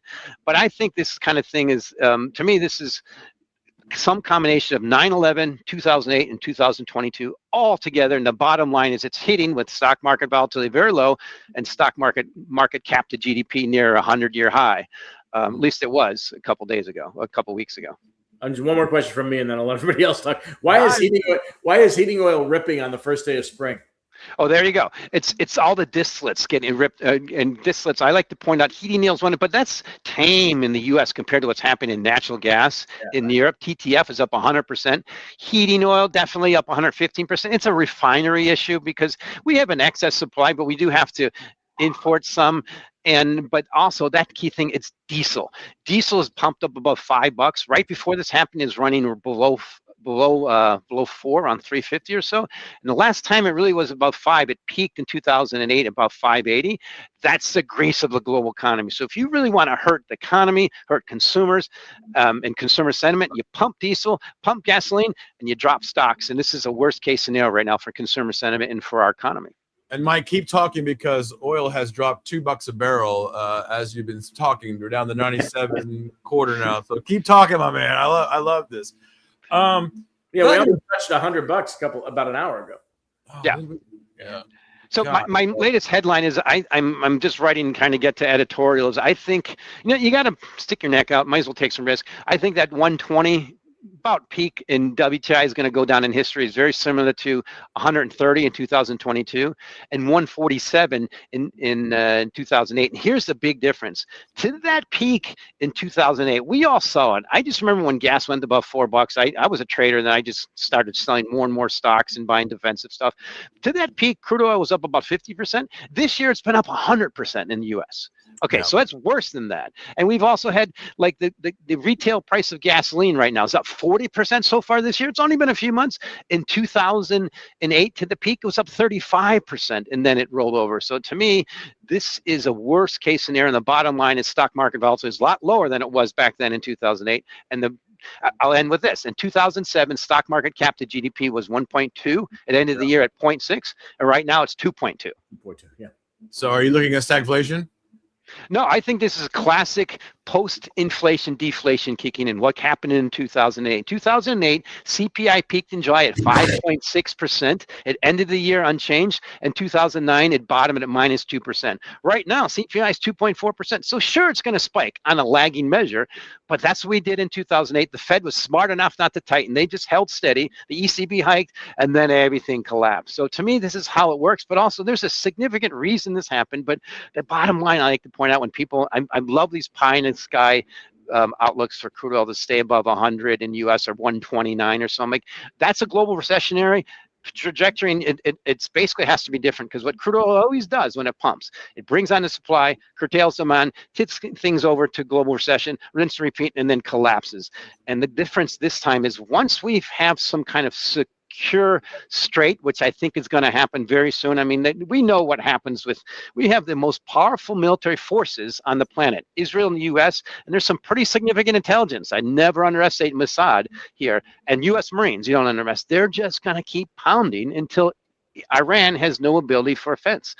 I don't see that as, it's been a major faux pas to have the strait closed, but now that it has, it's going to, I think, accelerate post-inflation deflation. So the rest of the world, as we come out of this, is going to have a much more of a global recessionary trajectory. And just think of the kind of data we're going to get 2, 3, 4 months from now when we sense consumers looking at their gas prices and seeing the stock market.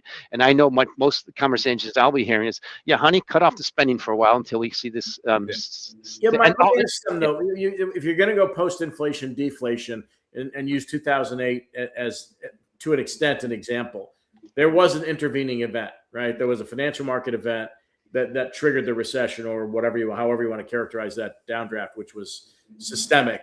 You know, that was a big deal. Is there something in the middle of the inflation deflation event that is the catalyst to go in that direction?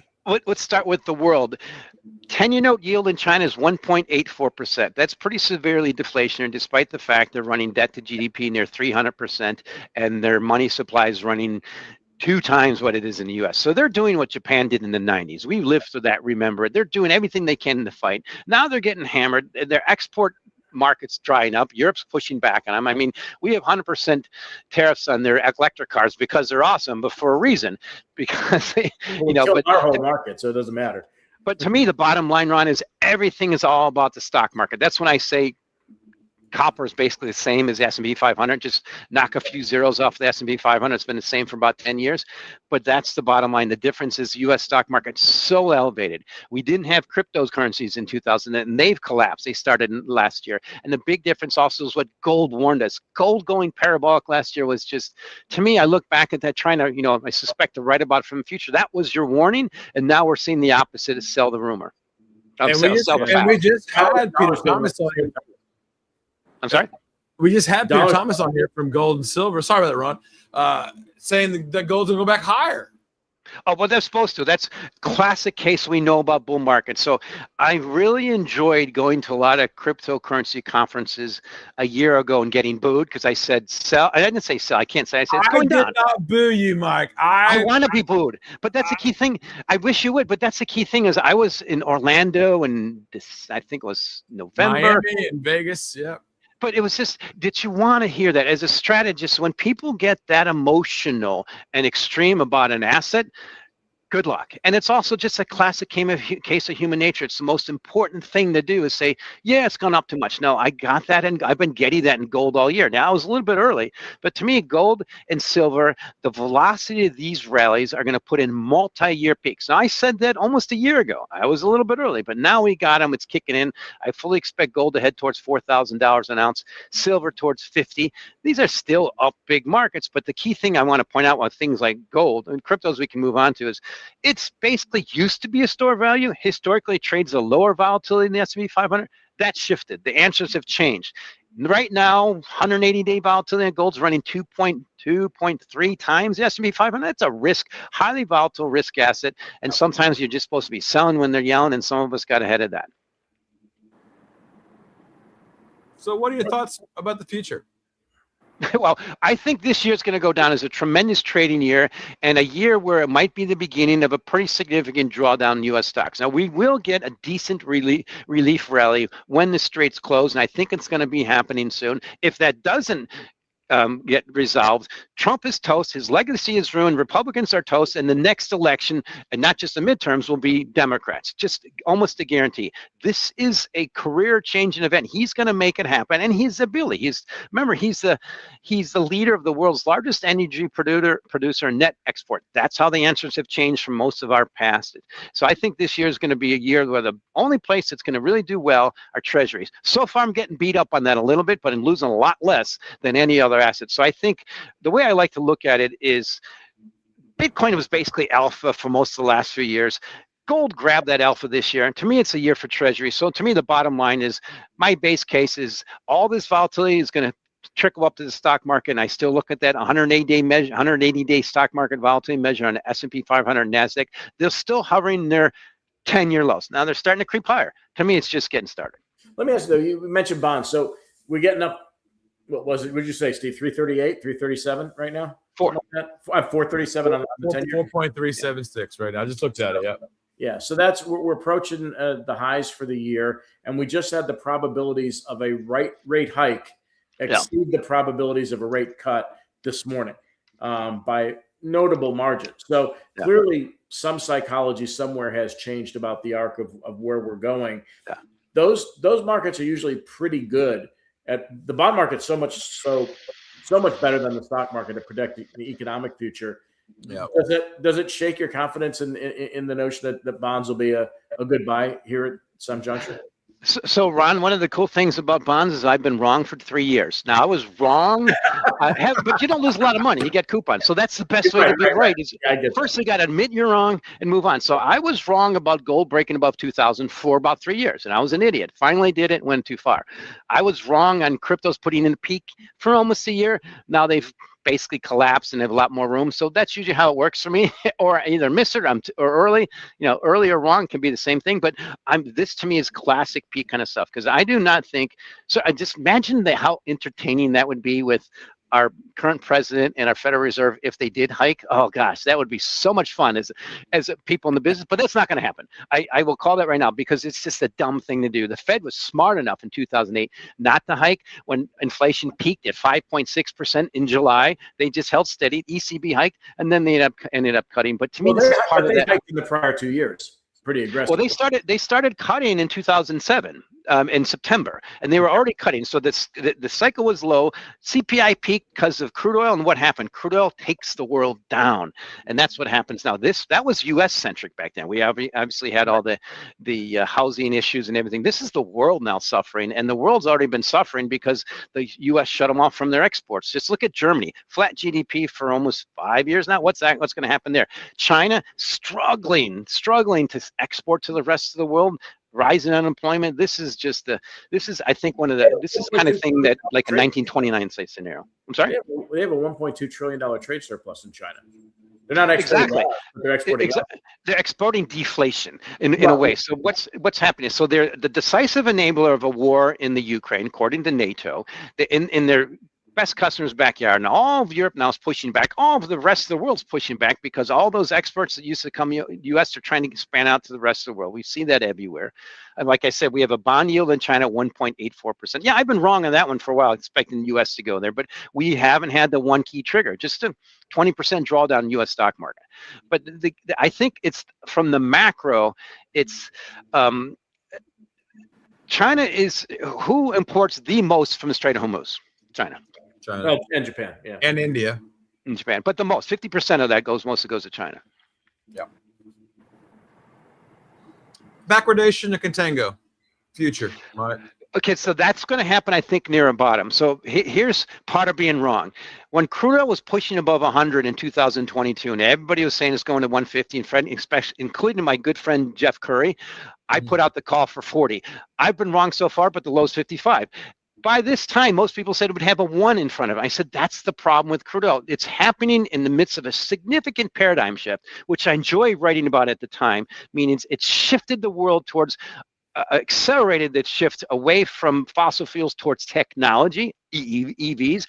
Back then, 2022, it was like 10 to 15% of EV sales or automobile sales in China were EVs. Now they're 60 to 70%. It's just going to do it again, but accelerate it. And the bottom line, though, is the price maker status of natural gas, most notably crude oil, has shifted to the Western world, led by the U.S. being a pretty significant surplus of supply versus demand. Now, there's different grades that's messing with heating oil right now, but you take Canada down to Argentina, Venezuela, Brazil, Guyana.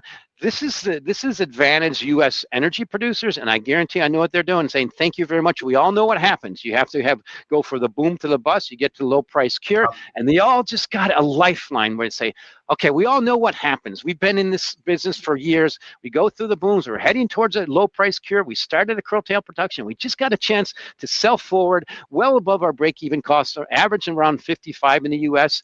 Thank you very much. Bring on the supply. To me, this is just getting started. And if you get that stock market to drop 10, 20%, a normal correction gets volatility pick up a little bit. That's classic post-inflation deflation predicted by books like The Price of Time by Edward Chancellor. It always happens. He's the best. There you go. You probably, I mean, that kind of stuff, it just when and how to nail it. And yeah, that's where I used to have hair too. Yeah, I see you on it. Yeah, I just gave Edward Chancellor's book to my son's girlfriend. Wow. The one about bubbles that was just so incredibly solid, researching all the way back to first century Rome. I love those. I bet you, it's a great book. I bet you've probably read Sidney Homer's History and Interest Rates. No, I haven't read that one. Well, I just remember I was in the trading pits in the 80s and 90s, and that was like my staple. I just love the history of it. Same. I wrote a book on bubbles myself, and go back and find out that there were bubbles in bicycles in 1895. They just weren't publicly traded companies, but there were 1,000 companies that made bicycles, and then by 1905, you get automobiles blow them completely out of the water. Wow. Well, I'm going to look for your book. I got to read it. I want to read that too, actually. All right. Thinking about the world right now, Mike, and thinking about the future of technology and thinking about retail and institutional trading here, what is it that you're most excited about? Oh, trading this year. So I've been putting key levels on it. Initially, Bitcoin bumping up in the beginning of the year near 100,000 was good resistance. 96 or so is a high. Now I see that around 75. It's a tremendous leading indicator.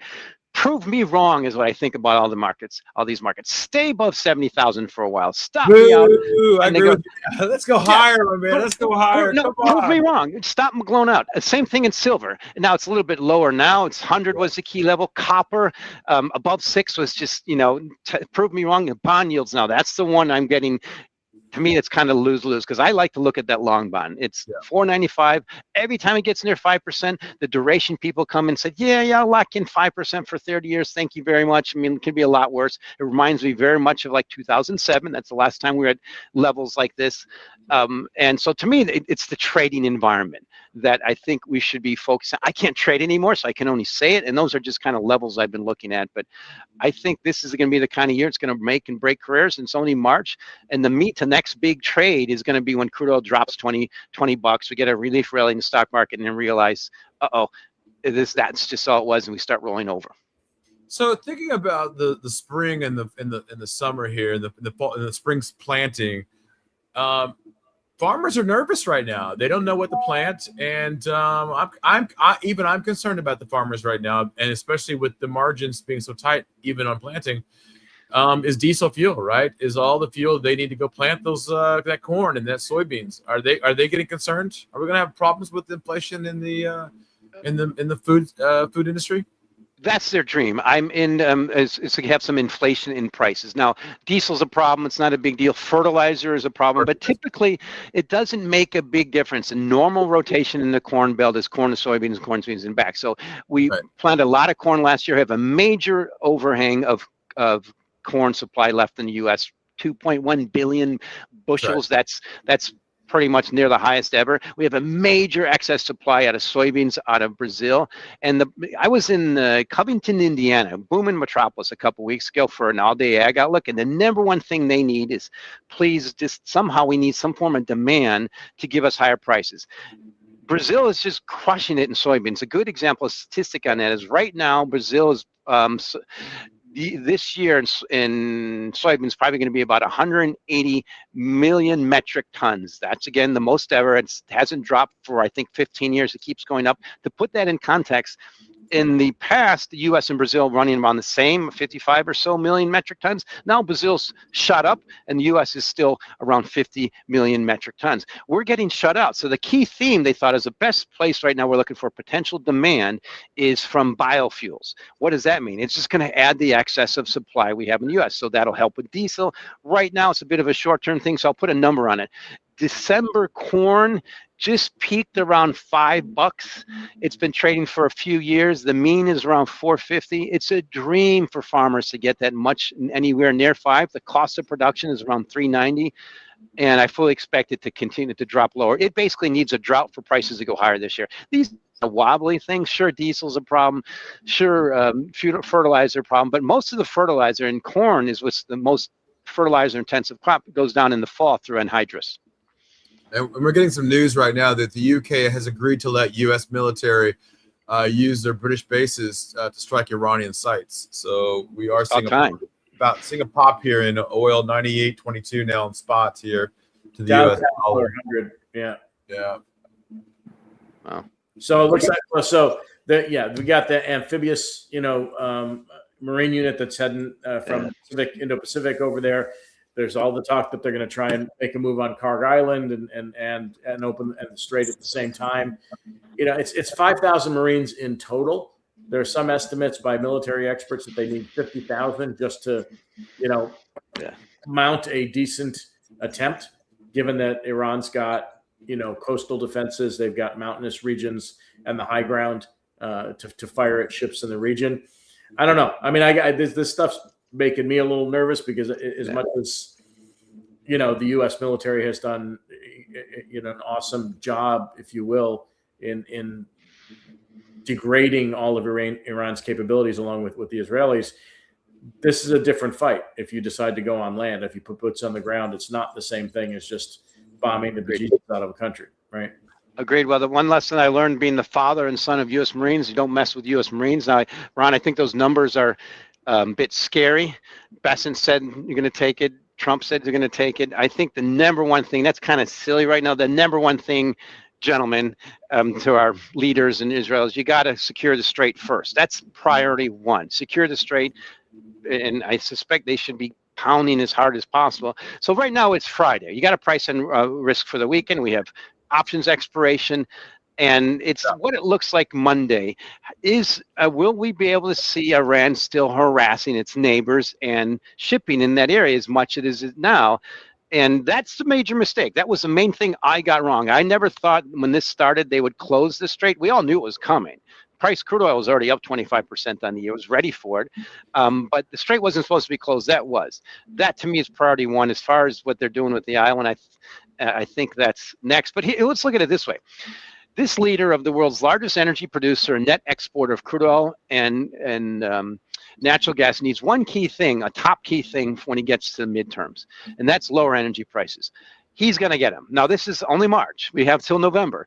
Crude oil futures are already going that way. We have a bit of a spike. To me, the sense I'm getting right now today, this is kind of as bad as it gets. One of the things that is telling me that is gold. Gold's collapsed, partly because I look at gold as bought the rumor, it sold the fact, and now it's looking forward to a more secure world where here's what I'm suspecting will happen. By the time Trump gets the midterms, he'll be able to say, Iran, the straits cleared up. And by the way, this unlimited friendship between Xi and Putin have lost as allies, Syria, Venezuela, Iran, and potentially Cuba.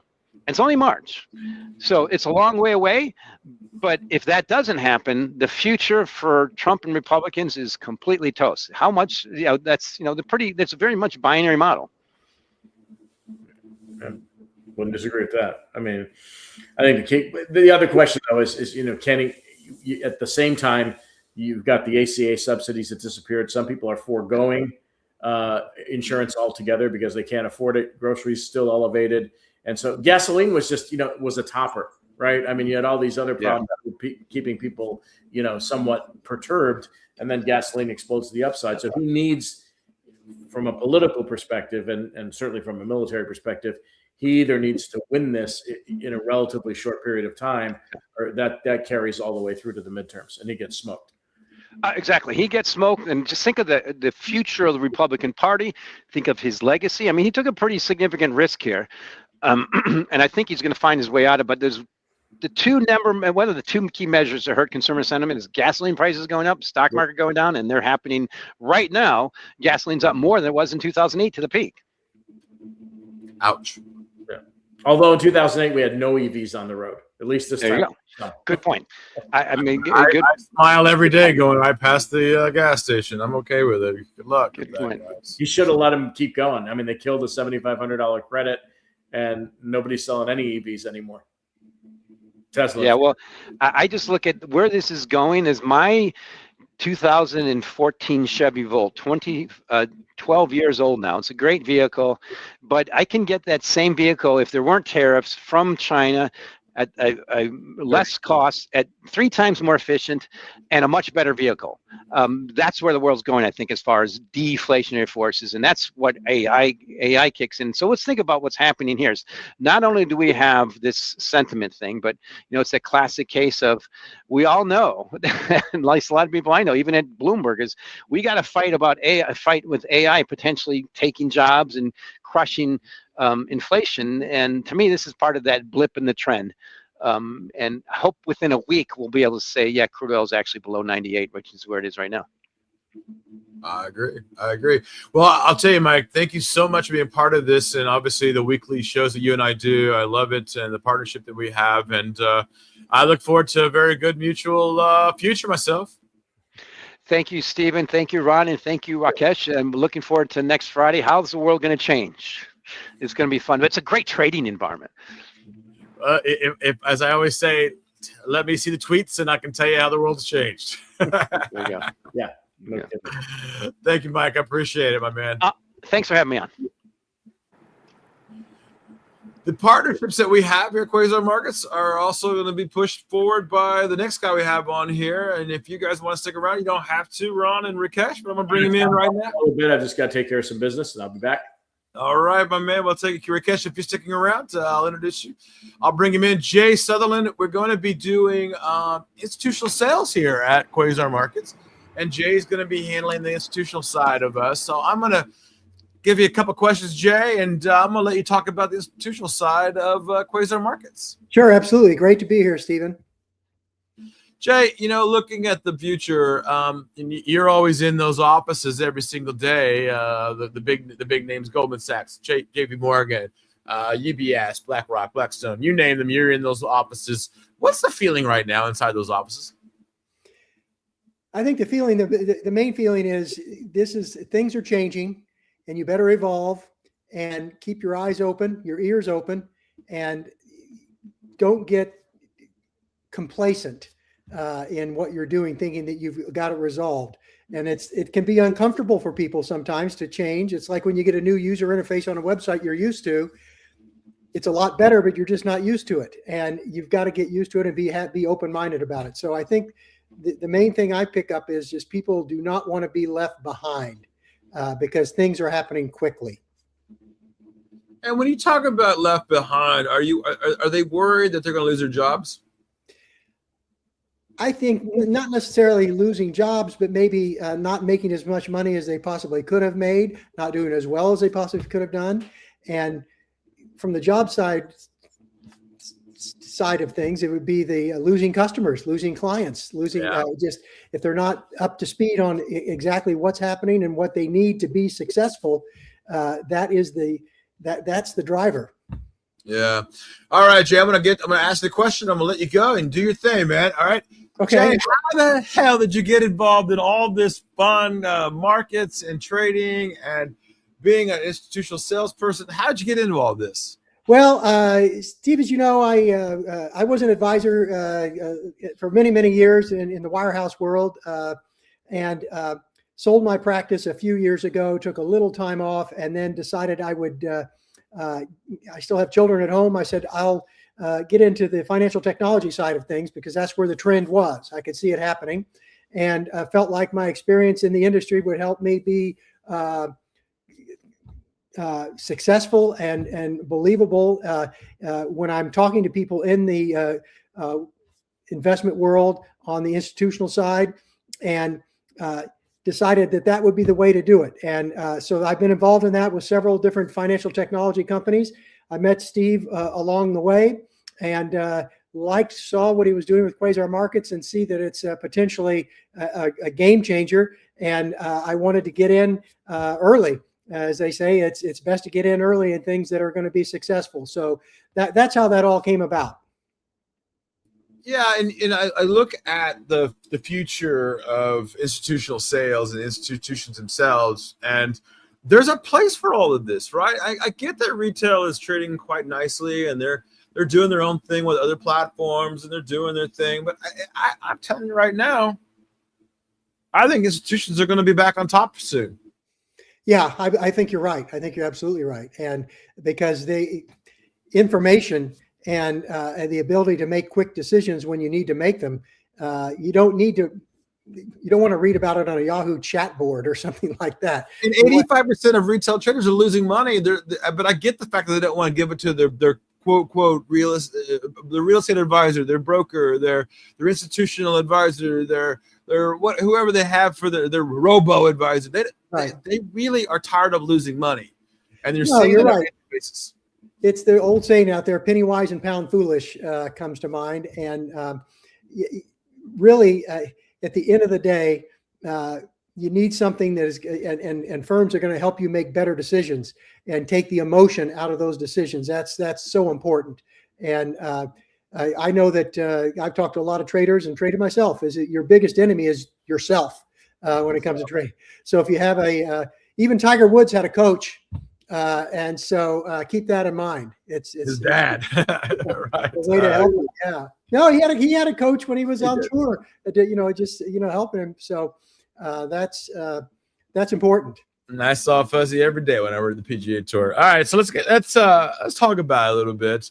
Quasar Markets, my man, we have done it. So we built the platform, we built the website. It's now live, as you know, and we just had Dealmaker on, Jay. So the retail can now buy, and institutions now that aren't part of us can now buy shares of our company. Right. Next week, and we now have merchandise and everything else. We did this in 2.5 years.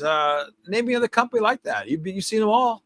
Yeah, no, I haven't seen anything come together so quickly. And what I think we're going to ultimately see is this could potentially be Quasar Markets is almost going to be the Kleenex of information and decision making and being ahead of the game is really what is the potential for it. That's where I see us heading.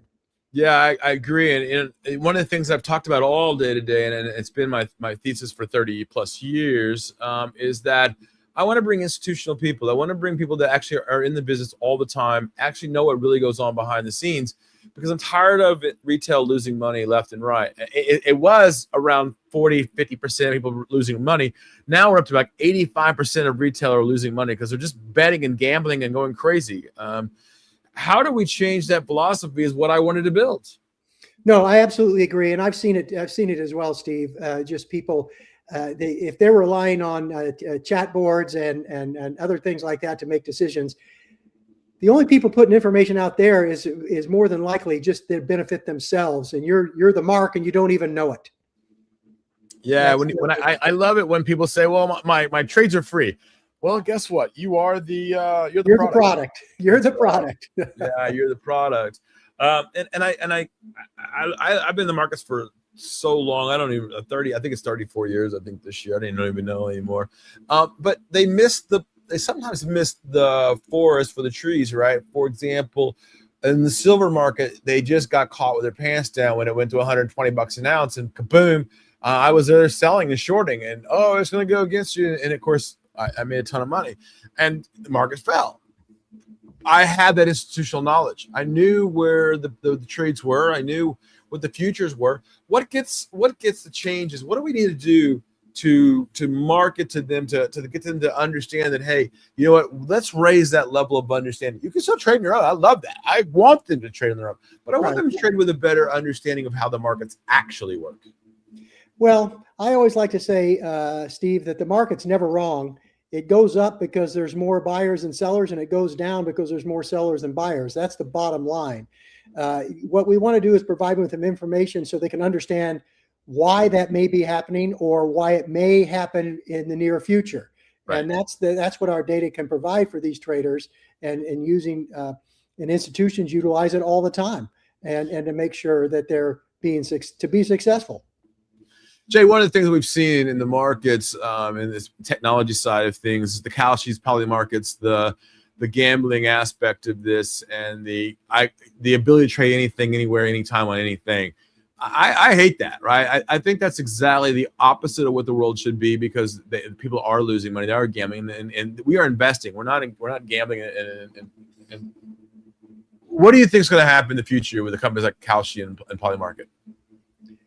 Well, I just think that gambling is just the house always wins. Keep that in mind.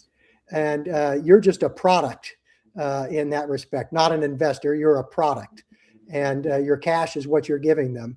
And I think that the data we provide can provide institutions and individual traders with an edge, just that, and to get emotion out of the equation, and which is so important. Yeah, and I've had to learn to circumspect my my own passions and get my emotion under control 30 plus years ago. What do these new retail traders need to do to get their emotions under control?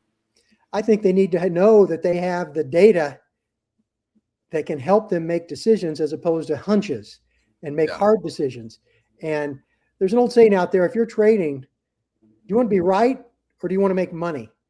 Right. There's two different things. And if you think you have to be right all the time, you're going to lose money.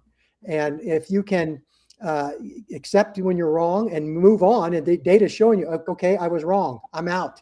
I think another good way I thought about sometimes years ago when they had those Texas Hold'em poker matches on TV. I'm no card player, but it was very interesting that the guys, when they had a strong hand, they pushed hard. And when they had a horrible hand, they folded.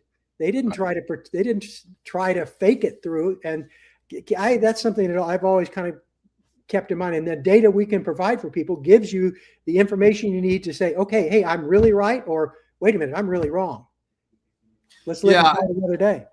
And thinking about it from the institutional side, I get to ask this all the time about, I wanted my son or daughter to get an internship in these big institutions. Are they still doing that? Are they training them the same way that they've trained them for 30 plus years? Is it technology? Are they hiring for AI? What are they doing differently now? Well, I think not necessarily. This added AI is just an extra arrow in your quiver, if you will. You still need people involved in it, and they now have an extra, more than an arrow, a machine gun instead of an arrow there to help them be more successful and train, and just make people accountable and disciplined. And discipline is so important. And it just that's the difference I've seen. Do they hire based on psychology profiles? Oh, I'm sure they do. I've never gone in the hiring, but I'm sure they do. That makes sense to me. And Jay, you have a very hard email to learn. It's just Jay at Quasar Markets, right? Right, that's correct. Yeah, that's a tough JAY. Yeah, that's it. I love it. We'll put everybody out there, especially the institutions that are watching right now. There's quite a few people out there watching, by the way. Look, I reach out to us, right, Jay? Yeah, absolutely. Happy to talk with you, and I'm all ears. Let's put it that way. And then we wanted to see how we can potentially help you and help each other is really what it comes down to. And I'm going to put Jay's email out there, just like we've had all day long, people just putting out email addresses. And that's how we are. I've always said, Jay, that the problem with a lot of times is that, you and I can talk. I can pick the phone up and call you, but the average person just can't pick the phone up and call people. And I want to make Quasar Markets a little more open to the public and to everybody, to be able to invest in it, to be able to trade, to be able to talk, to and bring the institutional side to the retail and retail to the institutions and create an ecosystem for everybody. No, absolutely. And I'm available anytime. I mean, I work from home. I'm remote.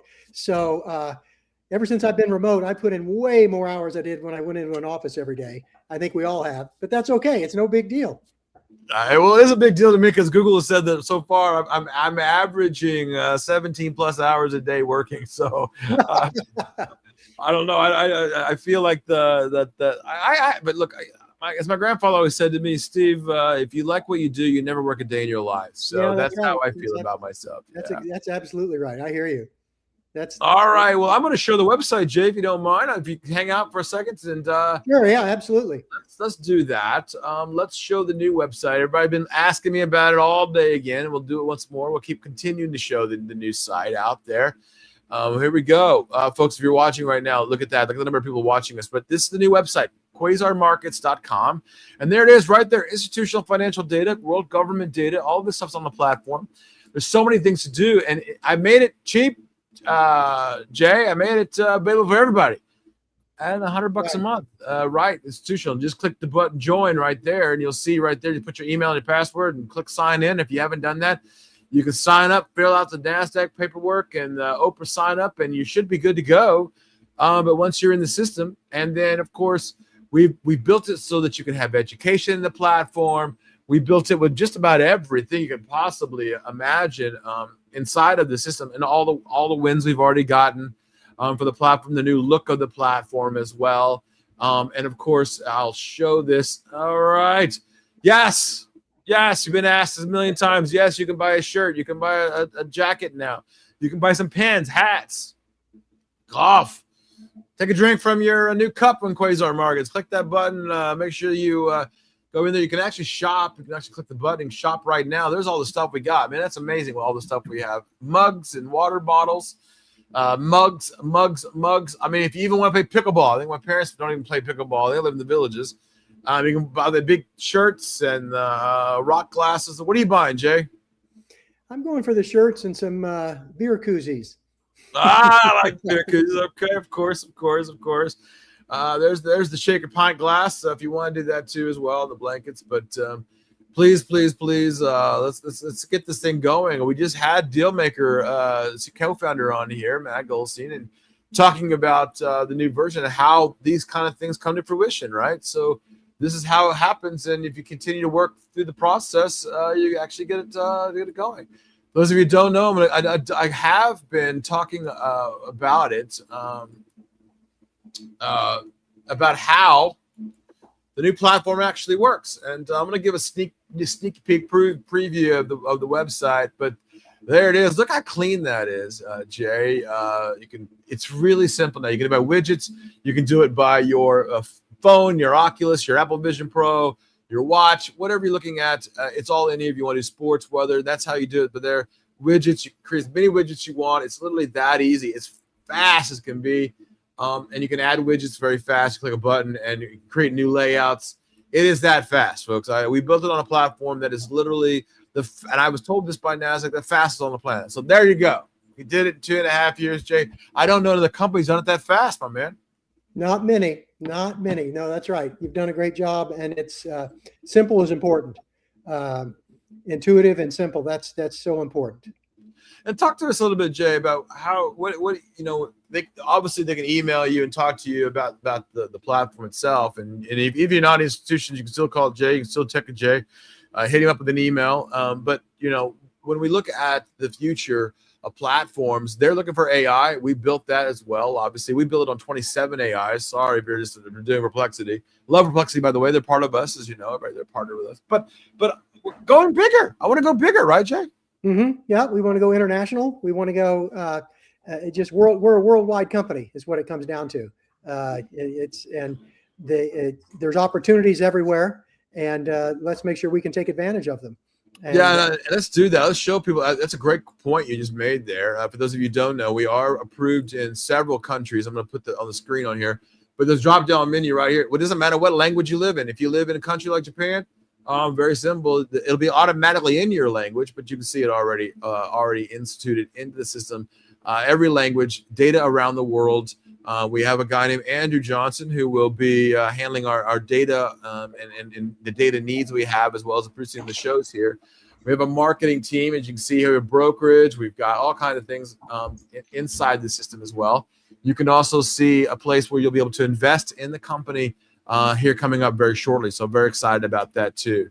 And Jay, I'm gonna put your email up there one more time, man, so everybody can hit you up with an email asking you about how to invest in the company and how to be a part of the company and how to sign up and how to get that institutional data. That sounds good, Steve. I'm happy to answer any questions anybody has, and I'll be the first one to tell you if I don't know the answer. I find out who does. Jay, we should keep talking as the oil has pushed up a little bit. Super micro SMCI has dropped still, so markets still seem to be volatile. The only way to learn about the volatility is right here in Quasar Markets. Yeah, that's exactly right. That's exactly right. Yeah. And if those of you don't know who the heck I am, which is by this point, not sure who in the world doesn't know who I am, but you can also click on my website too, by the way. Yeah, that's me on the floor. You can see me and you can learn about myself as well. But and Jay, and my email is very, very hard. Yeah, that's me and POTUS back in the day and people that I know and mentors. But Jay, I'll put my email address out there so everybody can hit me up, and I'll probably hit up all kinds of people hitting me up now, but I'm okay with that because that's who we are as a company. Stephen at Quasar Markets too as well. I'll put that up there so you can hit both of us up, and Jay up there as well. So Jay, that's how easy it is to get a hold of us, folks. Absolutely. All right. I'm gonna let Jay. I'm gonna ask you a couple of questions. I'm gonna step out for a second, and you can answer the questions for them.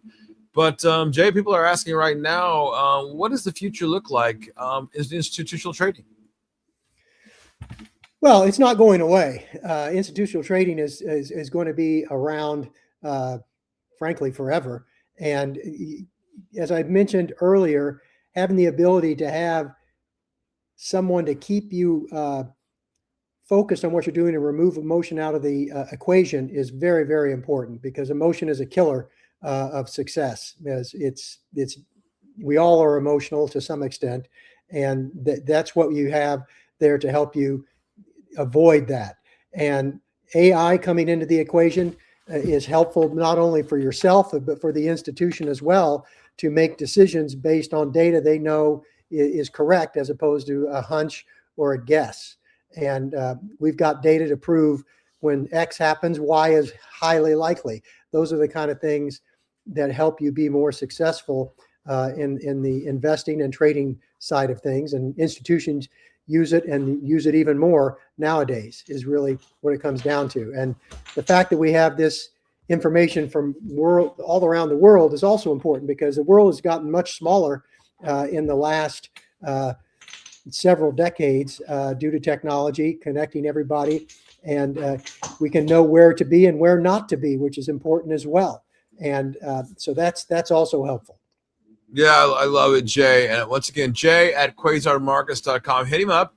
He'd love to talk to you about institutional sales. He'd love to talk to you about the markets in general, and see where everybody is. And look, small firms, big firms, retail, they're all going to go the same route, same price, and all that structure. We built it in a way that we want to bring the whole world right to your desktop, right Absolutely. to your phone, Yeah, right to absolutely. your wallet, right to that watch, right to that Oculus, whatever you're using.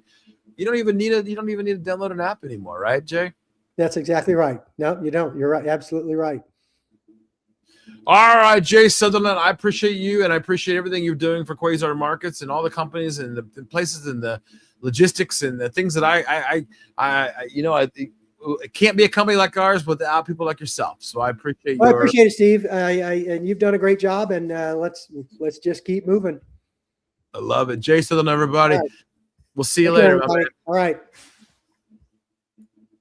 And, one of the things that I always say around here is that you can't run a business without great employees. And so one of those employees we have with us in the backyard there, I'm going to bring him in as Andrew Johnson. I'm going to bring him in here talking about data. There we go. Andy Johnson, how are you, man? Good. How are you? It's been a good day so far, and we're going to talk about some DeFi in a little bit here, but overall it's been great. Yeah, and one of the things that I've said all the time, Andy, is that I want to bring the world to the right people, right? And for those of you out there that would like to be on Quasar Markets Live, as you know, we have a huge following, and I appreciate everybody out there. Thanks for the reposts, likes, subscribes, all the fun things you guys are doing. But the back end couldn't be done, the social media, without Andrew Johnson. And you know, I've given a whole list of people to put on the show, but he has gone out there, found more people and more people and more people. And if you want to be on the show, Andrew, I'm going to put your email out there. People want to be, yeah. But talk to us, Andrew, about the process of how to get on the show. Yeah, so you guys can send me an email. We're going to have a list out, and you guys can kind of send an email, say what you do, what your expertise is in. And, you know, we cover all different sectors, you know, in all markets. So if you're a sports guy, we'd love to hear your sports takes, good or bad. You know, even there are bad takes, you know, sports takes, they kind of go anywhere. But we have top oil people, top market people. You know, if crop profit, they cover essentially all farming data, like any kind of market niche that you can think of. We want those type of people. We don't want people who are really good marketers and they say, oh, well, I have 1 million followers, so I'm better than you. No, we want the people who don't have that big of a following. They know they're the best in their field, and we want to bring them to light. Because a lot of times the smartest people don't have the biggest platforms. And that's one of the biggest problems right now is people will sell these courses, people will sell their Instagram accounts and say, oh, well, I got the best followers, so that means I'm always right in the market. And people have found that out the wrong way and the hard way lots of times. But there's also another aspect is if you have a website, you have a module, or you have data that you think that's be useful for traders, please reach out. I will probably find you before you find me though, because we are going to be getting all data across any, like I said, any market. So, but if you have an idea, you have a module that you want to build using our data, please reach out because we want to make all modules covering all markets in all situations. Yeah, and we talk about it from the perspective of trading too, Andrew. And one of the things that I've always said is that it's not just about getting a stock quote. I get that anywhere. It's about having real-time access. It's about having access. Oh, well, I have real-time access. No, you don't. No, you really don't. I'm giving you institutional data directly from the markets, directly from the floors. That's what separates us. We're not a third-party company. I don't believe in third-party companies. I believe in partnerships and ecosystem. I believe in partnering with the NASDAQ, which they have. Great partnership with NASDAQ. Great partnership with ICE, the New York Stock Exchange. Great partnerships that are outlasting the company. I'm excited about this. Google, Facebook, all their data. We got it, folks. And connecting it and using it. And Andrew's out there finding me data from Japan and Germany and UK and LATAM. Oh my goodness, the amount of data that comes in from those countries, and be able to see it the way that they see it in their language and see it the way that we see it in our language, regardless of who you are. Super excited about that side. Well, I'll say too is a lot of people say, oh, we have all the data in the world and we're better than you. But at the end of the day is you can get the data, but if you can't actually use it correctly or have a system that can actually find connections in the market, their data literally means nothing. It doesn't matter. Yeah, you have different data points, but good luck trying to use it. What we built is a system where any data that you have or we have, we'll be able to use it with our machine. And that's really the difference between us and other people is we can actually use the data that we get and we find. So I think that's really the main difference upon, other startups or my AI startup module.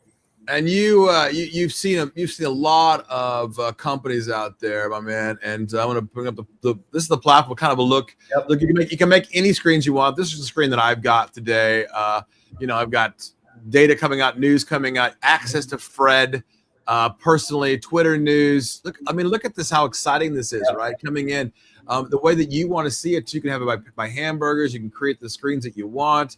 I love this, right? You have all the kind of news that you're interested in. We have all, so many places just have one type of news, and we've got it every which way you could possibly think about it. You can have hamburger menus. Well, it's funny.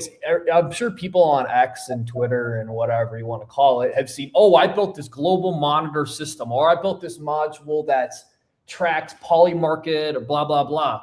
Okay, man, you created a great front end visual display, but if you don't have the correct data, you're just fishing for clicks. You're just getting views. But the main idea is, but we have the front end material. As you can see, we are partnered with all these different sources. We have our Quasar Markets AI, And we can actually utilize the modules that we build on the front end instead of just, holy crap, this guy changing the poly market space with his front end model. It's like, okay, dude, like that's great, but his data is from like 10 years ago and it doesn't even work, and it's not even going to make it. Yeah, and one of the things, you're absolutely right.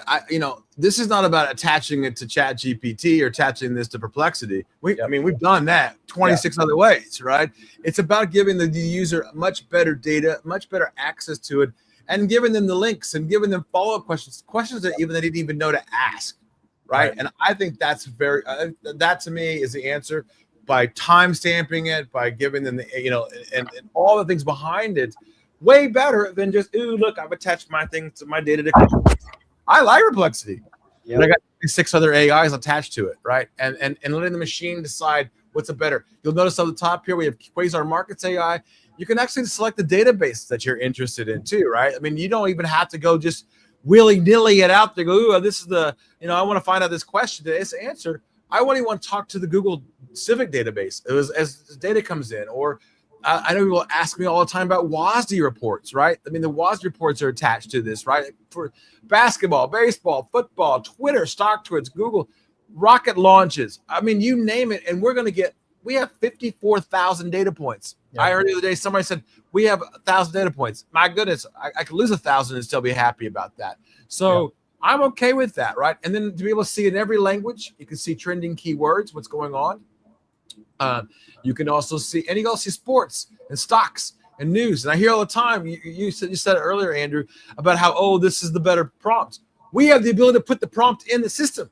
The prompt you think is so great, attach it to real institutional data right here. Yep, exactly right. Because at the end of the day, like, you can have the best prompt, you can have the best front end model, but if you don't have the correct data and it's not like optimal for your module, you're just making like a project, like a school project to show your teacher that you built something.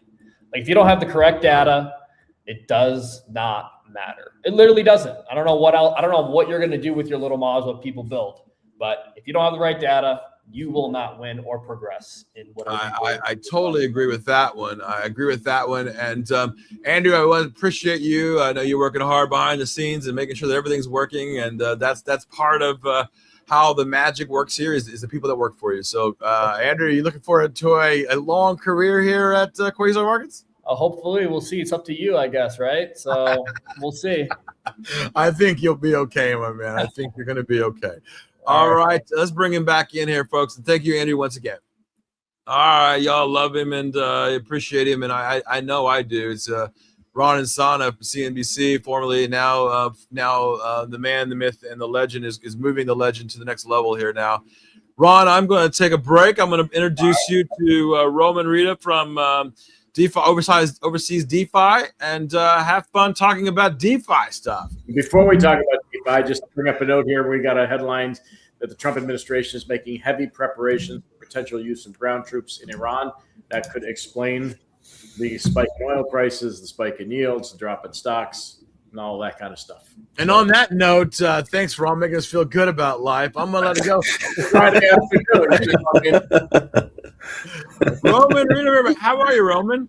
I'm doing fantastic. How are you? I am very good. I'm going to get out of your hair, let you and Ron have a chat about DeFi. I love the DeFi world. Yeah, absolutely. Thank you. So, Roman, I'm an old guy, and like everything that I read about DeFi is from the 19th century and independent banks issuing their own script and people arbitraging bad credits against good credits with their paper currency. And that's my understanding of DeFi. Bring me up to date. Yeah, sounds good. So decentralized finance is a permissionless financial model that's run on the blockchain.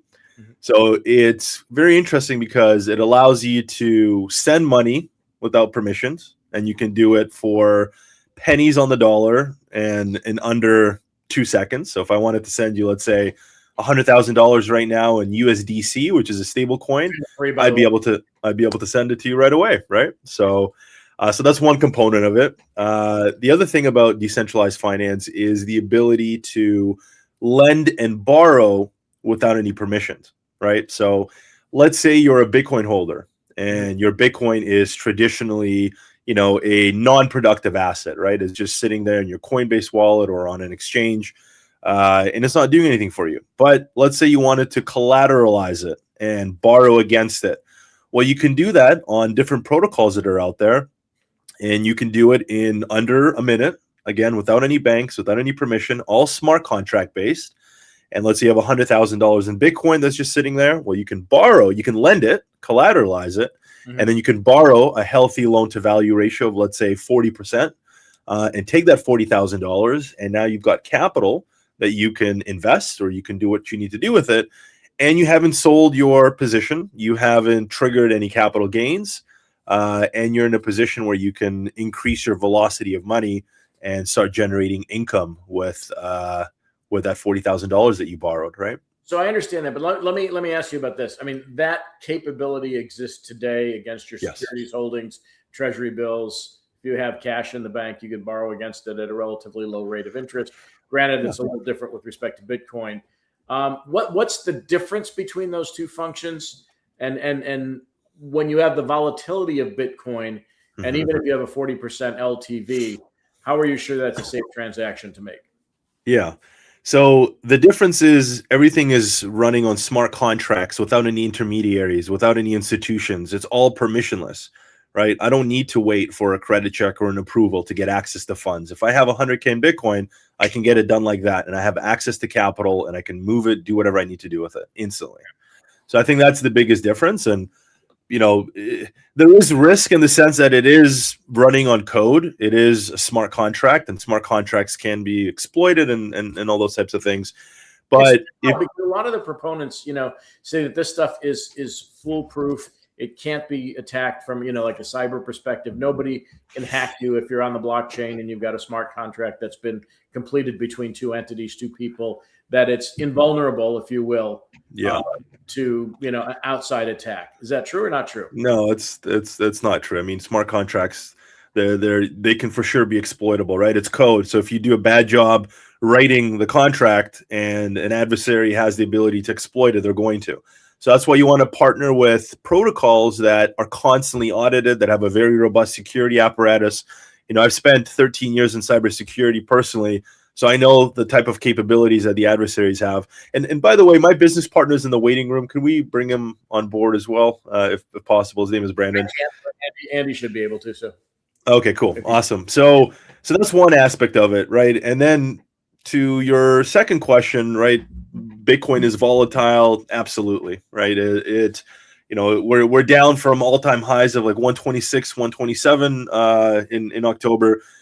So the reason we borrow 40% LTV is because, even with a massive drop, and Bitcoin's not going to drop, 40, 50% in one day. It could happen over a week or two, right? It could happen over a couple of weeks, a month, right? And for sure it can go down. But you have two options at that point, right? You have the ability to either repay your loan, right? And by the way, when you're borrowing against your Bitcoin, what's beautiful about this is there isn't a repayment schedule like a traditional finance agreement, that you don't have to make payments every month. A small percentage gets taken out of your wallet every single day, right? So let's say you're borrowing at 5% APY, a small percentage comes out of your account every day. Now, if Bitcoin increases more than 5% per year, which historically it has significantly, you never have to pay this loan back, right? You can just keep borrowing more as long as you're managing your loan to value ratio. Now, the other thing that you could do is you could buy more Bitcoin and you can lend it.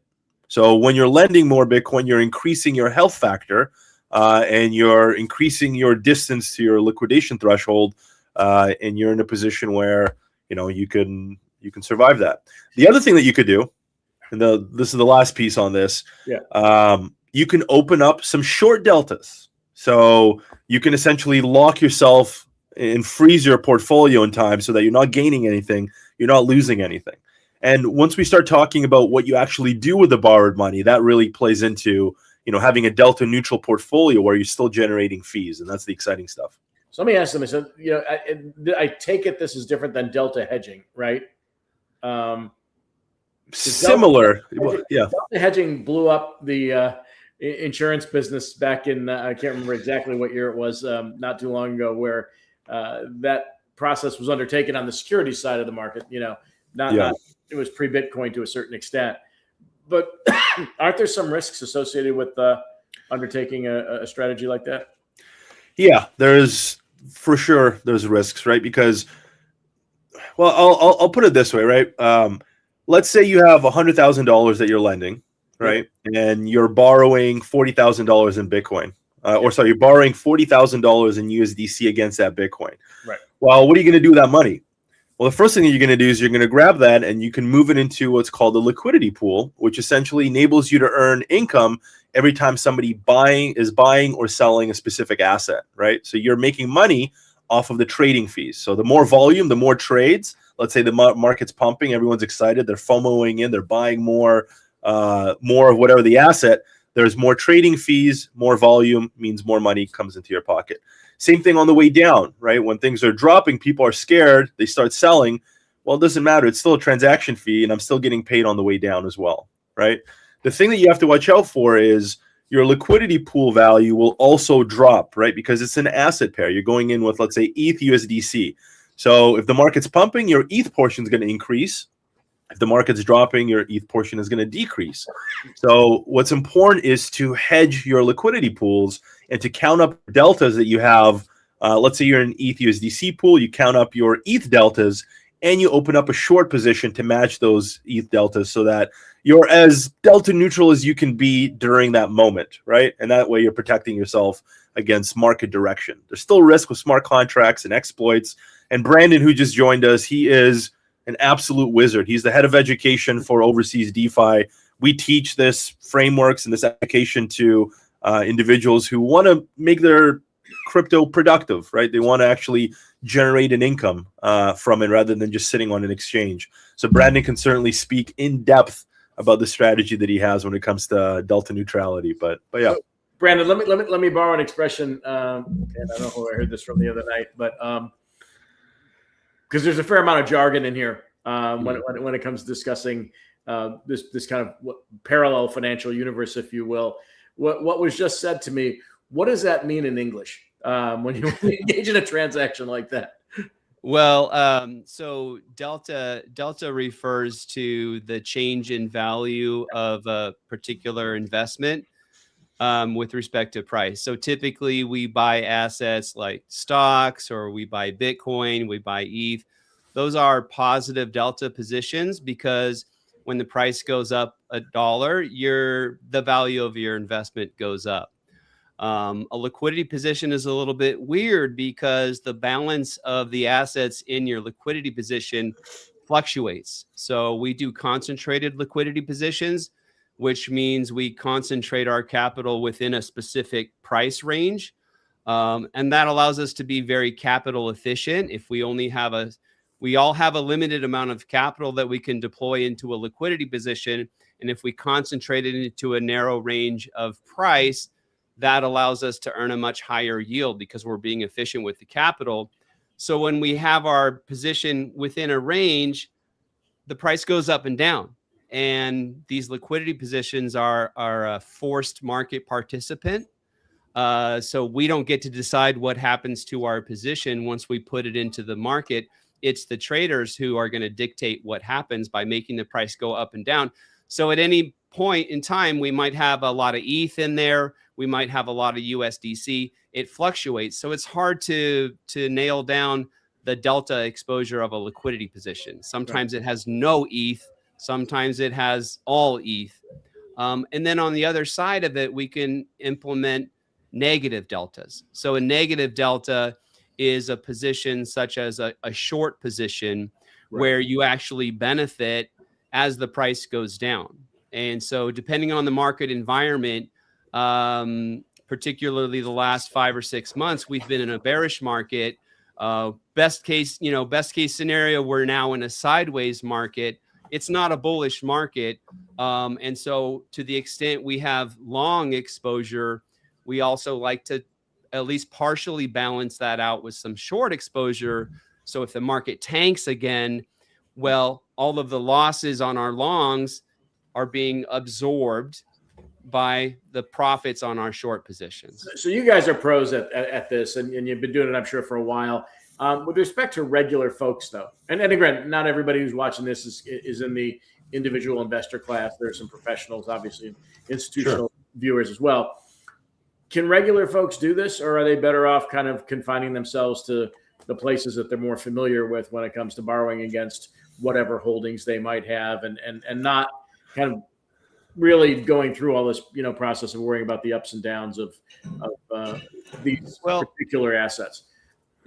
What we do is, I would say, a little bit more sophisticated than your average retail investor, which is why we have a business that teaches people how to do these different strategies.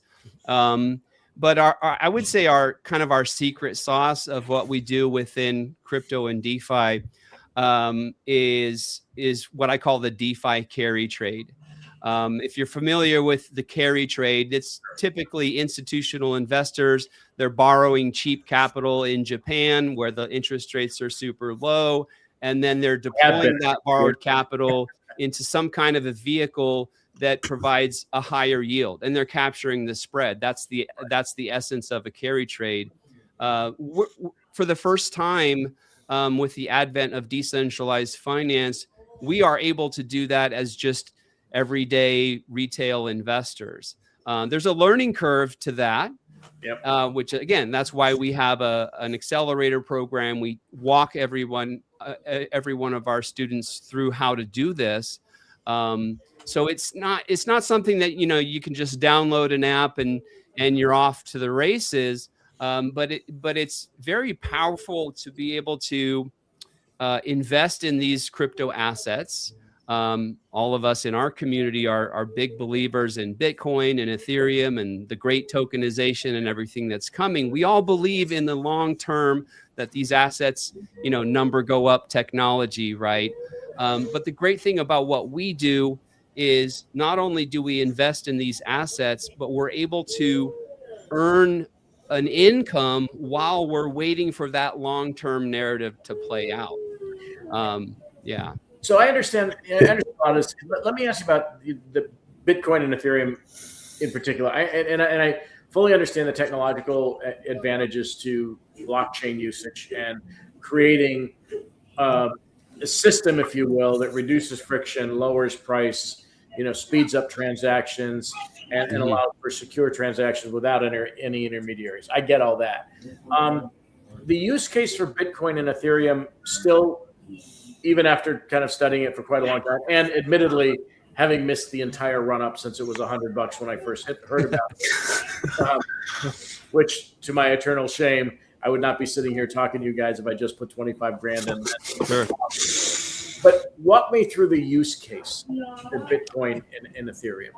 Yeah. So the Bitcoin narrative is pretty clear at this point. The whole digital gold. Yeah. A lot of people understand that at this point. Although it's hard money. Outperformed Bitcoin by leaps and bounds in the last year and a half. Pardon? Gold has outperformed Bitcoin by in the last year and a half, anyway. Sure, right. If your lens is focused in on the last year, 18 months or so, then there's been some outperformance. If you zoom out to the entire track record of Bitcoin has massively outperformed basically everything else. But the value of something like Bitcoin is that it's hard money. It's arguably the hardest money on earth, meaning it's very difficult. It's algorithmically increasing the supply, as opposed to a bunch of central bankers getting it together in a room and deciding this is the inflation rate of the currency. This is the debasement trade, right? For me, the Bitcoin narrative is one thing I'm excited about. I'm way more excited about what I call the Web3 and DeFi narrative. So we're in a transition now where the entire global financial industry is transitioning from centralized systems and fiat currency into decentralized systems and blockchain rails, right? Mm-hmm. So as that migration takes place, the network effect is going to take over. And blockchains like Ethereum, BlackRock has already started building on Ethereum. They're deploying trillions of dollars of real world assets on chain. So that migration is taking place, and I want to be a part of that. That's why I want to buy Ethereum. I want to buy HBAR. I want to buy SWI, Solana, and I want to hold on to these coins for the long haul, 3 years, 5 years, 10 years. But I'm a human. I need income. I need cash flow. So that's the great thing about our borrow low, earn high strategy, the DeFi carry trade. We're enabling ourselves to hang on to these assets. We don't have to sell them. We can wait as long as it takes for that narrative to play out. And in the meantime, we can earn really nice yields on the borrowed capital. Let me ask one larger question just about decentralized finance and what Brandon was just describing. It's interesting when you talk about central banks, you talk about their decision-making process and the existing system that we have, breaking away from it so there's no sovereign involved. And yet the industry has been lobbying very hard for a regulatory regime that is, for all intents and purposes, centralized around places like BlackRock and other large-scale financial institutions. Is there any cognitive dissonance there between pure DeFi and then being plugged into the existing financial system? Well, I'm a strong believer in the great tokenization. I believe in a future where all assets will be tokenized on chain. New assets will be minted into existence on the blockchain, because that makes sense. Public price discovery, global price discovery will happen on a decentralized,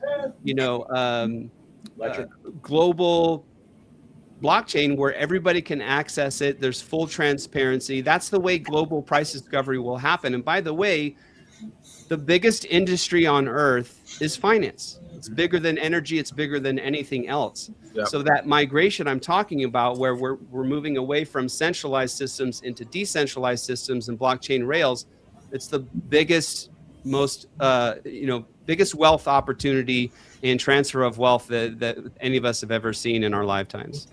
And just to add to that, like the exciting piece, like what does it mean to the average everyday person? Well, it means that if I buy some Tesla shares, right? Well, they're tokenized. I can lend them, let's say. I don't know how we'll lend them. Maybe it's on Aave, maybe it's on other protocols, but I can lend those shares. I can borrow against them. I can grab that capital. I can deploy it into a liquidity pool. Or I can grab my tokenized real estate asset that I own, or maybe a fraction of it, and I can borrow against that. And all of a sudden, I'm moving capital from illiquid sectors into other parts of the economy where I am getting a better gain. And I'm doing this in a permissionless way where I'm constructing my portfolio holistically against everything that I'm managing. And I think that's very powerful because you're eliminating the amount of intermediaries that are involved. The cost is going to go down, the speed, the efficiency, all that stuff. Now, what are the implications as far as the valuation of these assets when people can get in, can get out, can move them here, can move them there? I think that's it's something that we're trying to figure out. I think the industry is trying to figure out. There's a lot of big players talking about it because it is going to have an impact. But overall, I think that's the direction where finance is heading, and it's an exciting world. We're going through this evolution right now, and I don't hear too many people talking about it, right? I think once the Clarity Act passes, hopefully passes, this year, there's going to be a lot of headlines around what we're kind of talking about right now, and decentralized finance might be front and center. So it's an exciting time. Don't discount the Genius Act, which has already passed, and stable coins are, I think, a much bigger deal than a lot of people think. Stable coins is. I was just listening to some commentary from Nick Bhatia on What Bitcoin Did podcast just recently, and he was talking about how important the U.S. Treasuries market really is. And how unfortunate it is that we have this Eurodollar system where the U.S. doesn't have any control, doesn't have any regulatory authority over dollar transactions that are happening everywhere outside of the United States. And the Stablecoin Act, the Genius Act, is really designed to start to chip away at the Eurodollar system to where now the U.S. and the government and the regulators here can have an impact, can have visibility on more transactions that are based on U.S. dollars, and making sure that that economic activity has the best interest of the United States in mind. So what I like to think about too is stable coins are happening for sure. The US dollar is going to continue to have a major role. I'm not one of these people that thinks that the dollar is going away. If anything, in recent times, the dollar is strengthening compared to all other fiat currencies. And thanks to the commentary I heard from Nick Bhatia just recently, I'm now understanding how important the treasury market is. Treasuries, that's the real world assets that's being talked about and being placed on chain. That's RWAs. That's the main use case is treasuries. So I like investing in the infrastructure behind how does all this tokenization happen on the future? That doesn't benefit the Bitcoin narrative at all. There is no such thing as tokens on the Bitcoin blockchain. There's no DeFi on the Bitcoin blockchain. Don't get me wrong. I like Bitcoin as an asset, as the hardest form of money on earth. But the real growth in the next few years has to do with real world assets being tokenized on chain. And the big winner there, a lot of blockchains are going to win, but Ethereum, the Ethereum ecosystem is really crushing it. Why you're seeing the digital asset treasuries being built out the way they are. Yeah. And unlike Ron here, Brandon, I actually did buy Bitcoin by big time at $75. So yeah, Ron. Hey man, listen, I was just raised differently. It's hard coming out of the business that I grew up in, where we were not allowed to trade at all for quite a long time, and then just you walk out and you have a degree of caution that has been baked into your personal system that is hard to shake. Yeah, you beat me, Stephen. My first Bitcoin was purchased in 2013 for $77. So I got you beat 74, Yeah, 75. nailed When it. I bought my first 100, 200 actually Bitcoin. It's interesting, and you talk about it. I feel kind of like Gandhi, right? At first they make fun of you, then they beat the hell out of you, and then they finally join you. And the New York Stock Exchange is now right on target with us, right? Saying, hey, yeah, we're going to tokenize 24/5. So they understand that, they're using Chainlink. I love that, the DeFi side. But, I thought I saw Ron and Son about to have a heart attack talking about DeFi for the last half hour. So I thought I'd step in and talk about your company, DeFi. I didn't. Yeah. This was. I just wanted to learn more. That's all. I love it. Overseas Great DeFi. conversation. And I think as part of being here, right, is the education side of this. So real quickly, I'm gonna share overseas DeFi and how to get a hold of you guys. Sure. There we go. There it is, overseasdefi.com. I'm gonna put the link up there for everybody to click that button right now, so you can get a chance to see them. There is an ad right there on the front as well. You can chat with their investors as well. There it is, and you have very big names that have partnered with you guys so far, right? And you already know which way you're going. I love that side of it too. This is a really great website, guys. Really, really well done. I'm really impressed.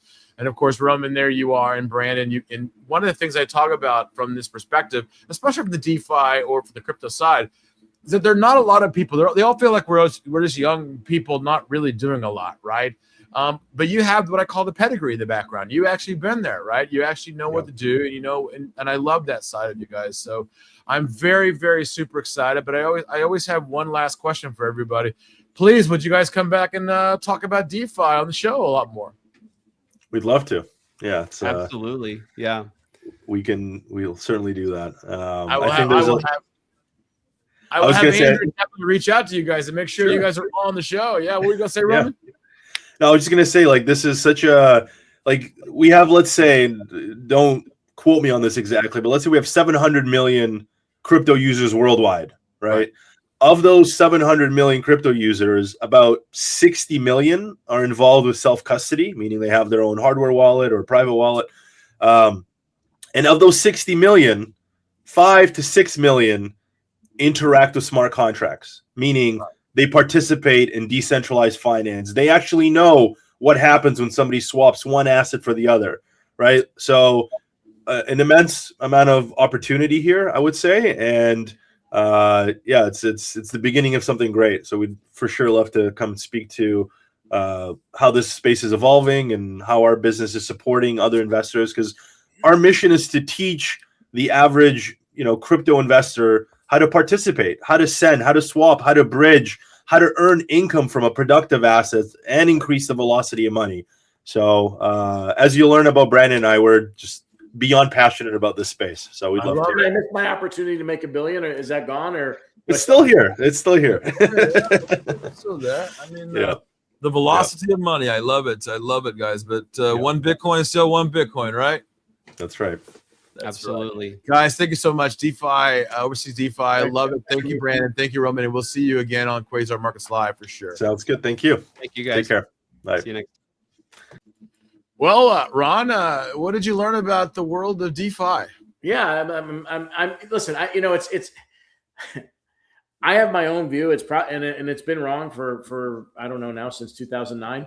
I still, as much as I study it, I fundamentally, there are parts of it that I don't understand. I'll be honest, in terms of what its ultimate use case is. I get blockchain. Listen, a friend of mine's got an ad syndication and distribution business that uses smart contracts, that uses blockchain for human verification to ensure that an ad is being seen by a person as opposed to being dumped into a bot farm. So I understand there are a variety of use cases. I think the stablecoin thing and the DeFi thing still elude me to a certain extent. But if there's gold in the ground, we should be able to tokenize that, right? If you can't sell that asset, or you have a home and you can't sell it, you want to sell it faster.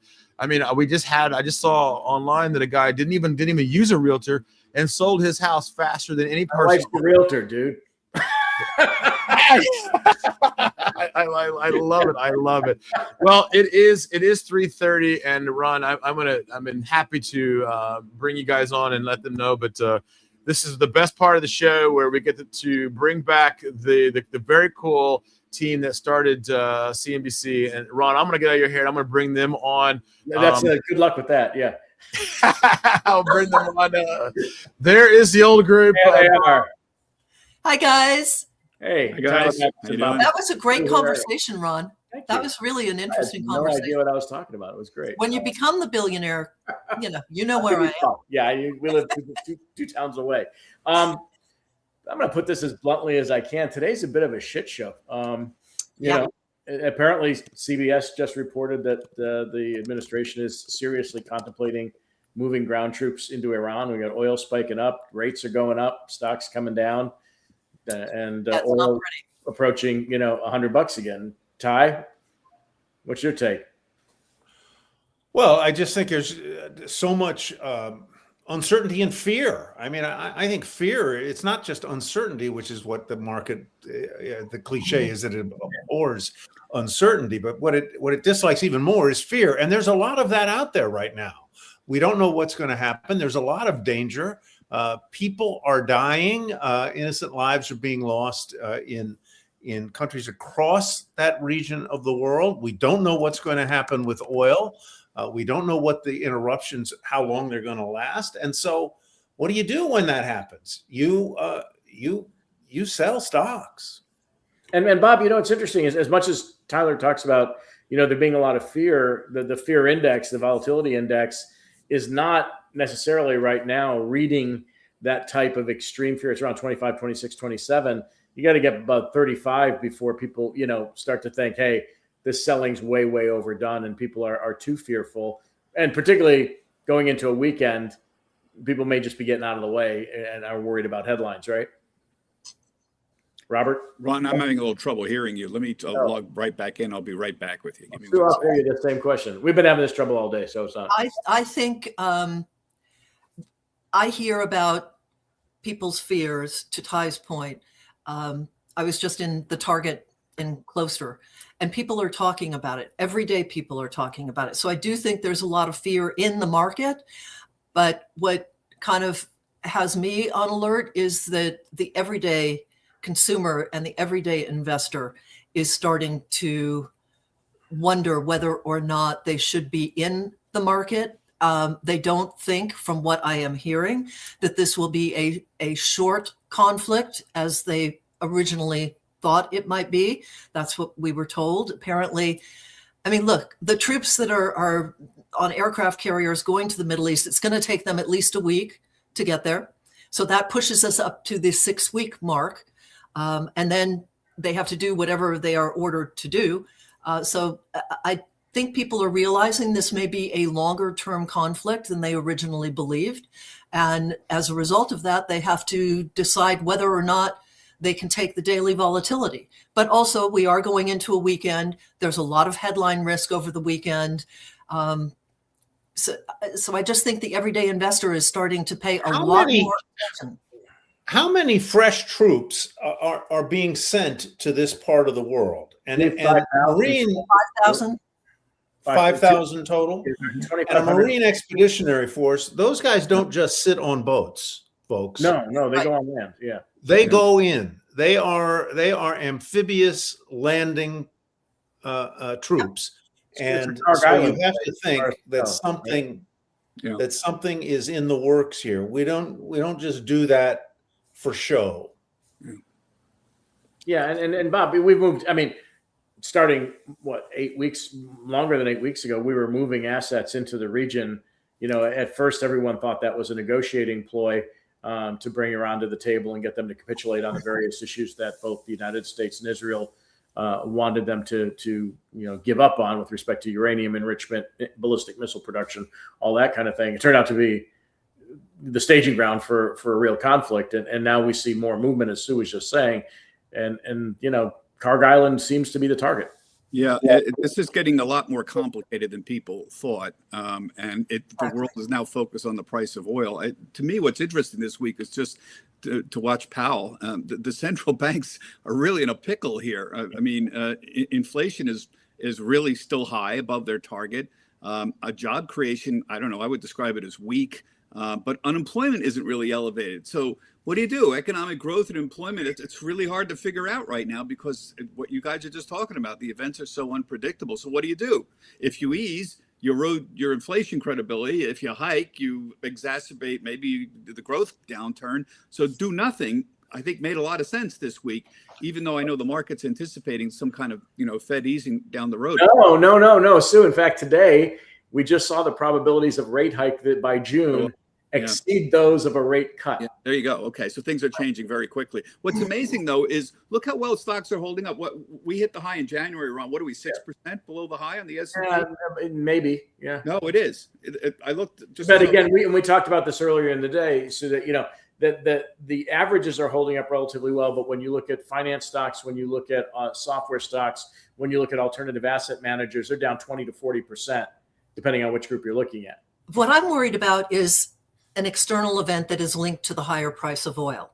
Yeah. If you look at some of the oil importing countries, they are carrying a lot of debt. That debt is US dollar denominated. As the price of oil goes higher, they have to pay more for that oil. Their debt increases, but they're going to have to pay back a much larger amount of debt in US dollars. And, I keep thinking back to long-term capital management and the Thai baht. And I just feel like there may be an external event out there that's linked to oil. And then you have to look at the banks that are underwriting some of that debt for those oil importing countries. And I worry about an external event that might affect some of the banks that are holding that debt, like a BNP Paribas or something along those lines. Yeah, Ty, that's interesting. I mean, the external event being, the contagion effect that comes from countries being hit harder by oil than we are. And that's Japan, that's South Korea, that's China.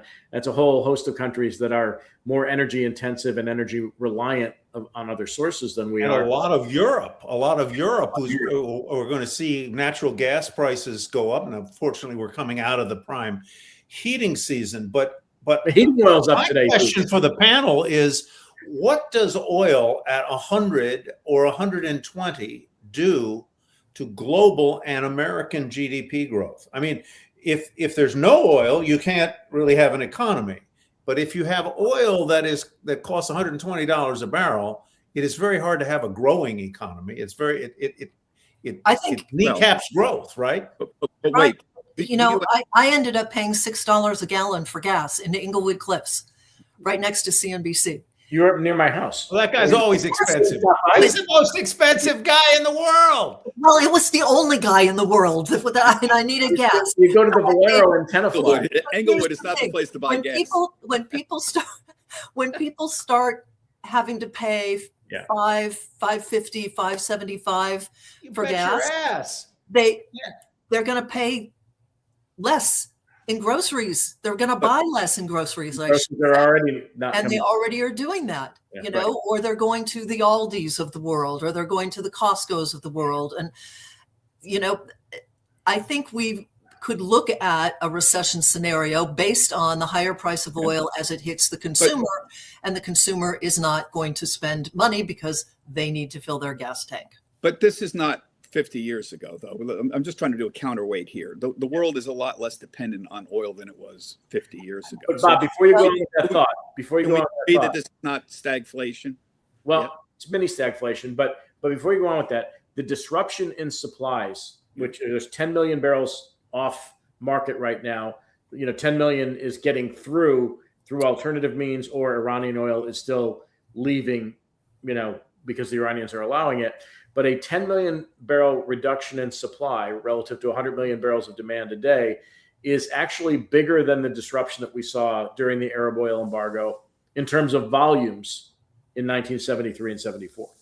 But we don't have, it's not, I keep people throwing the stagflation word around. We do not have the unemployment levels that we had anywhere near in the mid 70s. We don't have anywhere near the inflation levels that we had in the 1970s. It's not, it's just, I'm not trying to downgrade what Sue was saying, because I think she's right, but we are less dependent on it. And this is not 1974. So I've been referring to I hope you're right. I hope you're right. I've been referring to it as a mini stagflation, but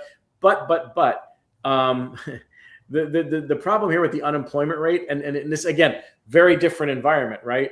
If you have 600,000 deportations and 1.4 million people voluntarily leave the United States, and the equilibrium unemployment rate is just going to hold steady if you don't add jobs or subtract jobs, the unemployment rate is not going to jump. The Fed chair said that himself. It's just we have a different environment where employment dynamics in this low hire, low fire free, environment are very different than other periods that we've seen. You may not need a spike in unemployment to suggest the economy is weaker than we think.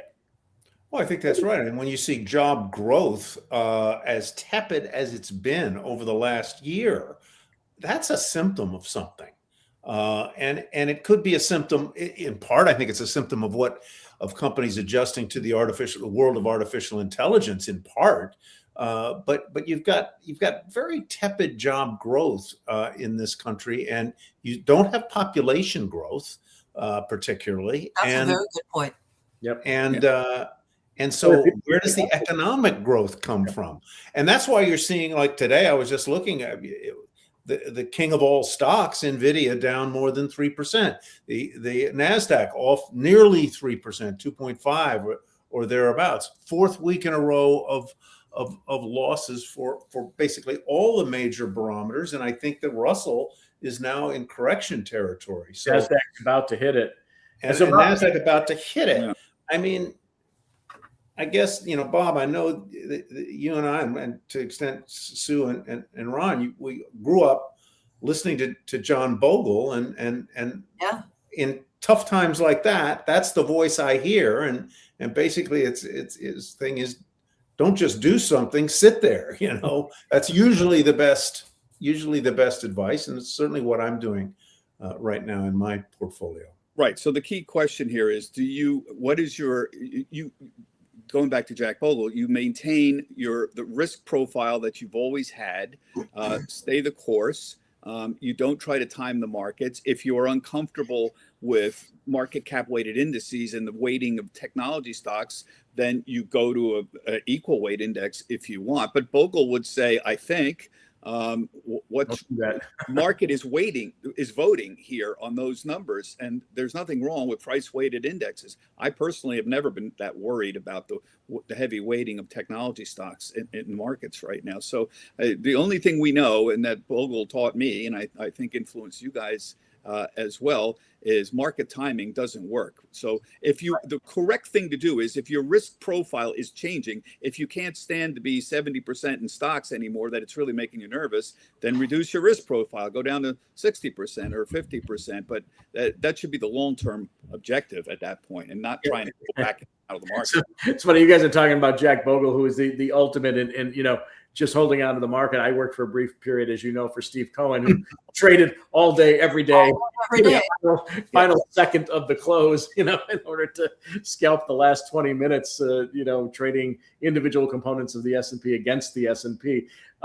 Depends where your head is, Sue. I mean, some people do want to trade in time and take that shot, given that, the market looks vulnerable. The average correction on an annual basis is 14%. And so, as far as the S&P is concerned, we're only a third of the way there. I think it depends on where you are in your life. Yeah.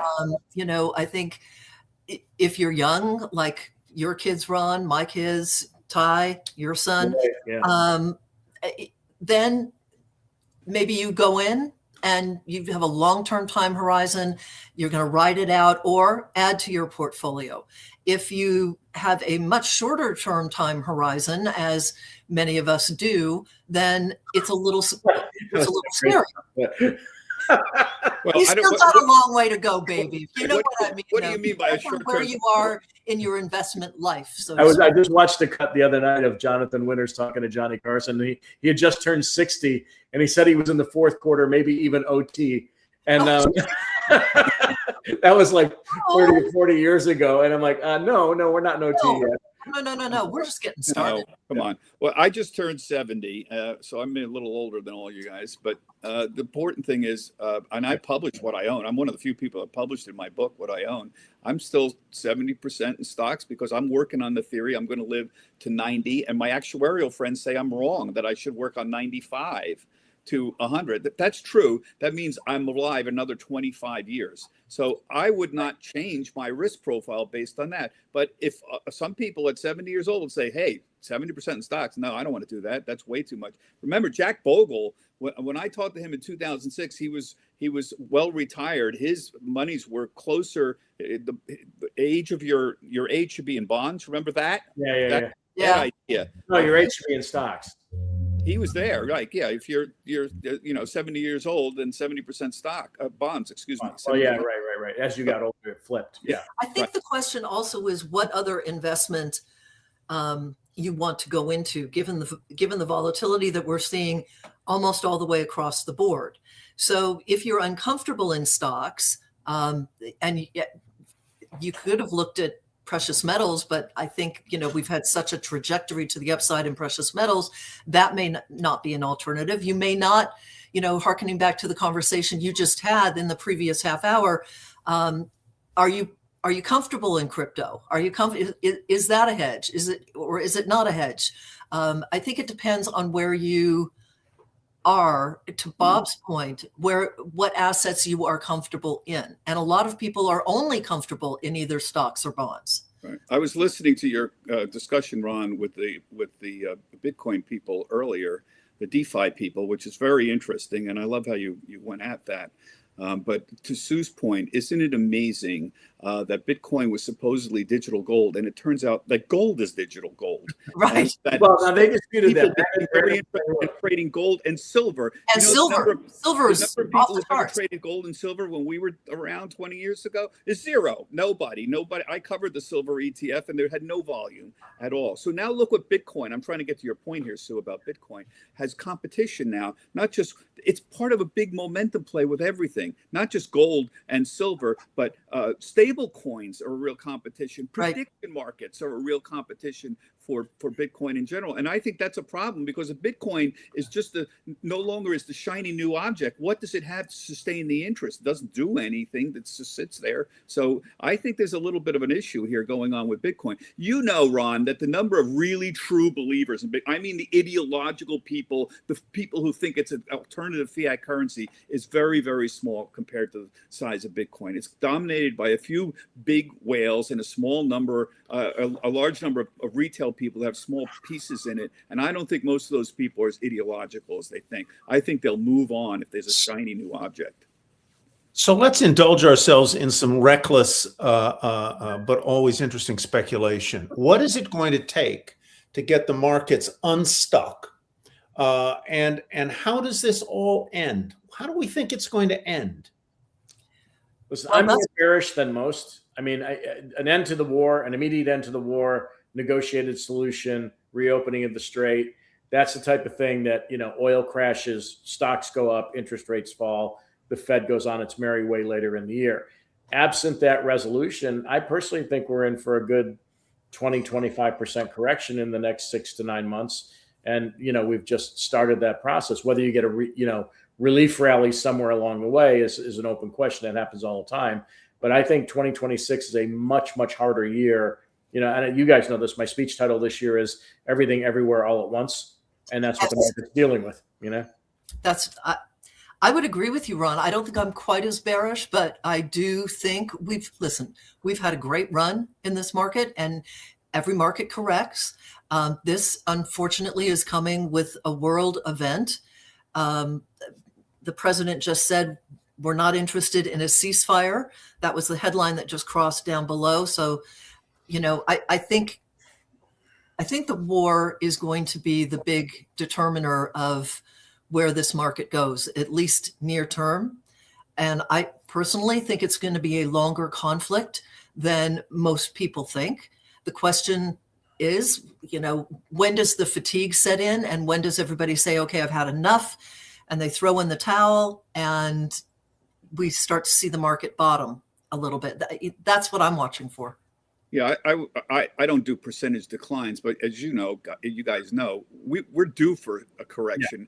In general, absolutely. It's been remarkable since 2022. We were down 18%, but the last few years have been remarkable, really well above normal growth at this point. So I agree with Sue. The longer the war goes on, the more problems we're going to have globally. But right now, the market's already reflecting some concerns. You know, the PE level is now down to 20.6. I saw it this morning. So we were 22.5 on the estimates in January. So the market, some risk has already come out of the market. The tech stocks the numbers are incredible. They keep going up almost every week. I think they're expecting a 40% increase in tech earnings in 2026. It was like 30% a couple months ago. So there's a lot of risk here associated with growing earnings, largely from tech group. Healthcare and industrials, they're even actually down a little bit on the year. So the concentration risk in tech, I think, is very real.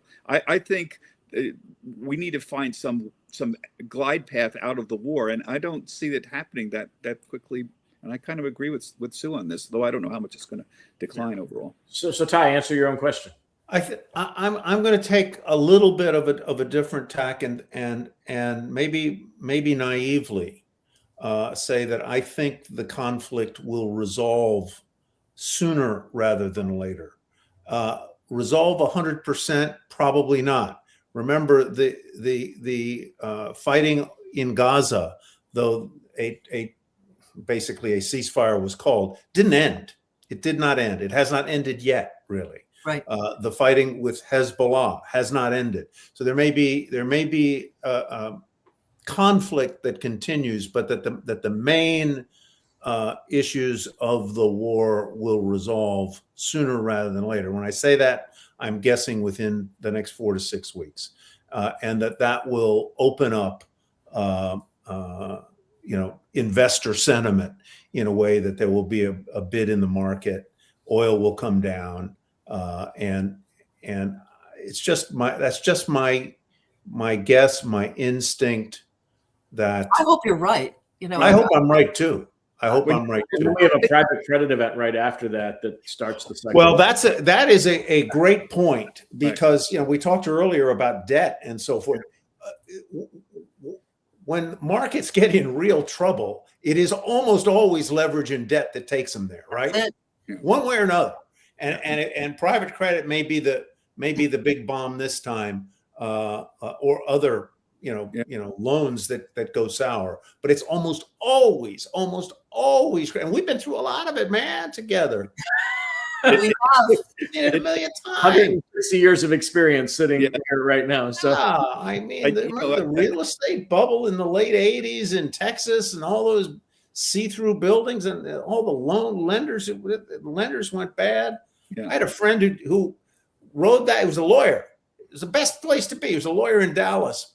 He did all the deals that were those with Trammell Crow and all those things, and watched them all get built and so forth. And then he made money on that. And then he made money when he was doing their workouts. Yeah. It's funny you bring up Dallas, and my very first interview with Jeff Vinnick. So Peter Lynch retired. Morris Smith took over for a year, did not perform well. Vinnick was installed to take over Fidelity Magellan next. So I was interviewing Peter, Jeff, and one other gentleman who was the Mad Bomber up in Boston. His name escapes me at the moment. But Jeff was talking about one of the first big trades he ever made. He was going to Houston. It was in the midst of the oil bust in 1986 or so.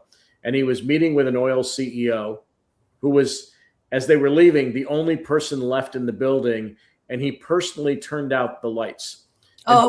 Jeff went out and bought the stock because it couldn't get any worse than the CEO turning off the lights in his own building. So I kind of, to a certain extent, I kind of feel like we're at the flip side of that equation. I mean, people have the lights on right now, and they have a lot of people hanging around to turn them off. So I just got back from 2 conferences: the Exchange ETF conference. You're there, yes. And the Future one, Miami. And the 2 hot topics, these were all RIAs, small, medium-sized RIAs. And the 2 big topics were AI and the impact on the job market, and their job market particularly, like, am I still going to be around 2 years from now? And what we were just hearing from Tyler there, private equity and private credit. They seem very worried that that's the real potential blow up after the war closes. So I think, Tyler, you certainly hit what the RIAs are worried about. And they seem to be very concerned about the shadow banking system and the huge buildup in private equity and private credit. And I don't blame them. I mean, look at how they're trying to offload a lot of this stuff into the retail market now. They're trying to move into the ETF space, and they're having a hard time because they can't do it. There's too much. They can't do it. Right. It's a black. The other thing too, Bob, you know this. I mean, we all know this. I mean, not only are they underperforming, which the RIAs hate because their investors are upset, but the PE funds themselves the PE firms themselves are moving their assets into so-called continuation funds. They can't realize any gains, so they're creating another fund to buy the asset from themselves to extend the life cycle of that investment. And it's not performing well. And no one likes that. And so you're seeing retail investors try to get out of some of these private credit funds or private equity funds. They're getting gated and they're upset. Yeah, and they should be. And Tyler, you brought up the point, and we've seen this history before. We have seen hedge funds. We've seen other kinds of what you call private markets or whatever you want to call it, the alt community, try to unload onto the retail market, including high-priced IPOs. Watch SpaceX this year, and watch $1.5 billion. Watch those coming around, and you want to look where your wallet is. I always tell retail investors, when that happens, check where your wallet is. When they expose this stuff, and you're onto something, Tyler, about private equity and private credit, when they expose this stuff to the public markets, price drops dramatically, and with good reason. This stuff is a black box. We don't know what's in it. The fees are stupid. It's hard to value. The lockup is really long. There's a big spread between private and public credit. And you know what I really resent? The implication that they somehow know more than the public markets. This idea, the hedge fund guys tried to sell us this 30 years ago. We know more than you do, Bob. We have this magic secret sauce. And we know we have an investment that we want to get rid of. So we'd like to give it to you. Exactly. That's what's going Right? on. I Ron, mean, come on. Ron, you know that when it comes to the stock market, almost nobody has an informational advantage. Maybe James Simons at Renaissance did because they had a very specific database that they were cleaning up, but almost nobody has any informational advantage. Look, there were a handful of people in my career that were better than anybody else, right? Soros, Julian Robertson, Stanley Druckenmiller, Steve Cohen, Ken Griffin, Balyasny Capital, there were others, obviously. But again, it's the 1% of the 1% of the 1% that can do what they did. It's however they did it. Ed Simons there from Renaissance. Yeah, sure. Of course. But that's the point. Jack Bogle used to say, "There's 100,000 fund advisors, Bob, and just because you found Bill Miller from Lake Basin, he used to beat me up on Bill Miller because why do you have Bill Miller on all the time, Mr. Pisani, on your TV station? I don't understand. If there's 100,000 advisors, you try to make a star out of this man. It's not going to last. You know that, Mr. Pisani. He always used to beat me." Do you know what? That's a great story, Bob. I never knew that. Oh, yeah. Do you know what persistence is, Mr. Pisani? Could you define that? I said, well, it means they're not going to Well, that's right. Now, your fellow Bill Miller you keep having on for the last 5 years, you say he outperforms. Well, in the next 5 years, he's probably not. And those people who do outperform, they're not going to be the same people who outperformed in the prior 5 years. Well, the only thing was when Bill gave back all his outperformance over a period of time and then bought Bitcoin. Well, remember, it just ended, right? Yeah, it just I know. ended spectacularly. Okay, so the point is that it doesn't last. That's the fundamental insight of that Bogle kept saying. There is no persistence in the outperformance. The people who outperformed in the prior 5 years are not going to be the people who outperform in the next 5 years. This implies that the outperformance is more luck than skill. That was Bogle's central point. I mean, he used to just beat the crap out of me every time and say, "Why are these people on your television station, Mr. Pisani?" So, well, we all got those emails, Bob. That's true, we did. Yeah. I think the average investor, though, doesn't necessarily want overperformance. They just want performance. They want a decent, consistent return that they can count on. And I think this time, in this period of time, that's not happening. Obviously, the markets are extremely volatile, and I worry about the average investor maybe panicking. And again, it depends on what your time horizon is and what your pain level is. But I think it's messy out there. Let's hope not. Remember March 2009, that when we bottomed and we were down 50%, and I was covering that, and I was looking at the mutual fund flows, and you think at 50% down, the logical thing is to buy, not sell. And yet the selling accelerated. And that's when the behavioral economist in me just kicked in. And I hope you're wrong, Sue. I really do. Because I do too. I hope I'm wrong. Thing. And we didn't know the market was bottoming then. I mean, it did, but it accelerated. The selling accelerated 50% down. This shows you people don't act rationally at all. So I hope that's not going to happen. So as we wrap up and we go around the horn here, so we're closing now. 4 weeks in a row, we're on the downside. The NASDAQ is down 10% from its most recent high. Dow's finishing off its lows down 444, but the S&P is getting beaten up pretty badly. Oil's approaching $99. 10-year note is approaching 4.4%. 30-year bond approaching 5%. No one was counting on this. We'll go around the horn, Sue. I'll start with you and make my way to Bob and then Tyler, just to some final thoughts on where we are at this point in time. Well, interesting. I have to write a speech for a presentation next week about the state of global affairs. And I keep trying to write it, and then I have to tear it up because the state of global affairs changes every 5 minutes. Yeah. And that's the thing that I'm watching for. I'm looking for a little bit of maybe global stability on the geopolitical front, certainly. I'm also watching fund flows and business flows into areas like Dubai. I have friends who do business in Dubai and who do business in the United Arab Emirates in general. And they're pulling back because they think that the environment has completely changed for them business wise, at least in the next year or so. So I'm watching geopolitical front. the Middle Eastern business front, and that's what's on my agenda. And if you guys want to help me write that speech, it's Wednesday, so we should start working on it like maybe Tuesday night. Yeah, well, I have 2 next week, and I stopped writing them in January. Bob? Well, look, I go back to my central point here, which is the banks are really in a pickle. The central banks are really in a pickle. And I think doing nothing was the right thing to do. I think Powell quipped that some of his colleagues wished they could skip their quarterly economic forecast. And I can understand why. That makes a lot of sense.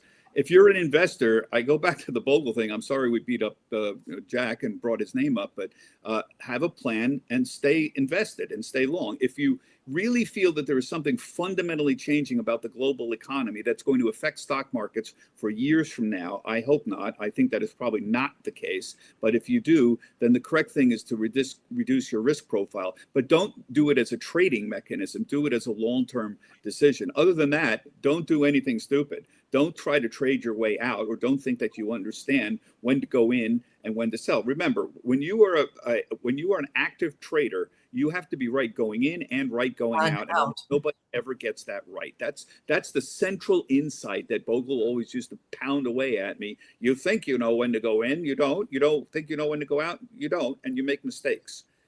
So have a plan, stay long, and I think generally, I think this will eventually resolve itself. I don't know how, and to what Tyler was saying earlier about 4 weeks ending the war, I hope that's right, but regime change is the problem I have. What is the victory here? How are you going to achieve? If you don't achieve regime change, do you have an angry group of people that's left over that can be a destabilizing force? That's what causes me to be a little concerned here. That goal that they have. I would just say what he said. I mean, because I think what Bob just said is exactly how I feel. And that is, you need to leave. Is that what you're saying? You're not going to get out and get back in and get out and get back in repeatedly at the right times. You can't do that. So the best thing to have is a long-term strategy. If part of that is to reduce your exposure to equities and risk as part of a long-term, not a short-term trading strategy, but as part of a long-term strategy that Bob elaborated on there, I think that is the way to go. Or maybe hedge in another market. Pardon? Hedge in another market. Hedge in another market is a way you can do it if you're skilled enough to do that. I am hoping, my hope is that at some point the Iranian regime or whoever ascends in the Iranian political power structure comes forward and vows that they will never, ever develop a nuclear weapon, and that will be the linchpin, and will agree to inspections, an inspection regime that will allow, and other things that would go along with that, and that therein is the linchpin and the cornerstone to a resolution that silences the guns for the most part, and that could happen within the next 4 to 6 weeks. Let's hope you're right, Tyler. Let's hope you're right. And that was today's edition of Old Money, as we like to call it. We're just getting back together. I love that name. Yeah, look, I mean, if you add it up, it's somewhere between 160 and 170 years of experience. So go. Oh, Steve. And I'm feeling every one of those 170 years. Right You're not kidding, man. I don't know what it is right here. This rib has been sore since 2024. Hey, great to be with you all. Thank you for thank you for this. It's fun I look forward to it every month. Pretty good. All right. Be well. Love you. Talk soon, guys. Take care. Bye. Good luck with the speech, Sue. Oh, please, somebody help me. Swing it, because it's going to be by Wednesday. Talk to you soon. Yeah. Bye-bye.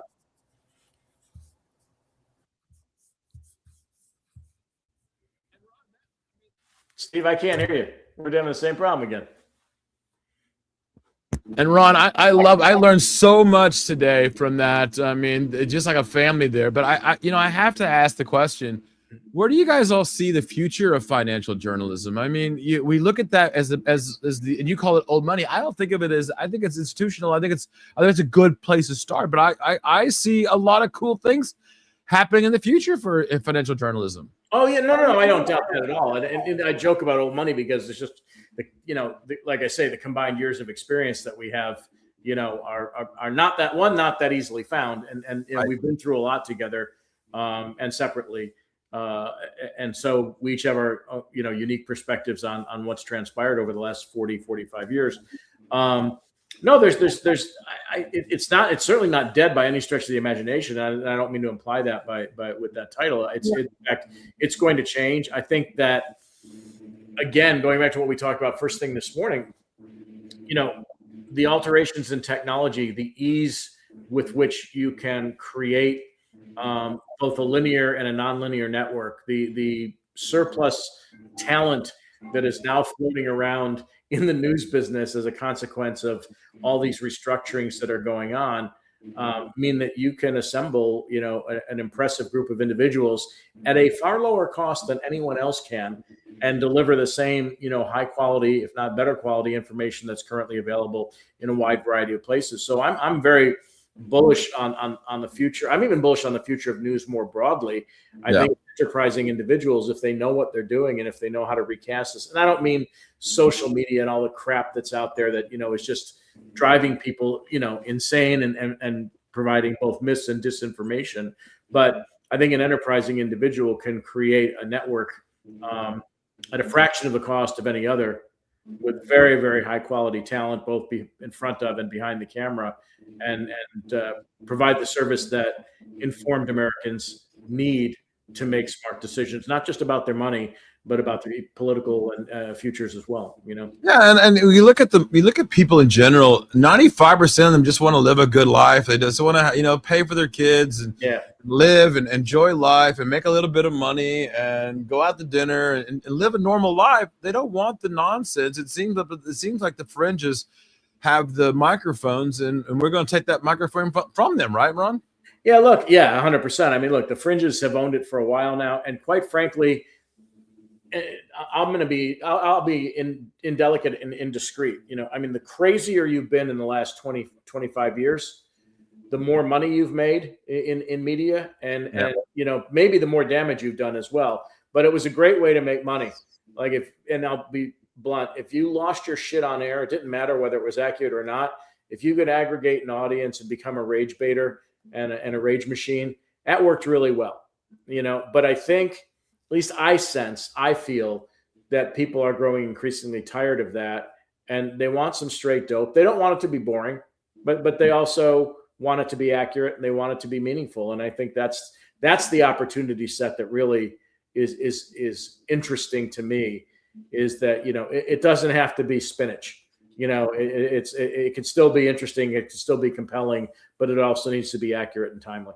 Yeah, you even harken back to the time between Carl Icahn and Pershing Square's Bill Ackman on CNBC alone. That was great theater, and even I tuned into it. Right? I mean, I was excited to hear that, but I don't think people want that anymore. I think they just want what's really going on. Leave me alone and stop shoving ads down my throat that doesn't really apply to me. Yeah, listen, I mean, what the hell is going on is a legitimate question.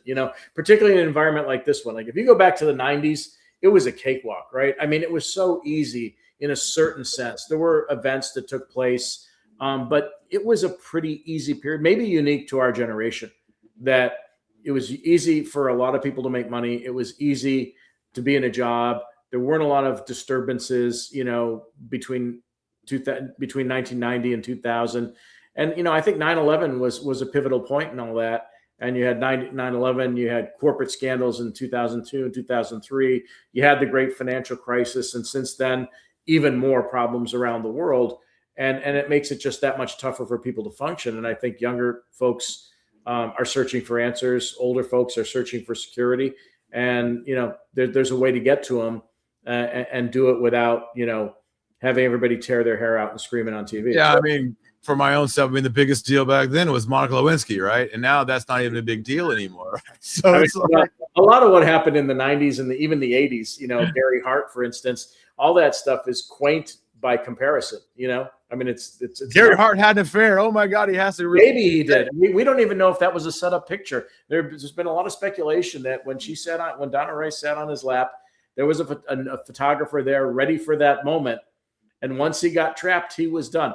He got knocked out of a presidential race. And granted, married guy, another girl woman sitting on his lap, not a good look by any stretch But of the today we imagination. have a president who's been divorced 3 times or whatever, and it's like normal to us now. I think we're desensitized to the news, and I'm looking forward to the news in the future where we get back to normal. I don't even know what normal is, but some sense of normal.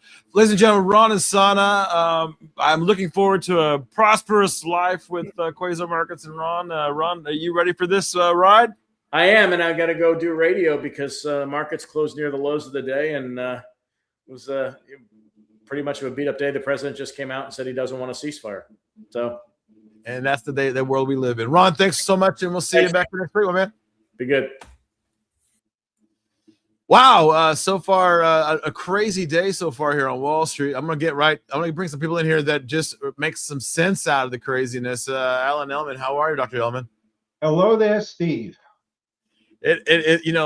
I look at these markets and I just go, what do the normal people think of?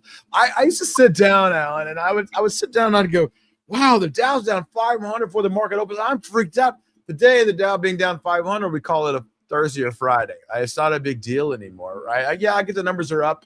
I understand all of that. But if we back it up a little bit, how do we make sense of that? And I believe you have a PowerPoint for all of us today. So I'm gonna bring that in for all of us. But this is, I look at all of this and I go, wow, so much is changed in the world, and you're bringing sense to that. So I'm gonna bring up your PowerPoint, and I'm gonna get out of your hair.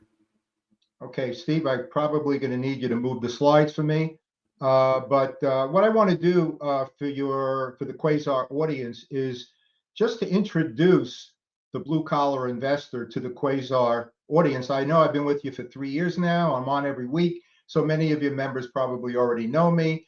But I'm here to tell you that despite what's going on in the market today, this week, for the last month, probably the worst month since probably in the last 5 years, that you could still make money in the market by taking defensive positions. And I'm going to show you 2 strategies at the end of this brief PowerPoint as to how you could do that. So first, let me introduce you to myself, for those of you who don't know me, and the Blue Collar Investor Corp. If we can move on to the next slide, you should see a picture of me. There I am. Well, over the last 19 years, I have written and published 9 books, 8 of them on stock options, and I'm on the sell side of options.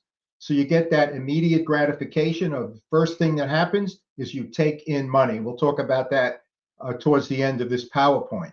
Now, I've been in the market for 30 years, but writing books and lecturing on the market and options is my second career. Originally, I was a dentist, and I wrote a book on options. It went to #1 on Amazon. I started getting invited to speak all over the country. So I had to make a career decision, Steve, and I opted for finance, and no regrets at all. I love what I do. I've been featured in major financial media like Quasar. I'm pleased to be here and honored to be here. And I've developed specific strategies for the sell side of options, particularly covered call writing and cash secured puts. And I'm going to show you how those strategies work very shortly. And I've really been honored to be able to educate thousands of investors from all over the world. My webmaster tells me that we have members in 80 countries outside of the United States. And Steve, one of the most humbling experiences of my life, and I think we have a screenshot of this later on, is that somebody who attended one of my seminars in Las Vegas came up to me, put a phone in my face and said, "Hey, look at this, Alan. ChatGPT lists you as the best teacher for covered call writing." And that was quite a humbling experience. So if we can move on now to the next slide, I'm going to tell you about the strategies that we teach at the Blue Collar Investor. Now, my go-to strategy since 1995, covered call writing, selling cash secured puts. These are low risk, not no risk, low risk option selling strategies. So I'm on the sell side of options. We also have data and information and products related to credit spreads, both bull put and bear call spreads. And Barry Bergman, BCI Managing Director, is the expert in that area. And we also teach covered call writing related strategies, not traditional covered call writing, like, for example, portfolio overwriting. Now, that's a strategy that probably applies to a good percentage of your audience today, Steve, because for anybody that has a portfolio of stocks that they've owned for a long time, perhaps in non-sheltered accounts, that they own at a very low cost basis, that are generating dividends, you could use covered call writing in a very specific way to actually generate a third income stream. You have share appreciation, you have dividend income, and now you have covered call writing. So that's one related strategy. Another is the collar. And the collar is where you take your covered call, own a stock, write a covered call, and then buy a protective put. It's like an insurance policy to prevent catastrophic loss to the downside. That's something that could have been very, very helpful over the last month. And finally, the poor man's covered call, where instead of buying a stock first, you buy a long-term, deep in the money call option. You buy a Leaps call option, a long-dated call option, and you write short-dated calls off of that. It's kind of a cheaper way to get into a covered call, but let me just give you a little bit of a warning. There are a lot of moving parts to the poor man's covered call, so you have to understand and master all of those moving parts before considering implementing this strategy as a go-to strategy for you and your family. So Steve, if we can move on, I just want to show the audience some of the tools and products that we have at the Blue Collar Investor. As I mentioned, 9 books. We have a few in hardcover, all in soft cover and PDF format. I've written over 700 journal articles, most of them breaking down trades that I've taken from my own portfolios. I've also produced over 600 educational videos and developed 10 calculator spreadsheets. You're looking at one in the screenshot right now, which is my pride and joy, a trade management calculator. And if I could just briefly tell you how this spreadsheet works, because it's a one-of-a-kind spreadsheet. And the top part is for covered calls. The bottom section is cash secured puts. So in section 1, in those blue cells, you enter your trade. In section 2, you get your initial trade results per trade. And in section 3, it's a little hard to see in the green cells at the bottom under that number 3, you get your initial calculations for your entire portfolio. Now, the middle section is what separates this spreadsheet from every other spreadsheet anywhere. In section 4, both top and bottom, you have over 20 different exit strategies where you can adjust your trades. And then in section 5, you get your post-adjusted results per trade. And in section 6, under that number 6 in the green cells, post-adjusted total portfolio results. In section 7, you have a trade journal, so you can make notations regarding these trades. It's a great learning tool when you go back and analyze your trades. What could I have done better? What did I do really great that I want to keep on doing? It's a wonderful trading tool. So all of this took us 1.5 years to develop. And this spreadsheet, Steve, has over 2,400 formulas inherent in the spreadsheet. Now, if I can move on to the next slide, I want to tell you a little bit about our premium membership, which includes 4 screening reports for trading options. Whether you're on the buy or sell side of options, you could use these reports. So the one on the far left is our stock report. It's a 9-page report. You're just seeing a little snippet of it here. In the middle section, we have our exchange traded fund report for elite performing ETFs, suitable for option trading. And finally, on the far right, we have our blue chip report of the best performing Dow 30 stocks. There's also a 4th report not shown here on dividend capture. Also part of the premium membership, we have over 250 training videos, our Ask Alan series, where I break down trades taken from my portfolios, along with dozens of other downloads and resources, like our emergency management report. So that's all part of our premium membership. And if we can move on to the next slide, I just want to briefly show you what I already mentioned, ChatGPT, naming me the #1 best teacher of covered calls. And every day I strive to keep that going so that I deserve this honor. Now, if we can move to the next slide, Steve, This is the part where I want to show you how these strategies work. So let's start with covered call writing. This is a hypothetical example. I made the numbers nice and even so it's easy for your audience to understand how this works. So covered means you own the stock first. Now, when you sell an option, you're selling for every contract you sell. In order to be covered or protected, you must first own 100 shares of that underlying security. It could be a stock, it could be an exchange traded fund. Let's keep it simple and say we're going to buy 100 shares of the blue collar investor at $48 a share. That means we're spending $4,800. Perhaps we owned it for a long time and now it's 48. Maybe we just bought it at 48. But at the time of the trade, it's 48. Now we sell the 1 month out, 30-day, $50 call. That's called out of the money, higher than current market value. Let's take an average premium of $2 per share. For every contract we sell, that's $200. 5 contracts, it would be $1,000. That's generated into our cash account instantly. That's our starting position. 2 divided by 48, it's a 4.17% initial return, 50% annualized.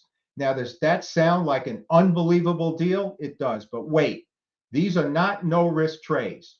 They are low-risk trades, as you'll see in a moment. Now, there are 2 possible major outcomes, assuming we don't take any exit strategy maneuvers or position management maneuvers. If the price of the stock goes higher than 50 and we don't take any action to buy back that option, what happens? The Saturday after expiration Friday, our shares are sold at 50, a contractual obligation. Well, that means we've generated another $2 a share, 48 to 50. That means our return is now $4 on a $48 investment per share, 8.33%, and that annualizes out to a humongous 100% return. Now, everybody's saying, let me in, I want to do this. But wait a minute. If the price of the stock drops below the break-even price point, 48 minus 2, $46, you can see from the second from the last bullet, that's when money can be lost. So you have to master position management before you enter the trade. What am I going to do if the price of the stock drops below my break-even price point? How am I going to react? Once you have that plan in place, once it occurs, then you know exactly what to do. You're not going to be a deer in headlights and say, hey, I better call Alan or Steve to tell me what I can do here. I never expected this to happen. So that's covered call writing. Now let's move on to the next slide, Steve, which is selling cash secured puts. Another hypothetical example, Steve, with nice even numbers so everybody in the audience can kind of understand how this strategy works. And I'm here to tell you that given the uncertainty in the current market, and I've been concerned about it a year back, starting with tariffs. That has concerned me, not just in the last month when the war started, but in the last year when tariffs were introduced. And so I've been doing these type of trades, defensive trades, using predominantly out of the money cash secured puts before I even buy the stock. So here's how that works. Let's say the blue collar investor is trading at 75. You don't buy the stock with puts. You sell. I'm doing a 1 month here. I've been doing a lot of weeklies lately. You sell the 1 month in this hypothetical 72.50 put. That means you're contractually obligated to buy at 72, right? If the price of the stock drops from 75 to below 72 and you don't buy back the option, those shares will be put to you at 72. Now, let's say we get a premium of $2, an average typical premium. Okay, that means our return is going to be $2 divided by not 72, but 70, because our broker is going to require us to put a certain amount of cash into our cash account to secure that put trade. The formula is the strike price, in this case, 72, minus the premium, 2. That means $70 per share is required to put into our cash account.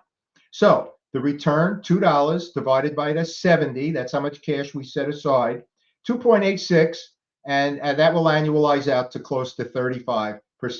That's our initial starting point. Now, If the price of the stock stays above 72, the option will expire worthless. We keep the $200 per contract. Once again, if we sold 5 contracts, we get $1,000. If it stays above 72, then the option will expire worthless and we will have realized our 2.86 return.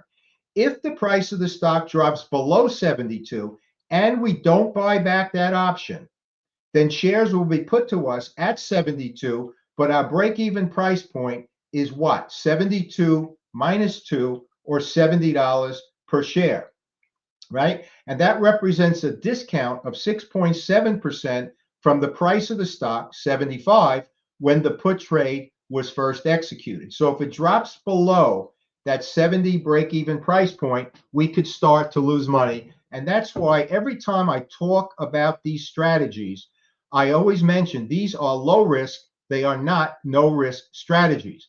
So just one final thing, Steve, before we wrap it up.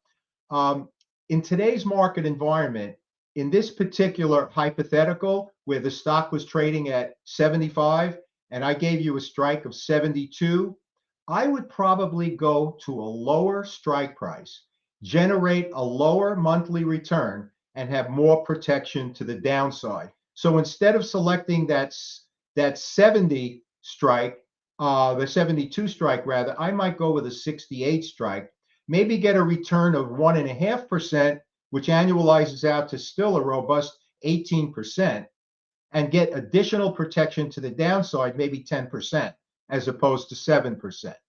So these trades, covered calls, cash secured puts, can be crafted based on what's going on in the market today. And as I mentioned earlier, Steve, I've been doing very defensive trades in the money covered calls, deep out of the money cash secured puts. So on a day like today, and a month like we've had recently, Steve, although I may have had a losing portfolio, it was hugely mitigated by crafting my trades in this defensive manner.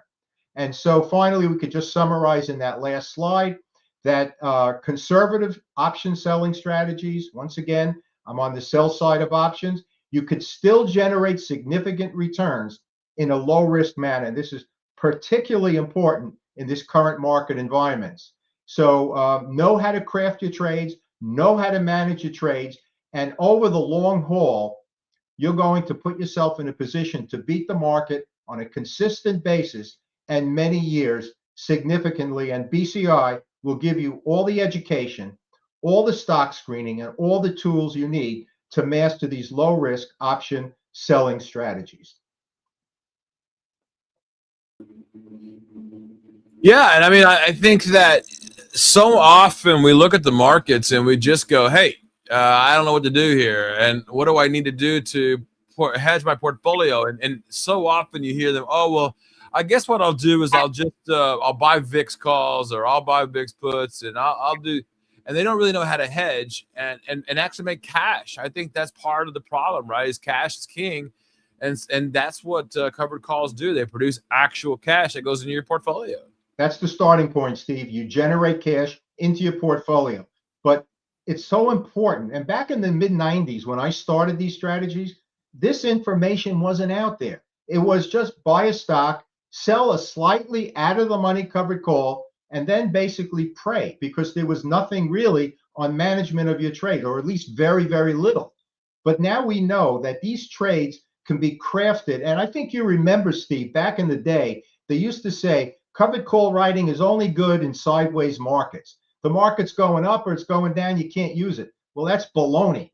You can craft your trades to every single market environment and take advantage by crafting your trades in a certain specific way. So not only how to craft your trades, but then have a game plan. What if the market starts crash like it has been doing lately? Or what if it goes to the moon unexpectedly? Can I make more money than a max return? Well, I'm here to tell you that you absolutely can, but you have to know and understand how to manage your trades.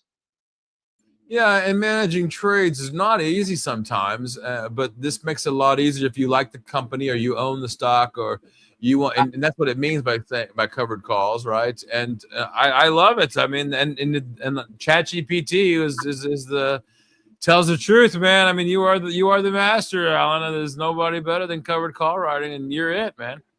I so much appreciate our talks over the last 3 years, Steve. It's like once a week. That's what I look forward to, my talk with you. And you know what's interesting to me, Alan, is that you've been with us the whole way through this process. And Alan, you know the new website went up yesterday, and the new platform went up, and it's super exciting. Quasarmarkets.com, and for those of you who don't know, the education platform is going up. It's done. We got just in about another week or so to finish up the prettiness of it. But if you really want to catch Alan, you can either find him at the Blue Collar Investor, or you'll be able to find him here on Quasar Markets. I'm super excited about that. So am I, Steve. Looking forward to it. Keep up the great work. Well, thank you, sir. We did it in less than 3 years, my man. Ladies and gentlemen, Alan Ellman, the president of the Blue Collar Investor. I mean, if I could give you a big round of applause, thank you, Alan. Thank you for being part of the roller coaster that we call Quasar Markets. So I will see you here next week, my man. Yes, sir. Have a good one. What an amazing guy, fella. I've known him a long time now. He's been part of the education side of exactly why we built Quasar Markets. So I appreciate his friendship over the years, and I appreciate his knowledge, and I appreciate him leaving the dentistry to help you and me. I love that side of it. All right, Quasar Markets, I'm going to bring him back on here. He's the guy behind the scenes that makes things happen for us. And Andrew Johnson, Andy, as we know him as. Andy, how are you, man? Not too bad. I got one more left, Doc, and then we should be good to go for the day. It's been a good day. We've had a lot of variety, and that was the goal, right, of having all different types from DeFi to ROM, from the CNBC panel, you name it, we try to cover it. And that's really what we do, is we had to have every single market, every single niche, within our ecosystem of Quasar Markets. And we want to give every single type of market voice onto our platform. We want to show you guys that. Yeah, and it's been a roller coaster, my man. And I'm gonna bring it up here once again. I mean, I hope everybody goes to the site today and get a chance to see it. It's quasarmarkets.com. There it is. There's the website, and boom, yeah. Boom. Go to the site, and I love this. What's your favorite part about the new site, Steve? The new part of the site is about the amazing amounts of data that's going to be put in the system, but also the new platform and the fact that we built this website so that it all integrates. There's no need for a download anymore. There's no need for all the nonsense that we've had in the past. We're building the future. I'm not building the past, right? And that data includes sports and weather and news. And so, yeah. What do you think the biggest, implication is? We see all the people on X and online saying that, Claude's changing everything. We can build a website. We can build our modules, X, Y, and Z. Where do you think the data from what we have really is going to change? Like, how do you think it's going to change, the future of the next 3 years? Data is a very interesting animal because, quite frankly, data is needed in everything that we do. I've said this many times. In the past, the difference between the haves and the have-nots has always been how much money you have in the bank account. But I think going forward in the future, that it's how much data you have access to, right? If you make a better decision, you're going to make more money because you are going to have more money because you don't waste your money on frivolous things, and you're going to make a better decision and then have more money for frivolous things. So to me, that makes me very happy in building Quasar Markets. That was one of the things that I said I've always wanted to do. Looking at I think one of the things also was the team itself, right? We have a very quality team, very long-standing. I think there's over 1,000 years of knowledge on our team, probably more than that, right? As our team grows out, but people like Ron Insana and Dr. Ellman and Scott Bowers and Tyler Woods, and just it's an amazing part of this that I think we've really pushed the envelope, Andrew. Yeah, for sure. And especially with our educators who are coming on, our goal is to have all data. But again, if you don't know how to interpret the data or use the data, that's a problem, right? If we have all the data on shipping lanes or the Strait of Hormuz right now, all that data, that's great. You might have super niche data that nobody knows and nobody has, but if you don't know how to interpret it and actually trade oil or trade any other, asset correctly, it doesn't matter. Our goal is to bring people on who know how to interpret the data, know the data, been in that field for 30 years, and they can teach you how to do it. And on our education platform, we're going to have people educating you on the most niche things, right? Yeah, and you look at it from that perspective. There's so many people just teaching one thing, right? Okay, well, it's all about news. If you got to have the news before anybody else, well, we got that. All right, well, you gotta have great charting. Well, we got that. Oh, you've got to have a great yeah, I got that. Oh, well, we need to educate it. Got that. Well, I want to know about what's going on in different languages. Got that. You need this data. Got that. Well, what about agriculture data? Got that. Oh, I need weather data patterns. Why do I need weather patterns? Because it affects the agriculture. Oh, I got that. Oh, but I want to watch my baseball team. Got that. Oh, but I want to watch all these news channels. Got that. That's what I want to keep saying is I got that, right? You don't need to go anywhere else. It's all implemented in the same system. And that's, it's so funny. I've been told so many times over the years, Andrew, that, oh, well, nobody wants a platform with everything in it. Nobody wants that. Yes, they do. And we proved that already, right? And that's exactly why we have the people that we have on the show, right? And I get that there are just people that just do teaches charting. Well, I love charting too. I've been charting longer than most of them have, right? I'd say 99% of people chart today were in diapers when I was teaching charting, right? And I was born, right? So, I like that, but you need everything, right? The ecosystem is only built on everything. And I think that's what I've always wanted to build, including having our own brokerage, including having other brokerages in the system. And I don't care where they trade. That's great. I appreciate that. And I love the partnerships that we have. I've had TradeStation on here earlier, a partnership, right? Google is a partner, LinkedIn's a partner. It's just amazing. NASDAQ told me, we don't want to be your vendor. We want to be your partner. We want to put you on the billboard in Times Square. They did that, right? Those are the kind of cool things that we have right here in Quasar Markets. And the future is very bright. We love what we're doing. And this is exciting stuff. For sure. And especially with all our partners that we have, and the more we're going to have is, like I said, the more partners we're going to get is going to be more data. The more data we get, we got to be able to utilize. And a lot of people, they build these platforms, they buy the data, they have different AIs, either Perplexities or the whatever. But again, if they cannot get the correct data, that's the first step. If the data they get has to be real. This isn't Wikipedia, right? Exactly. It has to. The data has to be correct. So that's the first step. But then the second step is, okay, you might have the correct data. Can you use it?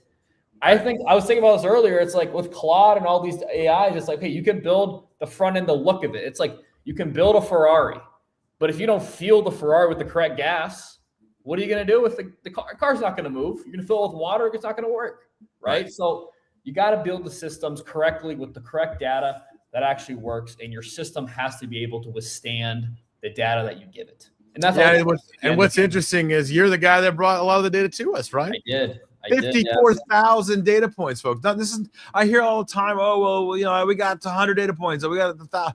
I'm like, I could lose that many and still have more data points. That's and direct connections to these data points too. This is a whole different game plan here. Yeah, for sure. But yeah, I mean, a lot of them too. Like, there's so much data online of just open sourced, and it's like those are free data points people can use. And now we're going to start getting into like the private of like, hey, we want to work with you guys. We want to build modules on our site for what you do, and we want to provide your data to our traders. And the more data we can get, the more communities that we can reach out to, the bigger that we can get, and the stronger, more fundamental data that people can trade on using our platform. If you want to trade sports data, trade it. Oil, trade it. Commodities, trade it. Anything you want. Metal, silver. What you see is hot right now. You'll be able to see it on our site.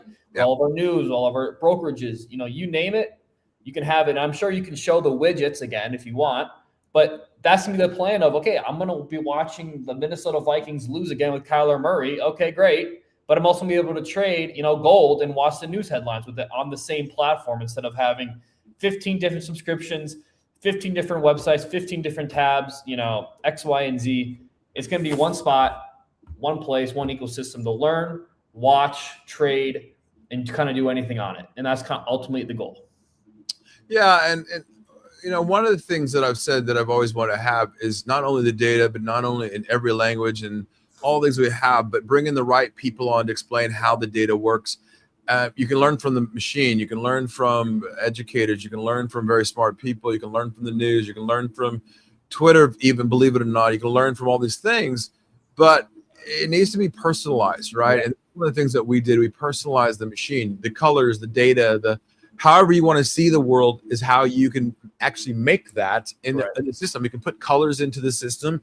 You can change your own, make the portfolio, the platform, the way that you like to see things. I mean, I'm surrounded by screens here, Andrew, but some people don't like that. They wanted to see it in their phone. Great, we did it that way too. You want to see it in your new Oculus, or you don't want to use Mark Zuckerberg's metaverse. Great, guess what?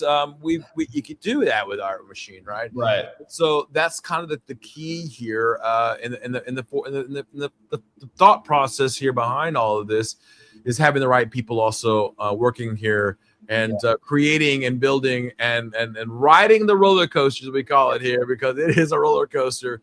It has been a lot of fun. I think we built this platform faster than any other platform built in history.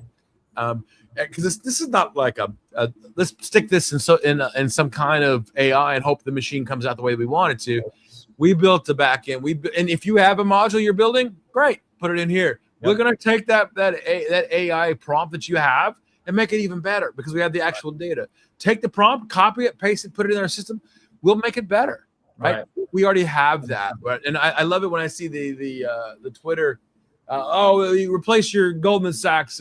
Okay, no, you can't trade like a Goldman Sachs analyst for $100 a month, and it's like, all right, like cool. That Man, ain't gonna happen, right? But we have that here, right? We actually copy that prompt that they put out there, put it in our system, and guess what? You already got it.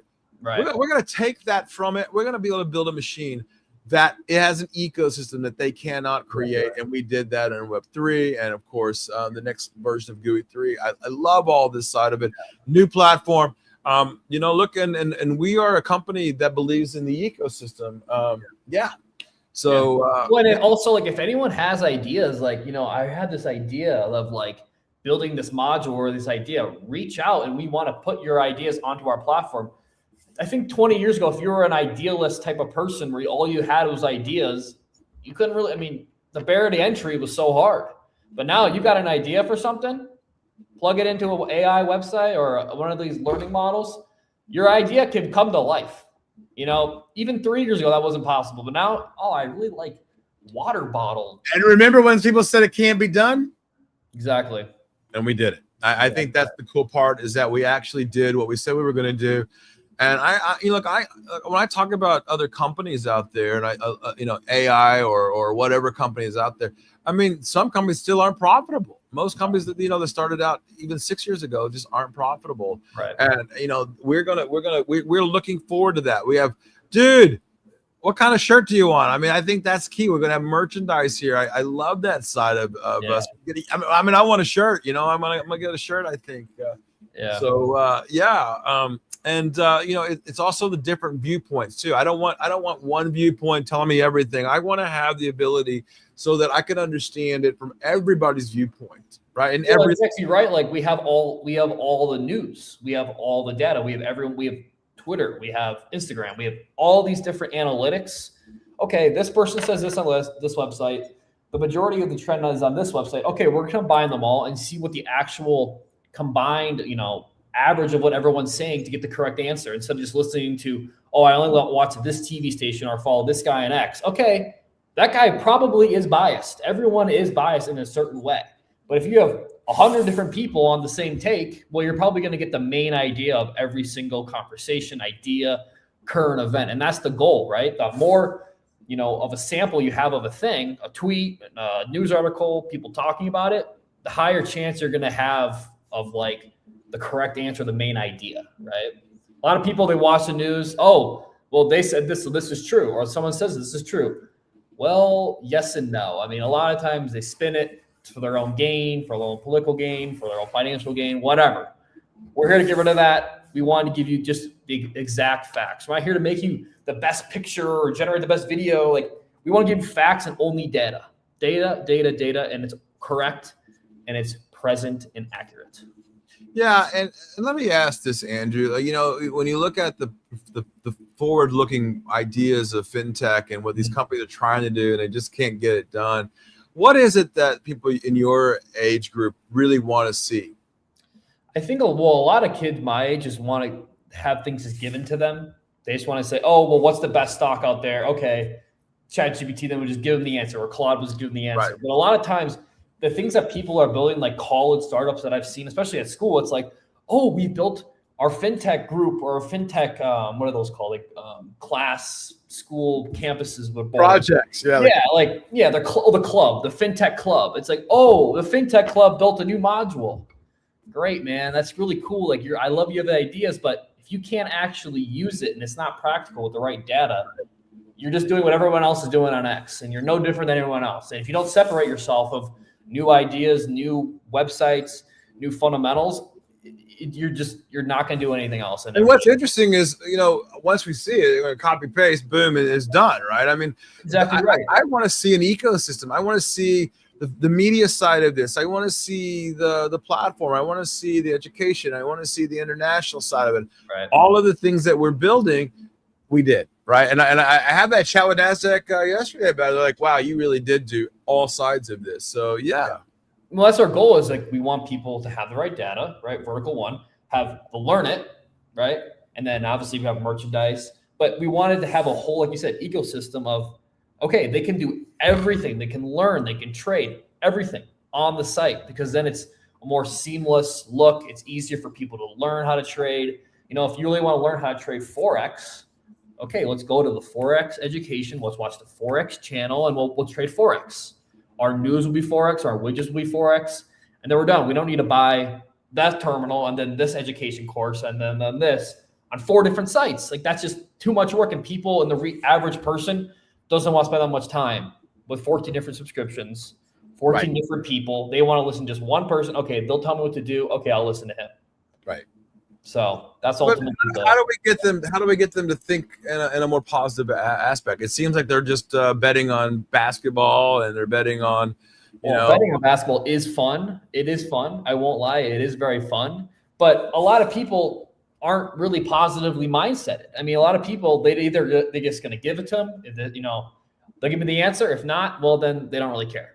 But we're in such a situation where, okay, this is our platform. This is what we can do for you. These are the people you can watch, listen to, learn.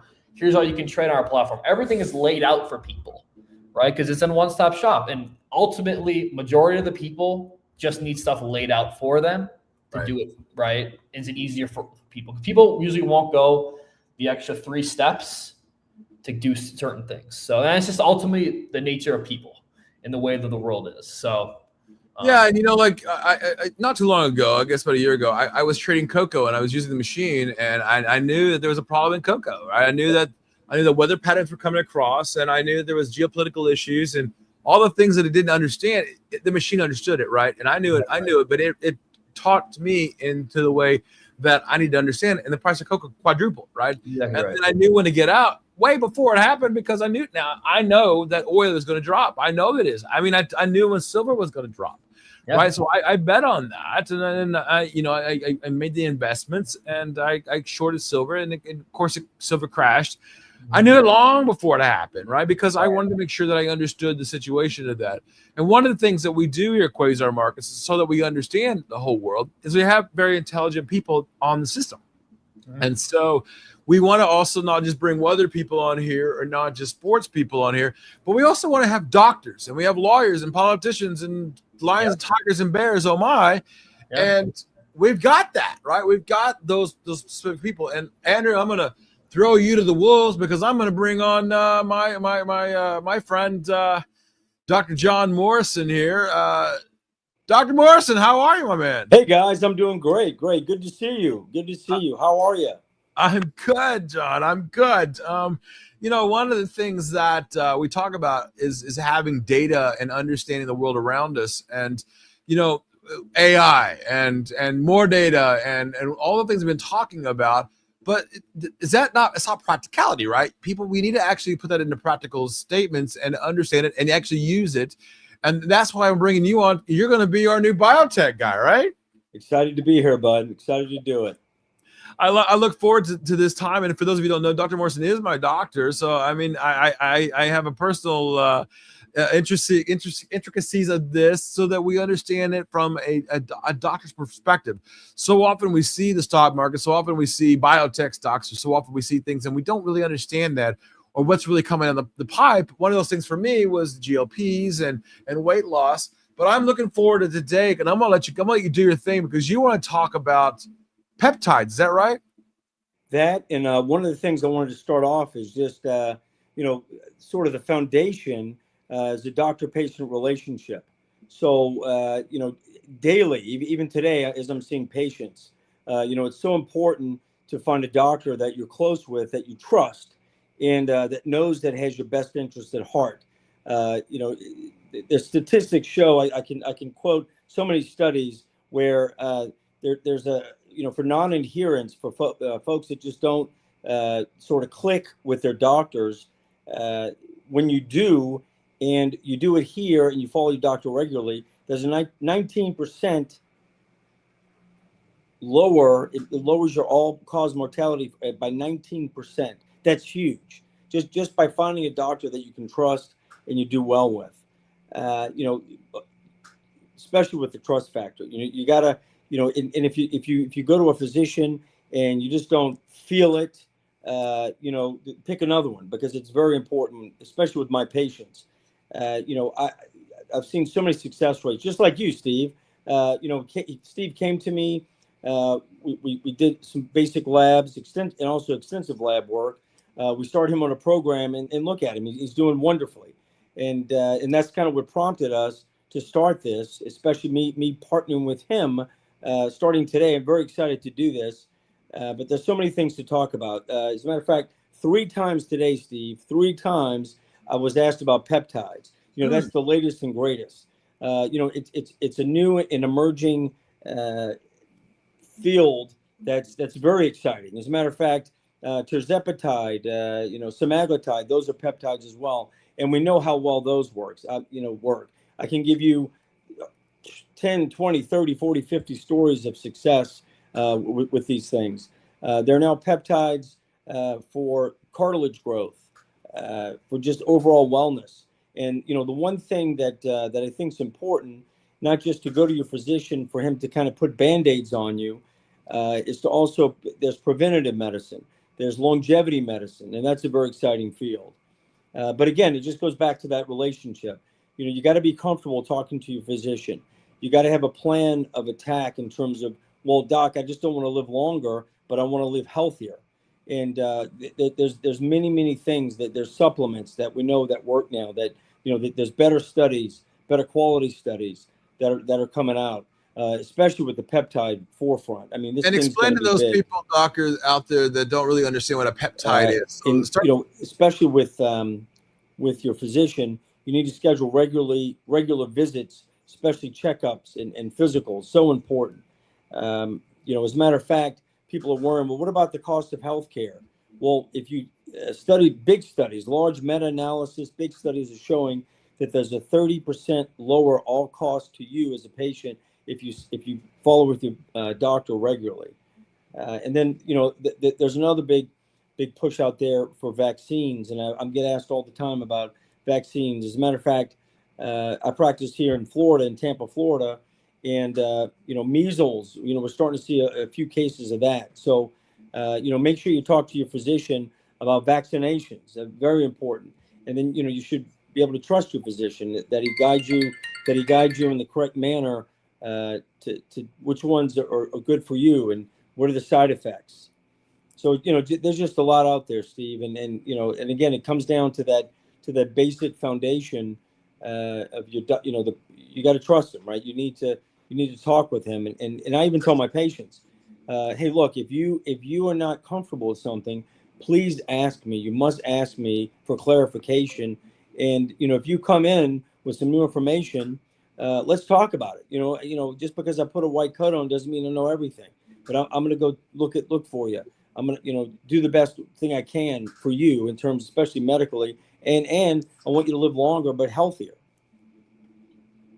And Doc, for those of you they don't know, explain what a peptide is. Steve, can't hear you. Let's see. Can you hear me? Can you hear me? Yeah, nothing on that either. Let's see. Yeah. So, if you guys, and Doc, for those of you who cannot understand, can you explain what a peptide is?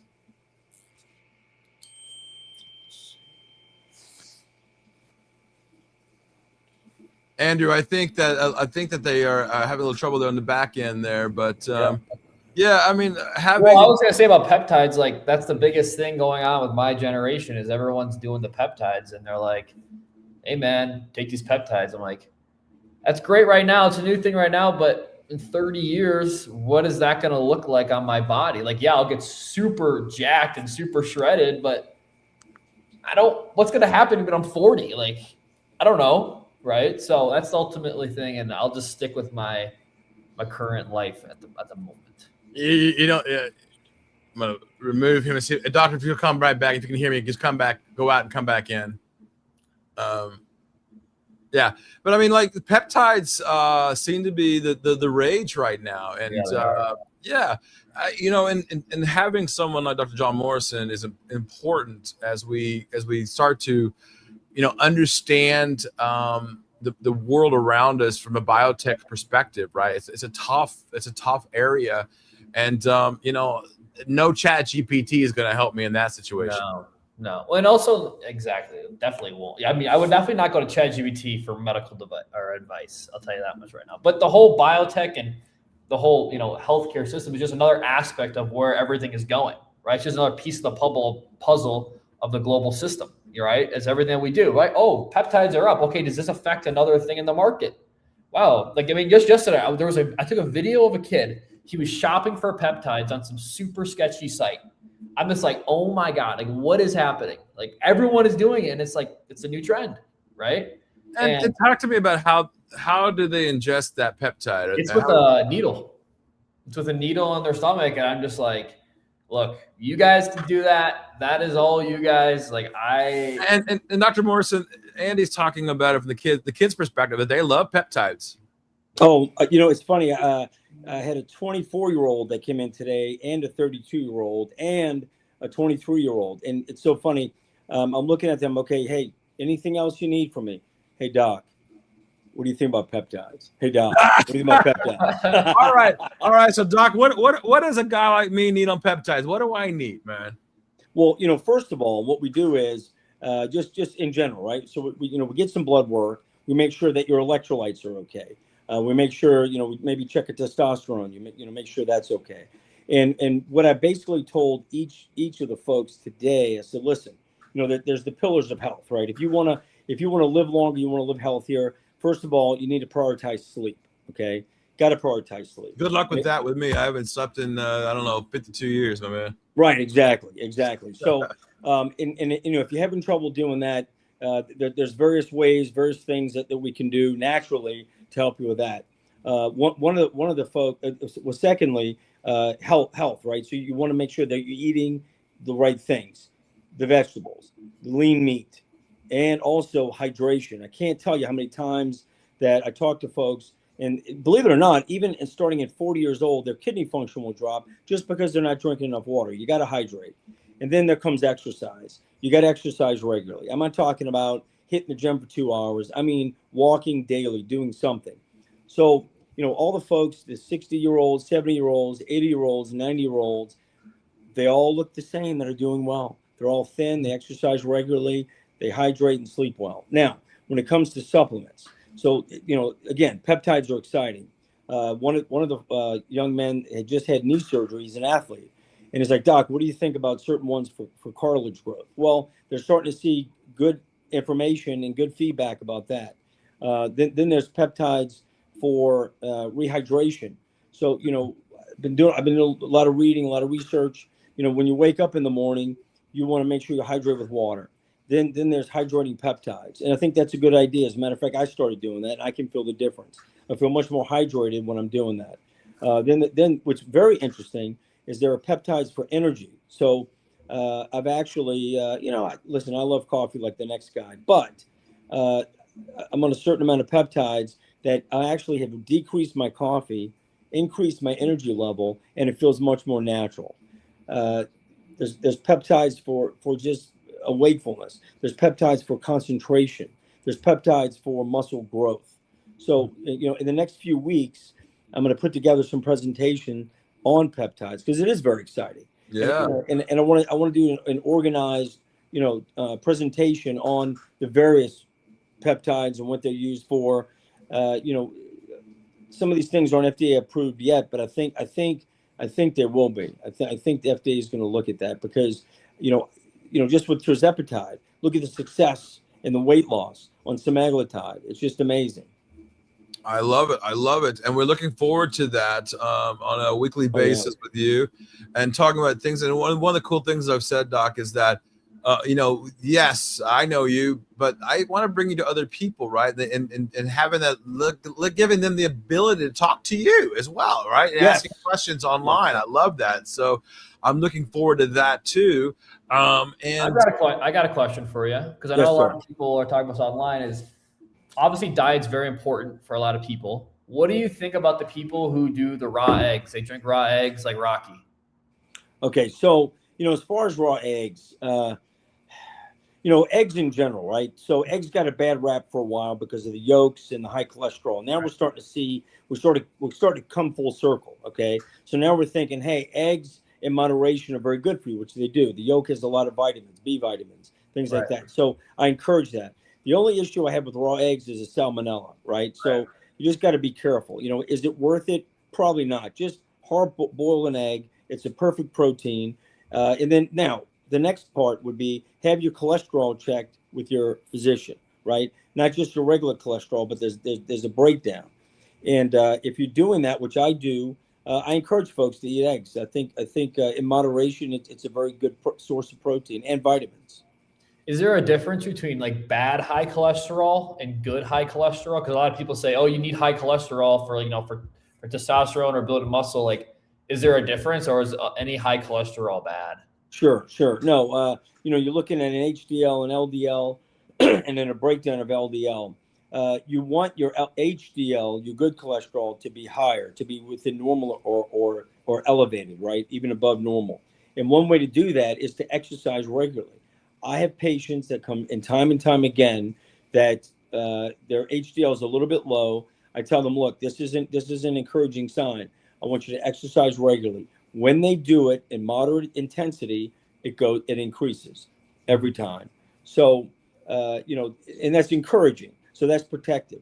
Now, the folks with LDL, there's many factors that go into an LDL. There's genetics, there's diet, environmental factors. And that's where you just talk about with your physician. But most people can lower it naturally just by increasing fiber, going on a low cholesterol diet, exercise, weight loss. Yeah. Then I guess the last question I would have, and a lot of people would want to know, would be like, what's the best supplement someone could take? Like overall, like the number one thing that had the most, like the lowest hanging fruit for people's lives. Is it like creatine? Is it like an omega-3 pill? Like what supplement you think would change people's lives over the course of like a week? Number one. Sure.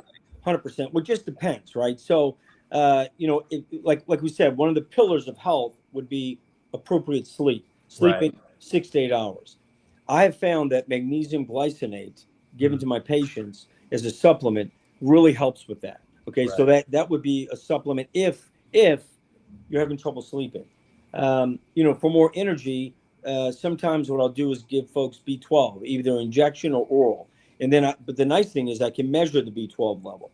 As I see it increase, and I ask them. So again, with the doctor-patient relationship, hey doc, thanks for the B12. My level's up there, but I'm not feeling any different. So what I would do then is checking, hey, are you anemic? So then if you are anemic and don't feel well, iron supplements would be a great idea. So, as far as supplementation, what I do is I don't think there's a cookie cutter way. And that's a great question, though. But what I do is I try to focus and I try to focus in on how are you feeling? What's the actual problem? And then let's try to do something naturally to fix it. But it's a great question. Right. And then what do you think like the best lifestyle thing someone could do? Like walking, getting more sun? Because I know like it's sunny now in Salt Lake, it's 82. When it's warm, when I'm outside, I honestly sleep better. I feel better. I have more energy when the sun's up. But when it's cloudy and it's snowing and I'm skiing, I'm just tired all the time. Sure.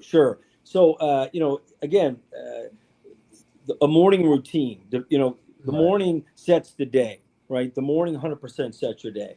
So if you can get sunlight into your eyes as soon as you can after awakening, it resets the circadian rhythm, right? It helps you sleep better. But 100%, a little bit of sunlight is very good. Again, I'm also do dermatology in my practice. So I'm always saying, hey, not too much, but a little is very good.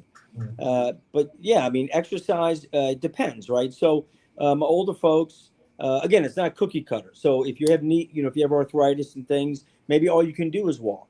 But what I tell them is it's better to do something than to sit in front of the TV doing nothing, because you tend to overeat and gain weight. So walking is good, 30 minutes a day, 30 minutes to an hour. If you can cycle, either a recumbent bike, stationary bike, or just cycle outside, it's a great idea. But also too, stretching. What I find in my patients as they age, and so when I get a guy like you, Andrew, in here, I'll talk to them. Look, every day I have glimpses of our future. And what I want you to do, again, 4 pillars of health, like we talked about, what I want you to do is develop a program now. It's going to help you later, right? So I work on that with the patients. And then for you, I would say a combination of cardiovascular exercise, walking, jogging, biking, Stairmaster, with some resistance training, right? And stretching. So I think those are the key factors. Cool. And I'm gonna bring up for those of you who don't know why it is that I'm bringing up Dr. Morrison here, and I'll tell you, I only believe in bringing the best, right? That's kind of my thesis here at Quasar Markets. Look at the ratings he has. Here's the Advent Health page for Dr. Morrison here too, and all the things that he does, and we're super excited about having him for the future. Look at all the number of people. Look at the number of people showing up, John, to see you talk, man. It's good. I love it. I love it, man. It's it was a calling for me to be a physician, and I think, Steve, I think life is not a chance. I think you and I meeting and you having such success was 100% meant to be. I think a lot of you as a person consider you a friend, and I'm just happy to take care of you 100%, brother, 100%. And and I'm excited to do this. I think it's a calling. I want to get the information out. I want to get accurate information out. I want information that people can use. So by all means, as this thing develops, which I know it will, I welcome questions. I welcome, this is wonderful. This is great. Oh, I appreciate that. Yeah, it's when we started the process, Doc, it wasn't just about having the ability to have that data, but to have someone actually telling us and explaining what the data means. And not just a machine, but actually having educators like yourself being able to explain that to people too as well. Yeah. Sorry, I can't hear you, bud. Something the sound went out. Let me. Can you hear me now?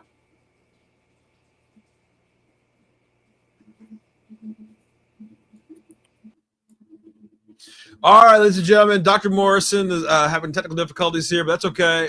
We'll get you right back here next week from you guys. But from all of us here at Quasar Markets, thank you. We thank you so much. Thank you for the big hearts to everybody on the number of people showing up to and supporting us over the last 3 years.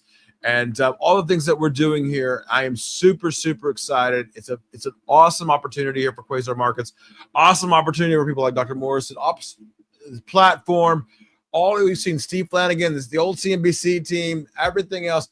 From all of us here at Quasar Markets, big thank you for all of you out there. Thank you. Give us a like, subscribe, all the things you do, repost. Give us that love back that we can try to give out to you guys. But we will see you right back here next Media Day. And for those of you who know, every morning, Quasar Markets Live, and of course, throughout the day. From all of us here at Quasar Markets Live, thank you ever, ever, ever.